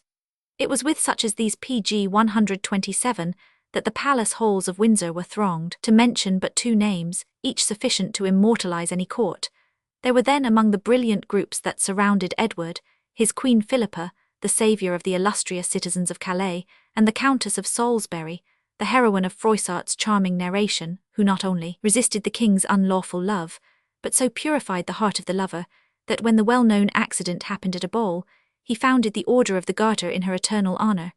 An act, all things considered, unequalled for its combination of chivalrous, poetical and lover-like feeling. It was among such personages the young poet desired to be, and his wishes were speedily gratified. And it is evident that he was at least as much admired as he could admire, notwithstanding his modest and retiring, if not even reserved habits. A pleasant tradition tells us that the Countess of Pembroke, the king's daughter, one of his patronesses, told him his silence created more mirth than his conversation, for he was very bashful and reserved in company, notwithstanding that life and spirit which appeared in his writings. But Chaucer had no desire to play the courtier, and he was understood.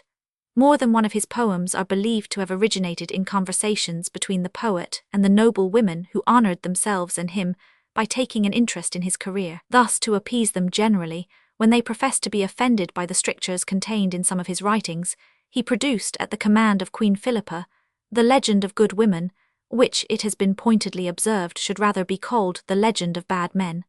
Lydgate says, "The poet wrote at the request of the Queen a legend of perfect holiness, of good women to find out 19, that did excel in bounty and fairness."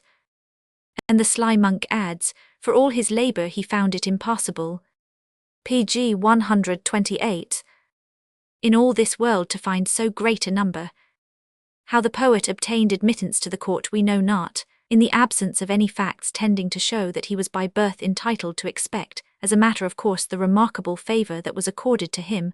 We do not see why we may not fall back upon the agreeable hypothesis that it was not social rank, though he had as much of it as was indispensable, but intellectual merit that really introduced him there. At all events, such a supposition is supported in a remarkable manner by the known nature of his connection with the man who, next to Edward and his son the Black Prince, occupied in his time the largest share of the attention of the people of England.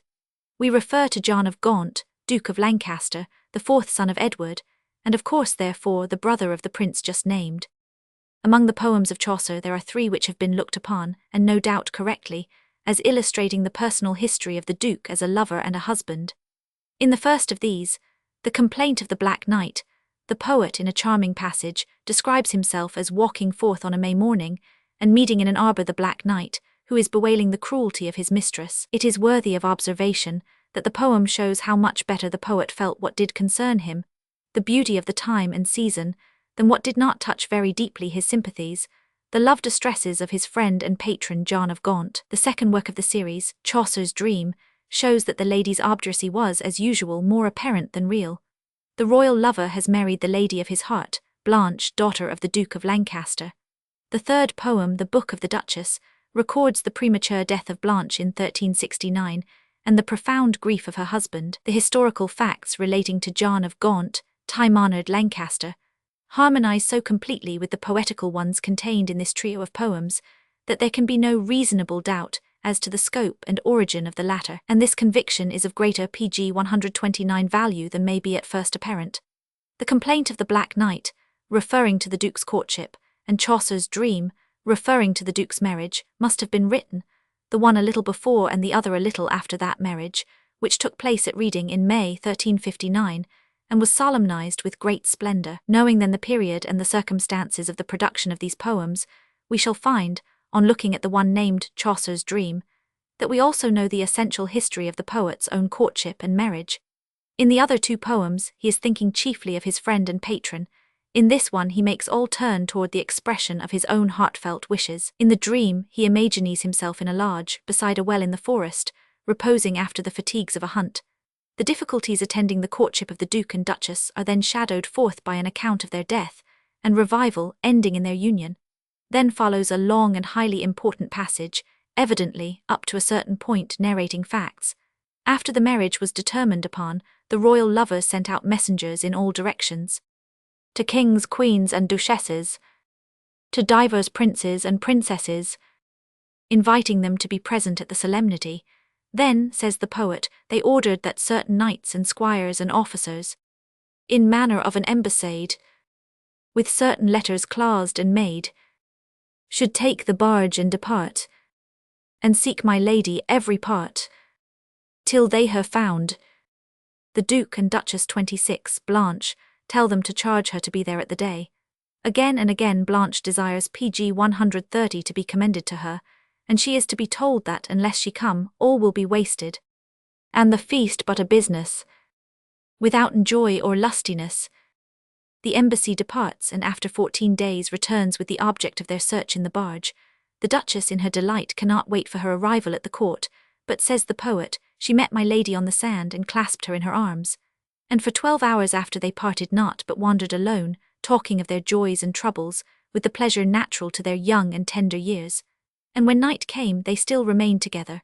On the morrow the Prince of Lords came, and unto my lady said, of her coming glad, and well apaid 27.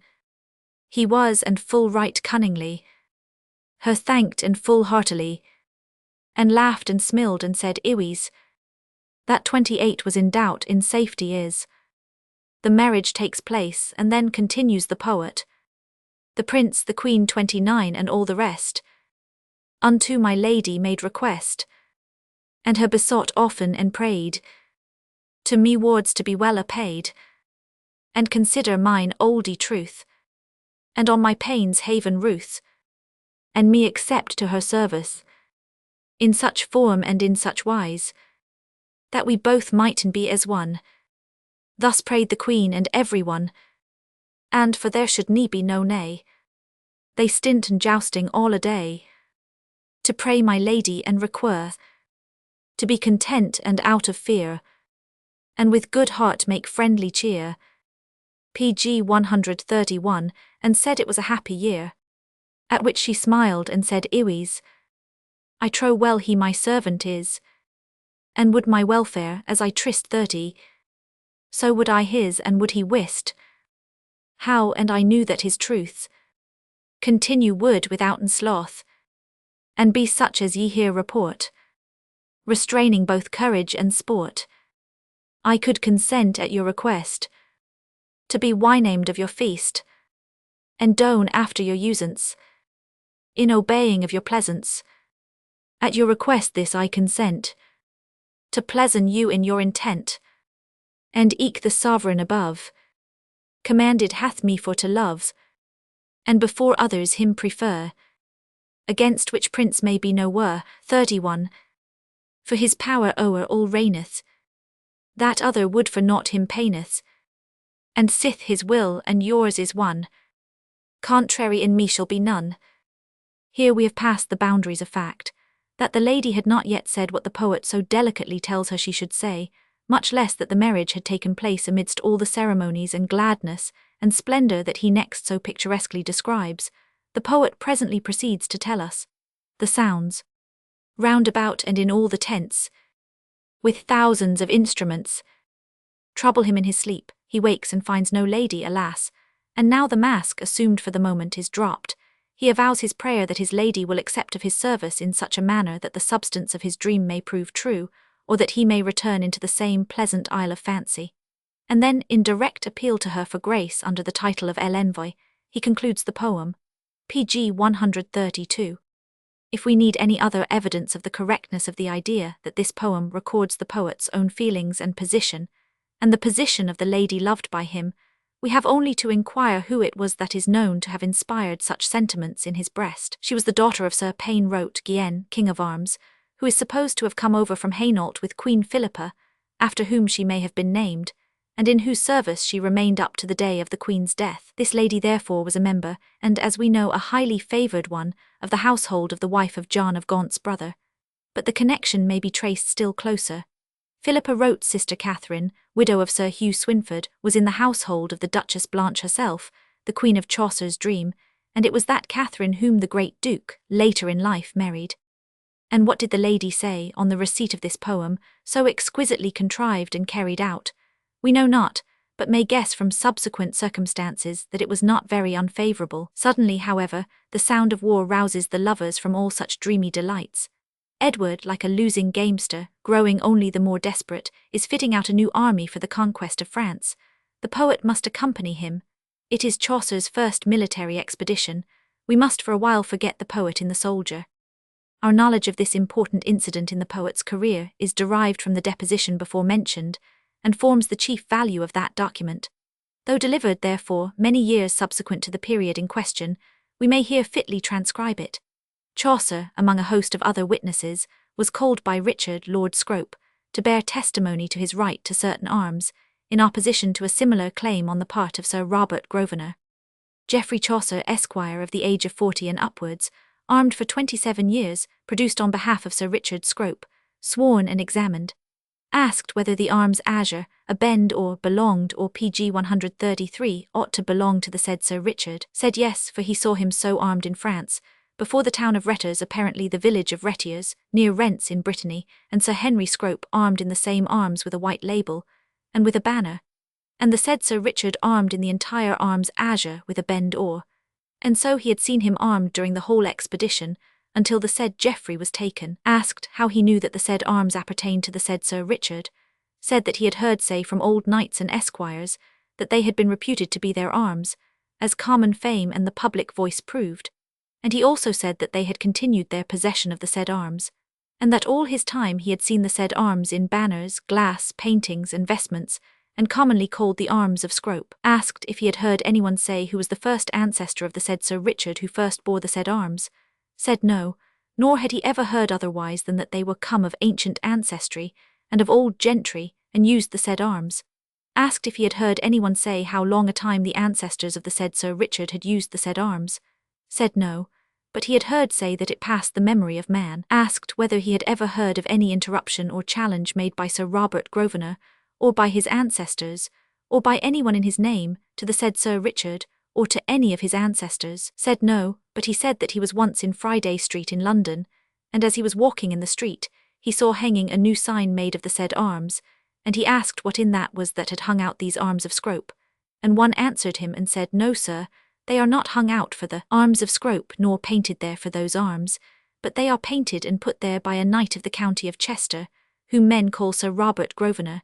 And that was the first time he ever heard speak of Sir Robert Grosvenor, or of his ancestors, or of any other bearing the name of Grosvenor. Chaucer says he had been armed 27 years, pg 134. This means, according to the then prevalent mode of speaking of such matters, that in 1359, 27 years before the date of the deposition, 1386, Chaucer had first borne arms. He says also, he was in France, in one of the military expeditions of the time. Now as 1359 is the very year in which Edward took a great army into that country, and as for 3 years before and for 10 years after, there was no other such expedition set on foot, and as when fresh ones were dispatched, we know the poet was not concerned in them, but was differently engaged. Why, on the whole, the inference is irresistible, that it was in Edward's expedition of 1359 that Chaucer first became a soldier. And that expedition was one calculated to test most searchingly his possession of the soldier's best quality, fortitude, though not at all calculated to make him enamoured of the vocation. The expedition throughout exhibited to him only the shades of military life, without a glimpse of its sunshine. A more formidable army had never perhaps left the English shores, certainly had never left it to meet so melancholy a fate.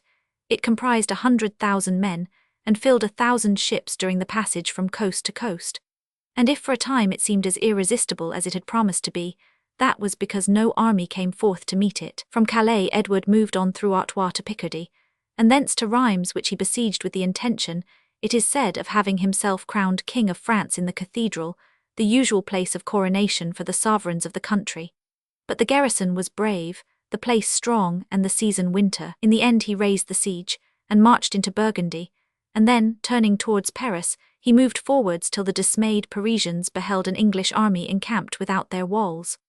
The French, however, had learned wisdom from the success with which they had often defended their fortified places, and from the failure that attended their efforts in the open field, so they were not to be drawn outside the walls of the capital, not even by a challenge, and at the same time Edward was pg 135 quite unable to force his way in, so, harassed by insufficient supplies of provisions, he presently retreated towards Brittany.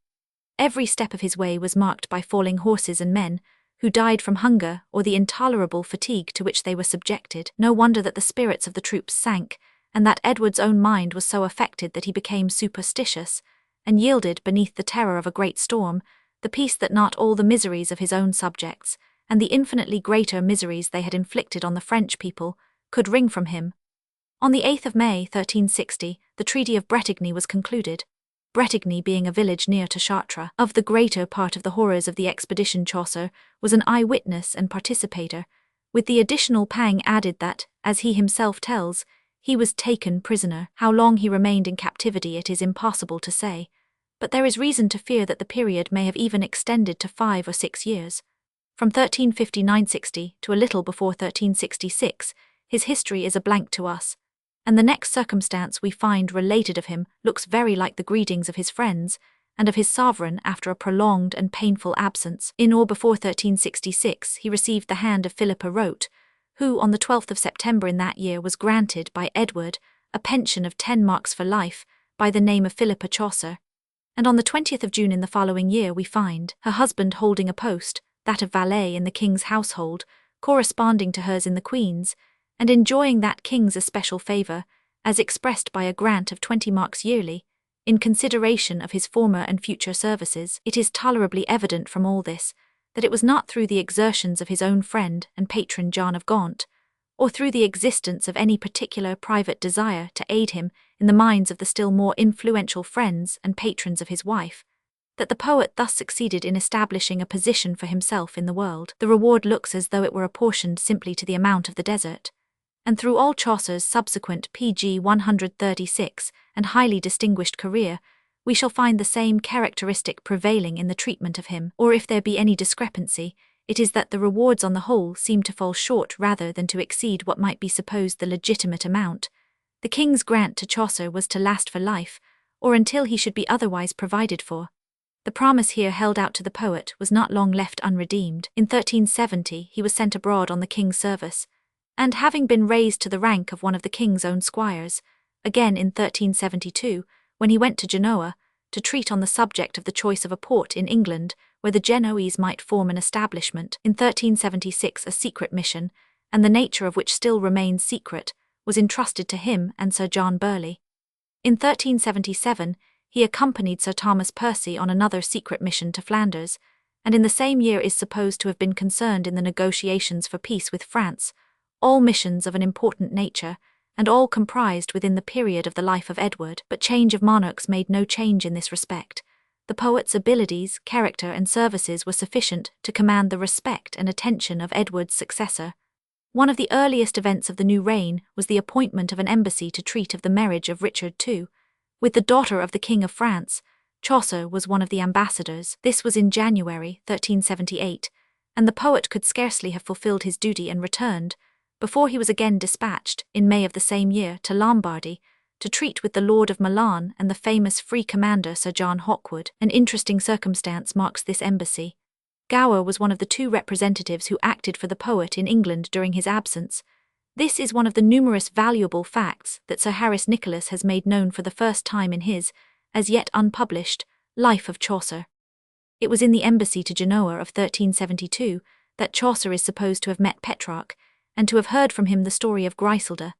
This supposition, the pg 137 truth of which one would be glad to be satisfied of, rests upon the following evidence.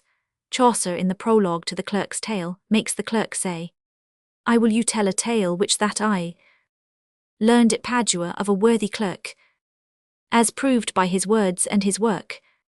He is now dead and nailed in his chest. I pray to God so give his soul rest.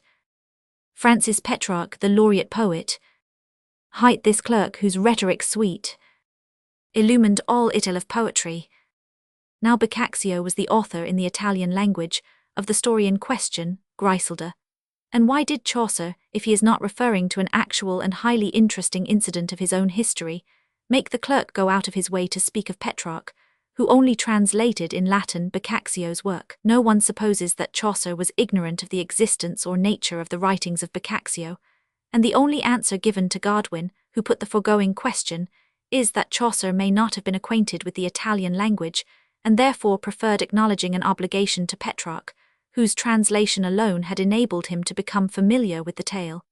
It might be so, though it is not very likely. Not only was Chaucer, as we have seen, distinguished in youth for the depth and universality of his attainments, but had been at least twice an ambassador to Italy. The strong probability, therefore, is that he did know the language, and was perfectly well acquainted with the Decameron, the exemplar of his own Canterbury Tales in its mother tongue, but that having met Petrarch, who was at Aqua near Padua at the very time that Chaucer was in the neighbourhood, he could not tell the tale he had then heard, under such remarkable circumstances, without a passing record of them. That same Genoese embassy involved important consequences as regarded the fortunes of the poet. On the 8th of June, 1374, only a few months after his return, Edward conferred upon him the lucrative and distinguished PG 138 office of Controller of the Customs for Wool, and 100, but the king had not waited until that time to show what he thought of Chaucer's conduct. He had already conferred upon him a marked testimony of his approbation, and at a time and under circumstances that make the blood stir, and the imagination busy itself in 1,000 vain attempts to picture what might have been from the knowledge of what was, on St. George's Day, the 23rd of April, 1374, when the king would be sitting in high and solemn festival, surrounded by all the chief nobility of the land, and when Chaucer, as one of his own squires, would, as a matter of duty and office, be in attendance on him, Edward conferred upon the poet the grant of a pitcher of wine to be supplied to him daily for life. In the very same year, and after the appointment to the customs, John of Gaunt, as if desiring to show how deeply he sympathized in the poet's prosperity, still further swelled his income by a grant of £10 for life. The following year, 1375, brought also its own good gifts, in the shape of 2 wardships granted by Edward, from one of which Chaucer received 104l, equivalent, according to Godwin's estimate of the comparative value of money then and now, to about some £1,800 of the 19th century. And now for some years the poet's life appears to have rolled on smoothly, usefully, happily. And although it was a condition expressly made by Edward, that the poet should keep the accounts of the comptrollership with his own hand, and not put off his duties upon a deputy, a wise provision, and fitly made by a king who knew so well how to pay for real services, it is supposed that it was during these busy years that Chaucer produced some of his best miscellaneous poems. The Ramont of the Rose, a translation from the French work that enjoyed so long a period of popularity, had probably been written long before, in the days when the poet imitated previous writers rather than drew from himself. The dates of the Cuckoo and the Nightingale, and some others, are unknown, but the House of Fame, a noble poem, and worthy of its suggestive title, bears internal evidence that it was written PG 139 while its author held the office of Controller, and some very agreeable information it gives to us of the poet's habits. Jupiter, who addresses the poet personally, tells him he is aware he attends nothing now to tidings of love, nor of nothing else, not even of thy very neighbours, that dwellen almost at thy doors.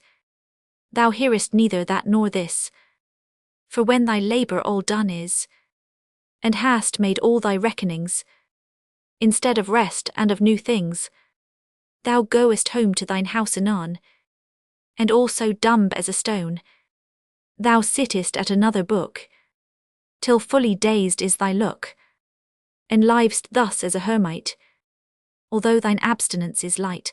32 and 100.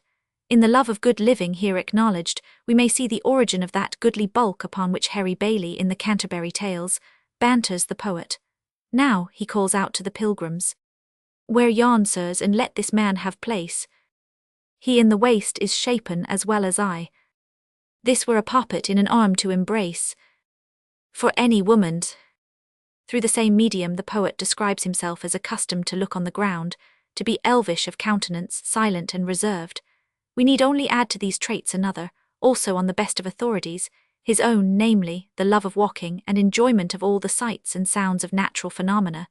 In his Legend of Good Women he writes, "And as for me, though that I can but light 33. On books for to read I me delight, and to them give I faith and full credence, and in mine heart have them in reverence, so heartily that there is game none. PG 140, that from my books maketh me to gone, but it be seldom on the holiday, save certainly when that the month of May is commene, and that I hear the fowls 34 sing, and that the flowers ginnen for to spring. Farewell my book and my devotion."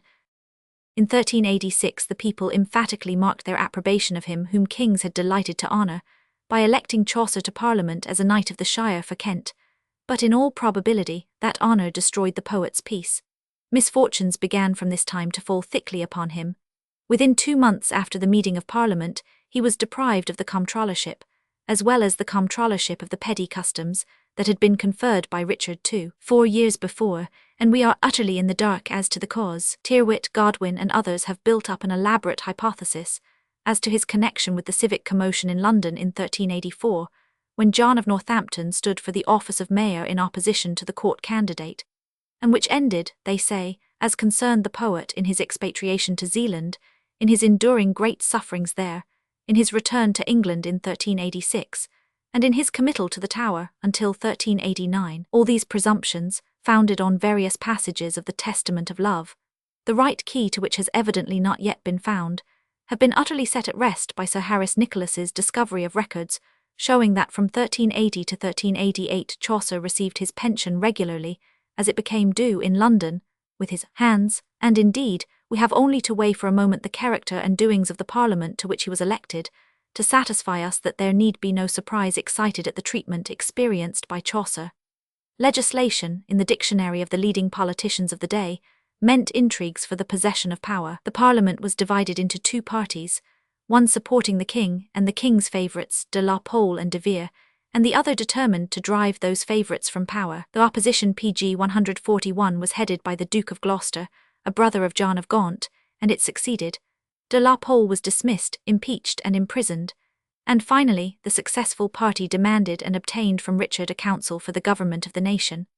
There would be little relish then for the advice, little sympathy with the conduct of a man who in his writings was accustomed, whilst bidding the people to obey the king and the law, also to say to their governors, "Knight, let thy deeds worship determine, and go forth, king, and rule thee by sapience," and who was in religion a Wycliffite. In struggles between ambitious nobles and a king who desired to be despotic, a man of independent character might easily give deep offence to those against whom he acted, and without particularly pleasing those who might look upon him generally as their supporter. And that Chaucer appears to have done. He was made the victim of the one, and received no compensating benefits from the other. So in 1388, he was compelled to sell 2 of his pensions, which were accordingly assigned to John Scalby. His wife's pension had ceased with the life of her to whom it had been granted. The last payment to Philippa Chaucer took place in June 1387. She died therefore within a 12-month after the events that plunged them both in adversity. In 1389, Richard, then in his 22nd year, suddenly dismissed Gloucester, and confided the administration to another uncle, the Duke of York, and to a cousin, Henry of Bolingbroke, the son of John of Gaunt, who during all these changes was on the continent endeavouring to establish for himself a Spanish sovereignty. Within 2 months after that change, Chaucer was appointed clerk of the works at the king's chief palaces, at a salary of 2 shillings a day, and in the course of his duties he had to superintend the onerous but honourable and gratifying task of repairing St. George's Chapel, Windsor. But again he was dismissed, after about 2 years' service. Unless indeed, which is possible PG 142 rather than probable, that he, in order to carry out his literary views, had himself determined to retire finally from all public employment. He was now 63 years old. The comedy, over which he had so long pondered, and which was to contain the accumulated wealth of his genius, wisdom, and experience, was still unwritten, except in parts, and he had evidently long desired to abstract himself from mere worldly avocation. Thus, in 1384, he had obtained from Richard a relaxation of Edward's stringent regulation, that he should not nominate a deputy, and in the very year that he ceased to hold his architectural appointments, he had caused John Elmhurst to officiate for him. At all events, the years 1393, 1394, 1395 are supposed to have been those of the production of the Canterbury Tales, which are known to have been produced after Jack Straw's insurrection, as that occurrence is mentioned in them, and we see no reason to disturb the supposition. Woodstock, a royal seat, was, according to tradition, the scene of the poet's labours on this his greatest work, as well as of others of an earlier date. In the scientific treatise addressed by Chaucer to one of his 2 sons, Lewis, who appears to have died young, there does appear something like evidence that Chaucer was living in the neighbourhood of Oxford when he composed that piece, which contains the date of 1391. Chaucer there speaks of the astrolabe he has compounded after the latitude of Oxford, but there is really so little tangible knowledge concerning the poet's residence either at Woodstock or at Donnington Castle, that it is best to rest content with the fact that tradition does say Chaucer resided at both, and that at Donnington he planted the 3 oaks known, respectively, as Chaucer's Oak, the King's Oak, and the Queen's. But then tradition must not be too exacting, must not also ask us to believe that the poet wrote several of his poems beneath the shade of one of the trees he had planted. It must have been a most precocious tree else. In deep gloom, much we fear, the poet spent the latter hours of his day of life, though not without a sudden lighting up of the horizon ere the close, as if to surround his passage into the grave with something of the glory pg 143 that should attend the sunset of such a life. Sir Harris Nicholas has collected together in his work, to which we must refer for the particulars, facts of the deepest interest, as showing that he was in poverty, sheer unmistakable poverty, from 1394 to 1398. And yet John of Gaunt had not only returned to England, but had married the sister of the poet's wife, through which marriage therefore Chaucer became connected with the royal family of England. Was the poet too proud to make known the real state of his affairs? In 1398 Richard, with whom sympathy and admiration for Chaucer seemed to have been the mere occasionally recurring whim of the moment, did again so far remember the poet as to confer on him another grant of wine, more valuable than the first, to be delivered by the poet's own son Thomas, who had then risen to the rank of chief butler. In 1399 Richard was deposed, and Bolingbroke became King of England, and within 4 days the pension of 20 marks that Richard had granted to Chaucer in 1394, 6 years after the sale of the 2 pensions formerly possessed by him, was doubled, leaving him, on the whole, the recipient of an income from the crown amply sufficient for all his wants. He now took a lease of a house situated in a garden adjoining Westminster Abbey, and there probably he died on the 25th of October, 1400. He was buried in Westminster Abbey, and it is only fitting that Poets' Corner, like English poetry itself, should date its foundation from Geoffrey Chaucer. As a poet he needs no epitaph, but whenever we do, what has been often talked of, rebuild his monument in the Abbey, we need desire no nobler testimony of his character as a man to be inscribed on it, than the ballad with which we conclude, and which was written by him, as the affecting title states, when he lay upon his deathbed in great anguish. Fly from the press 35 and dwell with soothfastness 36. Suffice unto thy good though it be small, for hoard hath hate and climbing tickleness, praise hath envy and weal is blent over all.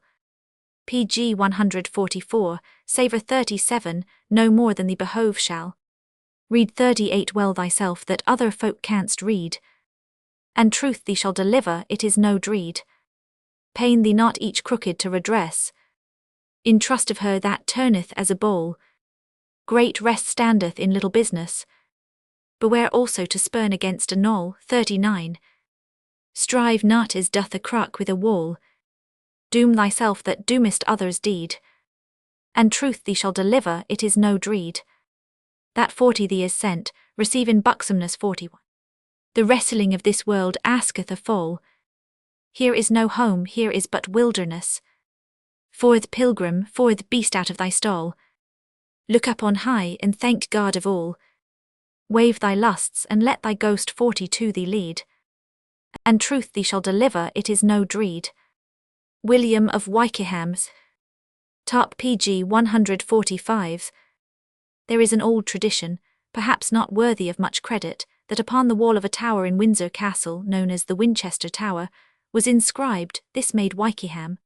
The great churchman raised this tower as the architect of Windsor Castle, working under the commands of his patron Edward III. It is further said that the king being offended at this inscription, its more obvious meaning was dexterously explained away, seeing that it should be interpreted to record that the building of the castle was the making of the architect. There are other proud edifices still remaining upon which might be inserted, "This made Wykeham" in the most complete sense. No man ever left more permanent traces of his course and character.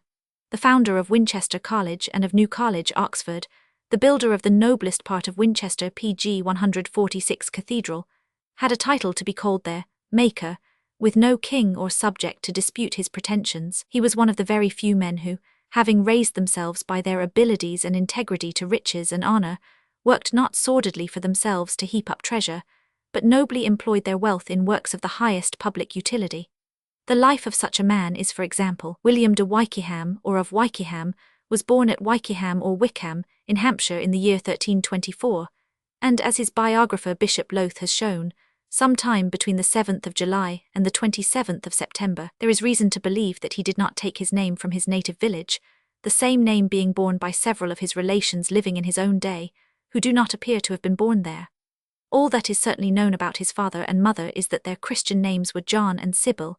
If his father bore the name of Wykeham, he appears to have also passed by that of Long or Lunge, and to have had an elder brother who was called Henry Rs.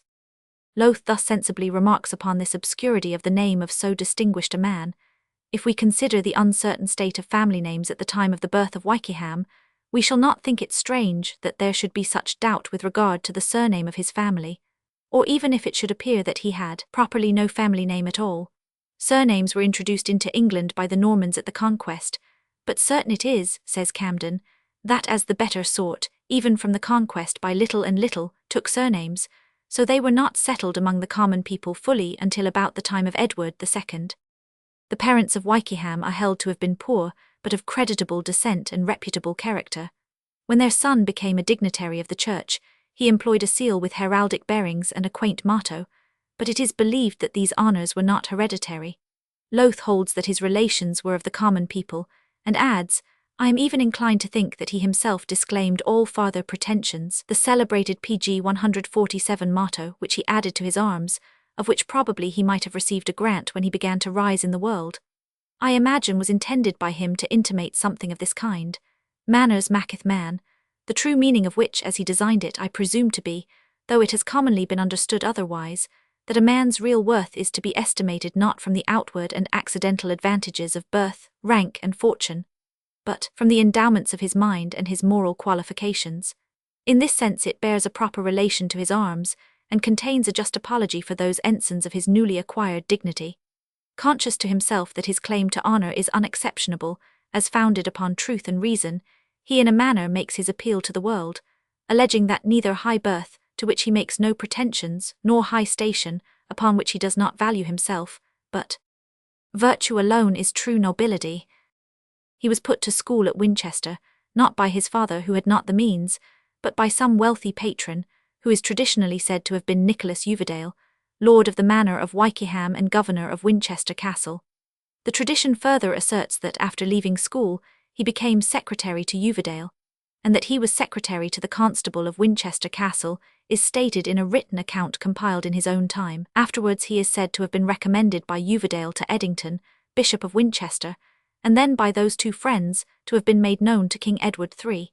There seems to be no reason for supposing that he ever studied at Oxford, as has been affirmed by some of the later writers of his life. It is evident, indeed, that he had not had a university education, and that he never pretended to any skill in the favourite scholastic learning of his age. His strength lay in his natural genius, in his knowledge of mankind and talent for business, and probably the only art or science he had much cultivated was architecture. He is said in an ancient contemporary account to have PG 148 been brought to court, when he was no more than 3 or 24, which would be about the year 1348. But the earliest office which there is the evidence of records for his having held is that of clerk of all the king's works in his manors of Hennel and Yesthampstead, his patent for which is dated 10th of May, 1356. On the 30th of October in the same year, he was made surveyor of the king's works at the castle and in the park of Windsor. It is affirmed by a contemporary writer to have been at his instigation that King Edward pulled down and rebuilt great part of Windsor Castle. Wykeham had the sole superintendence of the work. Queenborough Castle, in the Isle of Sheppey, was also built under his direction. The king now began to reward him bountifully. He had probably taken deacon's orders at an early age. Lowth finds him designated clericus, or clerk, in 1352. It was not, however, till the 5th of December, 1361, that he was admitted to the order of acolyte. He was ordained subdeacon on the 12th of March, 1362, and priest on the 12th of June following. Meanwhile his first ecclesiastical preferment, the rectory of Pulham in Norfolk, had been conferred upon him by the king's presentation on the 30th of November, 1357. On the 1st of March, 1359, he was presented by the king to the prebend of Flixton, in the church of Lichfield. On the 16th of April following he had a grant of 200l, a year from the crown, over and above all his former appointments, till he should get quiet possession of the church of Pulham, his induction into which living had been opposed by the court of Rome. On the 10th of July in the same year, he was appointed chief warden and surveyor of the king's castles of Windsor, Leeds, Dover and Haddam, and of the manors of Old and New Windsor, Wickham, and sundry other castles and manors, with the parks belonging to them. On the 5th of May, 1360, he received the king's grant of the deanery of the Royal Free Chapel, or Collegiate Church of St. Martin-le-Grand, London. In October 1360, he attended upon the king at Calais, probably in quality of public notary, when the PG 149 Treaty of Bretigny was solemnly confirmed by the oaths of Edward and King John of France. Numerous additional preferments in the church were heaped upon him in the course of the next 3 years. By June 1363, moreover, he had been appointed to the office of Warden and Justiciary of the King's Forests on this side Trent. On the 14th of March, 1364, he had by royal grant an assignment of 20 shillings a day out of the Exchequer.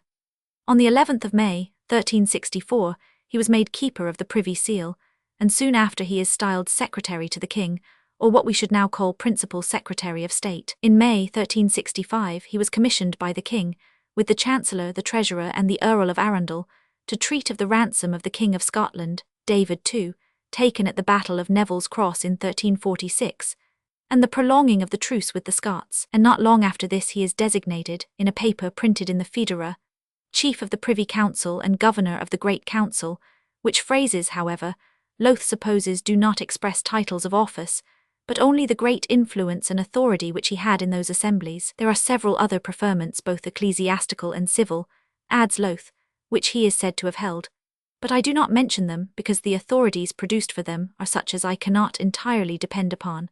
And as to his ecclesiastical benefices already mentioned, the practice of exchanging them was then so common that 'tis hard to determine precisely which of them he held altogether at any one time. There is extant, however, an account given in by himself on occasion of the bull of Pope Urban V against pluralities of the entire number and value of his church benefices, as the matter stood in the year 1366. And from this statement, in which Wykeham calls himself Sir William of Wykeham, Clerk, Archdeacon of Lincoln, and Secretary of our Lord, the illustrious King of England and Keeper of his Privy Seal, it appears that the total produce of those which he had held when the account was demanded was 873 L.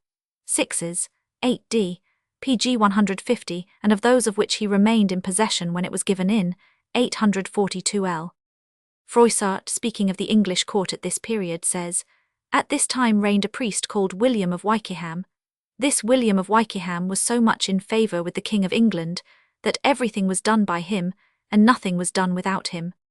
Upon the death of William de Eddington, on the 8th of October, 1366, Wykeham was immediately, upon the King's earnest recommendation, elected by the Prior and Convent of Winchester to succeed him as Bishop of that see. He was not consecrated till the 10th of October in the year following, but this delay, till an adjustment was effected of the conflicting pretensions of the royal authority and the court of Rome, was evidently occasioned, as Lothe has shown, only by contention between the king and the pope, as to which of them should have the largest share in Wykeham's promotion.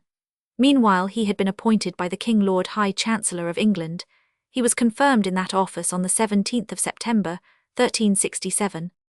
He continued Chancellor till the 14th of March, 1371, when he delivered back to the King both the Great and the Privy Seals, on the change of ministry made in compliance with a petition presented shortly before by the Lords and Commons, complaining of the mischiefs which had resulted from the government of the kingdom having for a long time been in the hands of men of the Church, and praying that secular men only might be appointed to the principal offices both in the King's courts and household. There is no appearance, however, of this complaint being specially directed against any part of the conduct of the Bishop of Winchester, who assisted at the ceremony of constituting his successor in the chancellorship, and seems to have for years after this continued to retain both the favour of the king and the goodwill of the Parliament, and even to have remained in habits of intimate and confidential connection with the Duke of Lancaster, PG 151, to whose influence the removal of the clergy from the offices of state is said to have been owing. With reference to the complaint that men of the Church filled high civil offices, Lothe observes, "The truth of the matter seems to be that the laity in general looked with an evil eye upon the clergy, who had of late filled for the most part the great posts of honour and profit in the state, which, as it was obvious to remark, neither lay within their province nor were suitable to their function and character. The practice, however improper in itself and liable to objection, yet seems to have taken its rise from the necessity of the times. The men of abilities had for a long time been chiefly employed abroad in the wars. This was the most open road to riches and honours, and everyone was pushing forward in it. Besides, it was not at any time easy to find among the laity persons properly qualified, in point of knowledge and letters, to fill with sufficiency some of the highest offices.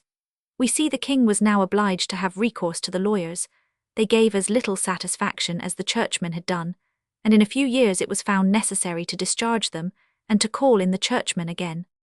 At the period of Wykeham's election to the See of Winchester, the bishops of that diocese had no fewer than 12 different castles or palaces, all furnished and maintained as places of residence. Wykeham's first undertaking after he found himself in possession of the see was to set about a thorough repair of these episcopal houses.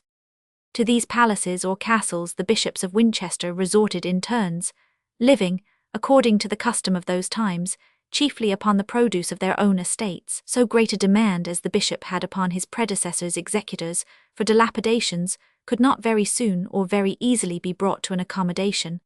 However, the account was at last settled between them without proceeding on either side to an action at law. In the first place they delivered to him the standing stock of the bishopric due to him by right and custom, pg 152 namely, 127 draft horses, 1556 head of black cattle, 3876 wethers, 4777 ewes, 3521 lambs, and afterwards for dilapidations in cattle, corn and other goods to the value of 1662 l.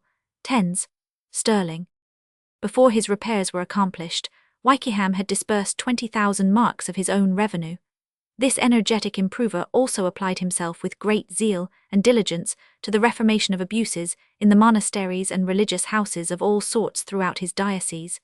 The ancient hospital of St. Cross at Sparkford near Winchester, founded in 1132 by the famous Bishop Henry de Blois, brother to King Stephen, in particular engaged much of his attention, and the objects of the charity were indebted to his persevering exertions for the restoration of many rights and benefits which they had originally enjoyed, but of which they had been for a long time defrauded.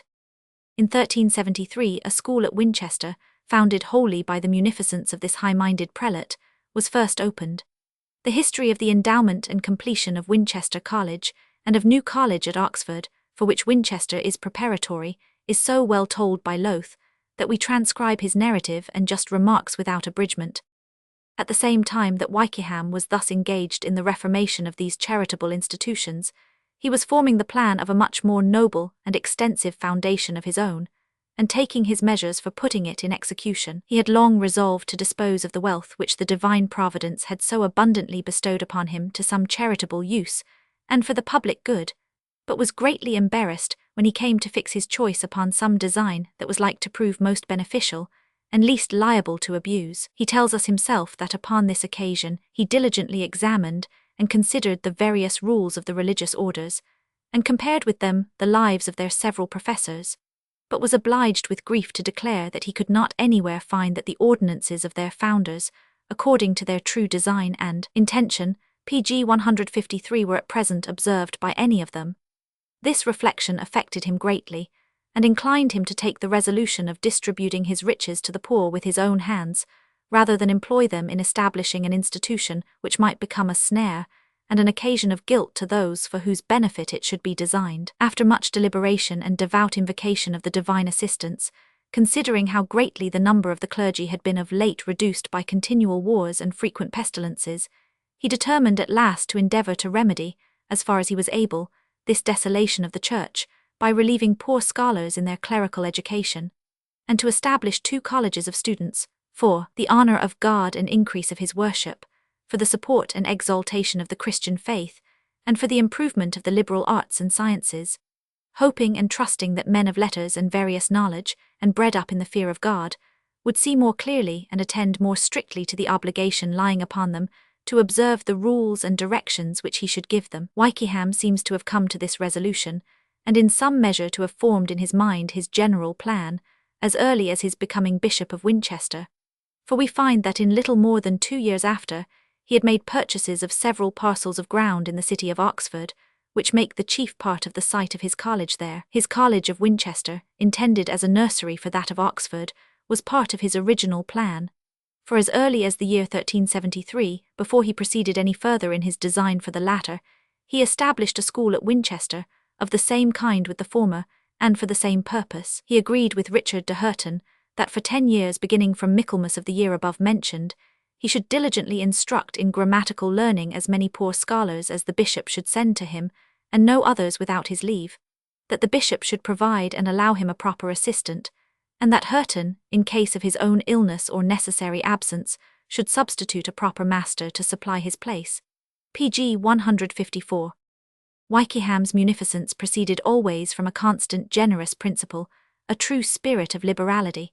It was not owing to a casual impulse or a sudden emotion, but was the effect of mature deliberation and prudent choice. His enjoyment of riches consisted in employing them in acts of beneficence, and while they were increasing upon him, he was continually devising proper means of disposing of them for the good of the public, not delaying it till the time of his death, when he could keep them no longer, nor leaving to the care of others what he could better execute himself, but forming his good designs early, and as soon as he had the ability, putting them in execution, that he might have the satisfaction of seeing the beneficial effects of them, and that by constant observation and due experience he might from time to time improve and perfect them, so as to render them yet more beneficial.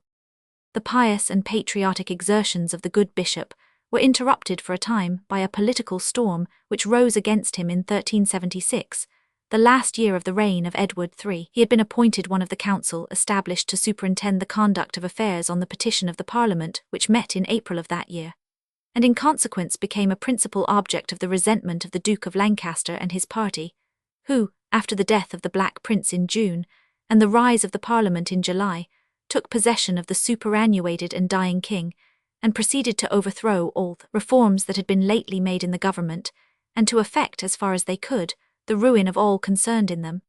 By the Duke's contrivance, 8 articles were exhibited against the bishop at the beginning of the next Michaelmas term, charging him with various acts of pecuniary defalcation, oppression, and other sorts of misgovernment, while he had been in office many years before as Keeper of the Privy Seal and Lord Chancellor. He was heard in his defence, before a commission of bishops, peers, and privy councillors, about the middle of November, when judgment was given against him upon one of the articles, involving pg 155 at the utmost a mere irregularity. And upon this, under the influence that then prevailed at court, an order was immediately issued for the sequestration of the revenues of his bishopric, and he was at the same time forbidden in the king's name to come within 20 miles of the court.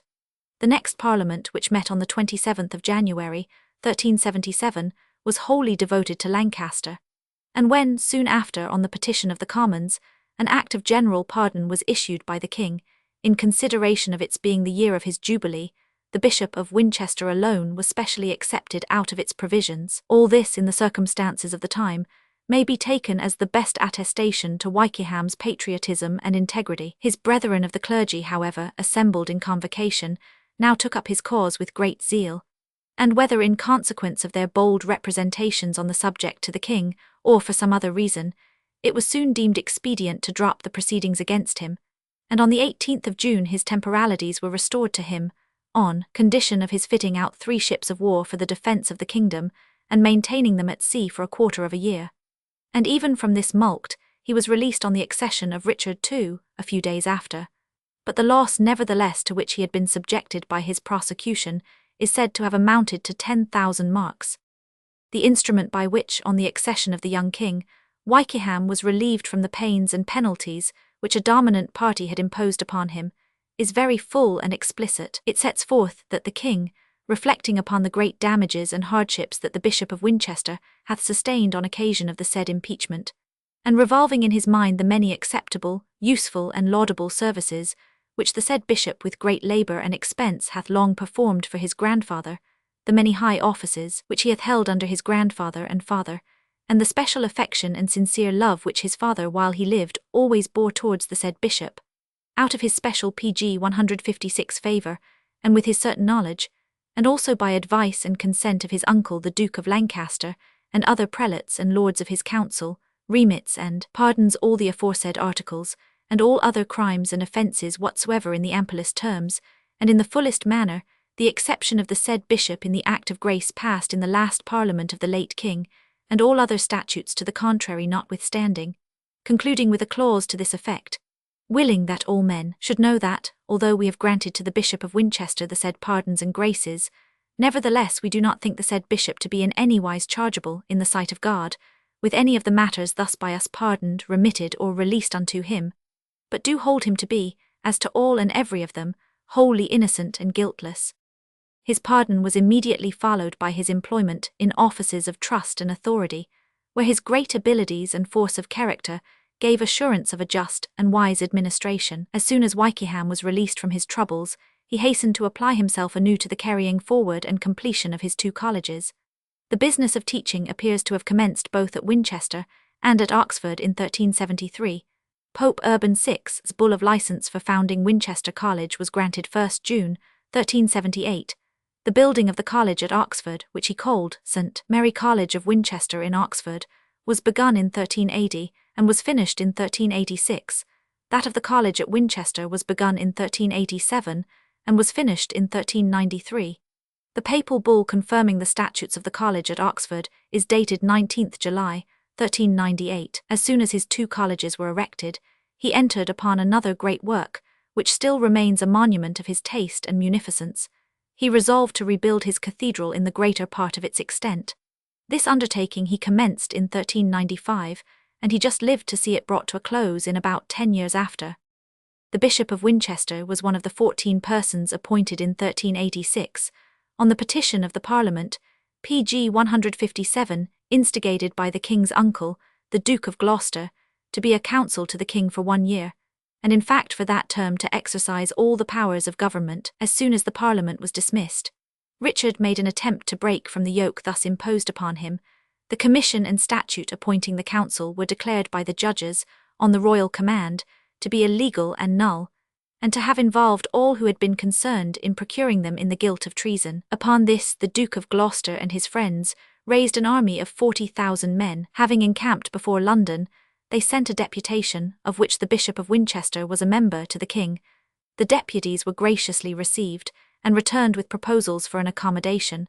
But in the meantime a body of forces which had been raised for the King in Wales and Cheshire, under the command of his minion the Duke of Ireland, was encountered by the Earl of Derby and a part of the army of the Confederated Lords at Radcot Bridge in Oxfordshire, and entirely defeated. This blow compelled Richard to yield for the present, but in May 1389 another revolution in the government was effected by the king suddenly declaring himself to be of age, and removing the Duke of Gloucester and his friends from the council board. He did not, however, dispense with the services of the Bishop of Winchester, but on the contrary, forced him again to accept the Great Seal. Wykeham remained Chancellor till the 27th of September 1391, when he retired from office, Gloucester having by this time been restored to his place in the council, and all parties having been for the present again reconciled, in a great measure, it is probable, through the bishop's mediation. From this date Wykeham appears to have taken little or no share in public affairs. In 1397, when the Duke of Gloucester was put to death, and several of those who had joined him in taking arms in 1386 were attainted for that treason, the Bishop of Winchester and others were, at the intercession of the Commons, declared by the King from the throne in Parliament not to have been implicated PG 158 in what their fellow commissioners had done. Wykeham was present in the Parliament held 30th September 1399, when Richard was deposed, and also in the first Parliament of Henry IV, summoned a few days after.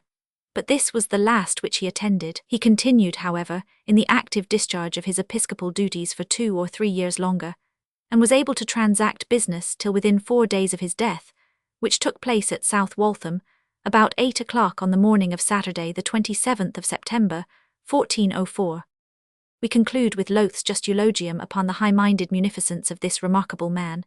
We frequently hear of men who, by the force of their genius, by their industry, or by their good fortune, have raised themselves from the lowest stations to the highest degrees of honour, power, and wealth. But how seldom do we meet with those who have made a proper use of the advantages which they have thus happily acquired, and considered them as deposited in their hands by Providence for the general benefit of mankind. In this respect, Wykeham stands an uncommon and almost singular example of generosity and public spirit. By the time that he had reached the meridian of life, he had acquired great wealth, and the remainder of his days he employed not in increasing it to no reasonable end, but in bestowing it in every way that piety, charity, and liberality could devise. The latter half of a long life he spent in one continued series of generous actions and great designs, for the good of his friends, of the poor, and of his country. His beneficence was ever vigilant, active, and persevering. It was not only ready to answer when opportunity called, but sought it out when it did not offer itself. No man seems to have tasted more sensibly the pleasure of doing good, and no man had ever a greater share of this exquisite enjoyment. The foundation of his colleges, the principal monuments of his munificence, was as well calculated for the real use of the public, and as judiciously planned as it was nobly and generously executed. Whatever Wykeham's attainments in letters were, he had at least the good sense to pg 159 see that the clergy, though they had almost engrossed the whole learning of that age, yet were very deficient in real and useful knowledge. Besides that, by the particular distresses of the times, and the havoc that several successive plagues had made in all ranks of the people, but especially among the clergy, the Church was at a loss for a proper supply of such as were tolerably qualified for the performance of the common service. It was not vanity and ostentation that suggested this design to him. He was prompted to it by the notorious exigence of the times and the real demands of the public. The deliberation with which he entered upon it, and the constant attention with which he pursued it for above 30 years, shows how much he set his heart upon the success of his undertaking, and how earnestly he endeavoured to secure the effectual attainment of the end proposed, the promotion of true piety and learning. In a word, as he was in his own time a general blessing to his country, in which his bounty was freely imparted to every object that could come within the reach of his influence, so the memory of this great man merits the universal regard of posterity, as of one whose pious and munificent designs were directed to the general good of mankind, and were extended to the latest ages.